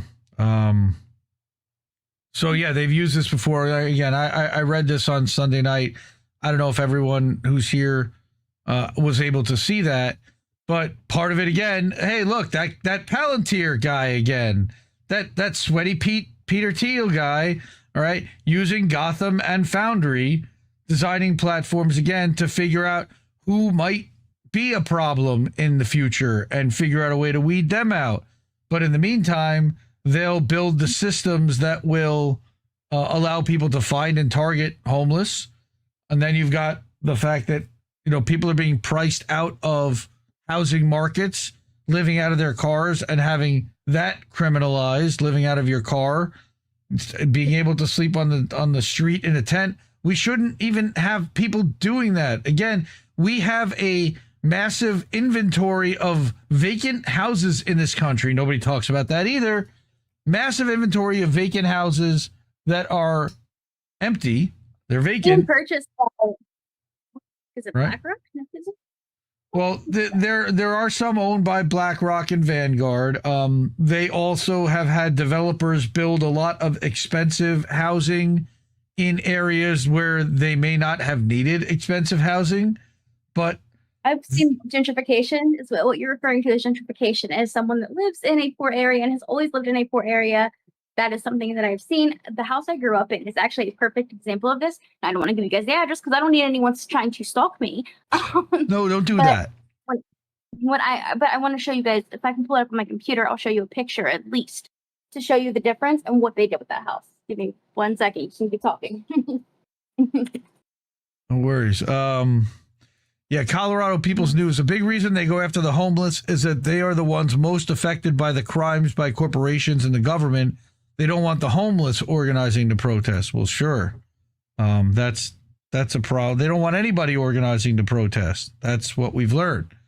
And that's why. And the issue is not only just a housing issue, it's a mental health issue. Like a lot of the people that are homeless in society, they either have like untreated mental health issues because mental health is a huge thing that is underfunded and we don't have nearly enough support for it. And I'm not saying we need to put them in institutions like this bullshit ass executive order says, but we need more support for the mental health community. There's not enough professionals. There's not enough treatment options. There's not enough stuff out there for them. They'll get, even if they are actively suicidal, they get 3 days in a psych ward and then they're out on the street again. Like these people unfortunately have a lot of barriers, if that makes sense. Like I'm not just talking socioeconomic money, I'm talking mental health. A lot of times there's trauma, there's PTSD, there's something going on there for them to be like that. And they just don't have the systems in place that they need to help them thrive. And the way to do that is to provide these systems, provide more, housing is one, provide more options for education, for healthcare, things like that. Give these people opportunities and give them mental health resources and they will thrive. They will do much better in their lives, but unfortunately, we don't give that to people. And it pisses me off so much because it creates the stigma. And did you know a large percentage of our homeless population are actually like veterans? Yes. Who have PTSD or things of that nature to where, they don't really get much once they're out of the army. So it just creates this culture, I guess. My point being, there's better ways to deal with it, and there's reasons that this crisis exists, and we need to deal with the crisis that's leading to this crisis rather than just locking them up. Yeah. There's also crap. I just lost my train of thought. Where was I going to go with that? Homelessness, mental health stuff. I just I'm blanking. Yeah. You're good. That's me most of the time. Big indicator of more economic abuse to come is more spending on mental health. I see that, but what I also see is them spending more money on prisons, private prisons, Geo Group, bingo, and Core Civic, but not just those companies. And again, we talked about this a few weeks ago, which is all of the side businesses, the ancillary businesses, the feeder businesses that service the private prison industry that are also profiting the people who are doing transport flights. Go ahead. I have a list. I have to send it to you. I have a list. It's a Google Maps list that shows all of the subcontractors for Geo Group and for ICE. I will get it to you. I have it on my computer. I've been wanting to use it to write a story, and I just haven't gotten to it. I have a fucking list. It's like, I'm guessing like Cintas uniforms, for example, and, certain coffee companies and airline companies, like I said, private airline companies that might be transporting prisoners from facility to facility on ICE contracts. There are a bunch of, there are meal services companies like A.M.A or whatever that might have personnel. I don't know. You've got that list, but yes, certainly there are larger organizations and larger companies that are benefiting from the private prison industry. What's that? So Omni-Air, which actually used to be co-owned by Bezos. I don't think he has a share in it anymore, but Omni-Air was one of the ones that was taking people to third countries and transporting people for immigration. There's a couple of them.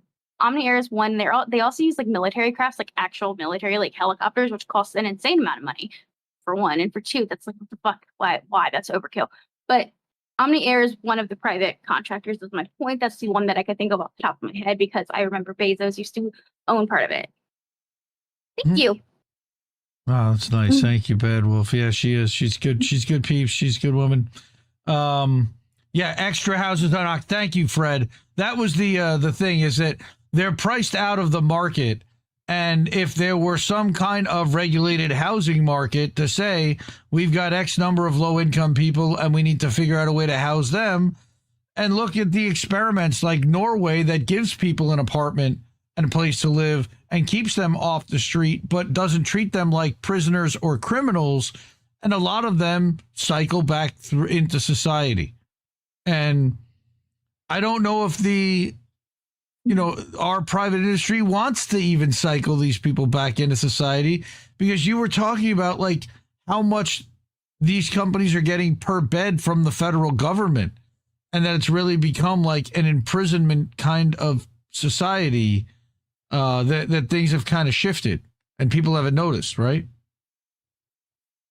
Yeah, honestly, but I mean, if you create like capitalism in private prisons, is kind of bound to happen. Like it's literally a for-profit organization, and of course, they're gonna lock people up.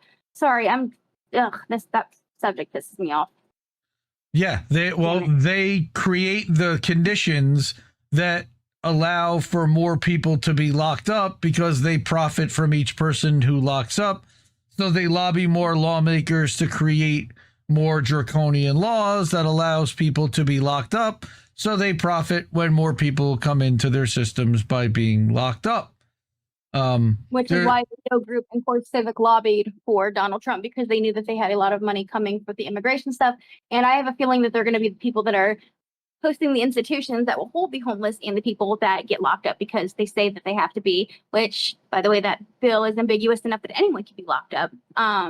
But they were the biggest lobbyers for Trump, and that's because they knew what was coming if he won. And they already have treatment centers and residential centers and halfway homes, both companies, as it exists. Do you think they're not going to build on that? Like I could 100% see them benefiting from this. But I saw that a Harris administration was going to do the same thing. They were also getting bought off by Core Civic and Geo Group. Harris was known for locking people up for truancy, for their kids not going to school. She had a horrible record, and she was known to be a cop and to align with cops. And Democrats have never met a cop they didn't want to fund in the last 5 years. That partly was, in my opinion, brought on by January 6th. And the way that they felt about Capitol Police that personally saved them, they felt like, through that operation. And look, I always say that just because it's a psyop doesn't mean that nobody gets hurt. People do get hurt. People get prosecuted. Crazy shit happens during a psyop, things that you wouldn't normally expect. I still believe that January 6th in general was a psyop, partially designed to traumatize Congress into ending the entire defund the police movement. Out of the summer of George Floyd, where there was a lot of talk of restructuring or refunding or reallocating police budgets more towards civil stuff and taking a ton of money away from the police departments to put it to the services that could actually benefit from it. Okay. So remember I talked about showing you like the difference in my house when I was living there when I was a kid versus now because of gentrification. We talked about that a couple minutes ago. It took me a while, but I've got the pictures up. Are you ready? Go. I have grown very poor. I've told you guys this. This is the home that I grew up in. Okay. It is not. Okay. And they remodeled it right here. Well, okay. And then it was sold for $345,000. Yep. Which is insane because that area is bad. That is not a good area. That is not a safe area. There are needles in the alleyways. That is not safe, but they are doing this to the houses out there so that they can move in a richer population, and they're taking the people that already lived in the area out rather than just focusing on building on that community and building that community up. They're just, basically kicking them out for a new population, which is crazy to me. Well, and that's just one area. Then you talk about East Palestine, for example. So in East Palestine, that's another way for them to get rid of people in an area is to have a disaster that destroys an area, devalues the entire population and all of the land and your houses and everything that you've worked your life for, You had no way of knowing that was going to happen, and the government basically has turned around and given nothing. They don't hold Norfolk Southern, the train company that had the derailment and spilled toxic chemicals all over East Palestine, Ohio. They haven't held them accountable at all. There have been small lawsuit payouts so far, but not nearly adequate enough for the public that was affected. There really has been no accountability that it looks like, and there may not ever be. And we're not just seeing this in East Palestine, Ohio, but more insidious is Lahaina. There were a lot of people that seemed to feel that it could have been coordinated, it could have been orchestrated, it could have not necessarily been a total natural disaster, and that resulted in a tremendous amount of loss of life and in the destruction of that town, which just so happened to be in an area where all the wealthy people wanted to have cleared out. It just so happens to be in areas like that. I also look back to the wildfires of California earlier this year, all right, and how it hit the Malibu coast, and the strategic area that ended up burning down there is exactly where they want to build for the Olympics. And they needed to do a whole bunch of things that there's no way with all the structures and everything in place that they would have been able to do. Right? I mean, plausible, I guess, that people could be setting fires to benefit the rich. I honestly don't have enough background information on this to make a comment on it, but it's plausible. Well, I just see a lot of ways of squeezing people out of an area to price them out of their own homes, even when they thought they were good, even when they were continuing to make money, and all of a sudden a disaster like that displaces thousands of people from an area, and now they're scattered, and the area never quite comes back the way it was. And we saw this after Hurricane Helene as well. I've seen this a lot in Tennessee and North Carolina, in even, I think, northern Georgia got affected by that. And nobody really talks about that still at this point, but there are people still living in hotels from all that. And that changes. I mean, what's their house worth now? Again, $750 from the government, maybe, if you jump through hoops and you don't have a GoFundMe and you can qualify for all this stuff. Insurance wasn't covering it because it was a force majeure. People lost everything. And my worry. No, we just fucking lost the stream. I guess this isn't such an awful place. Is that what you want?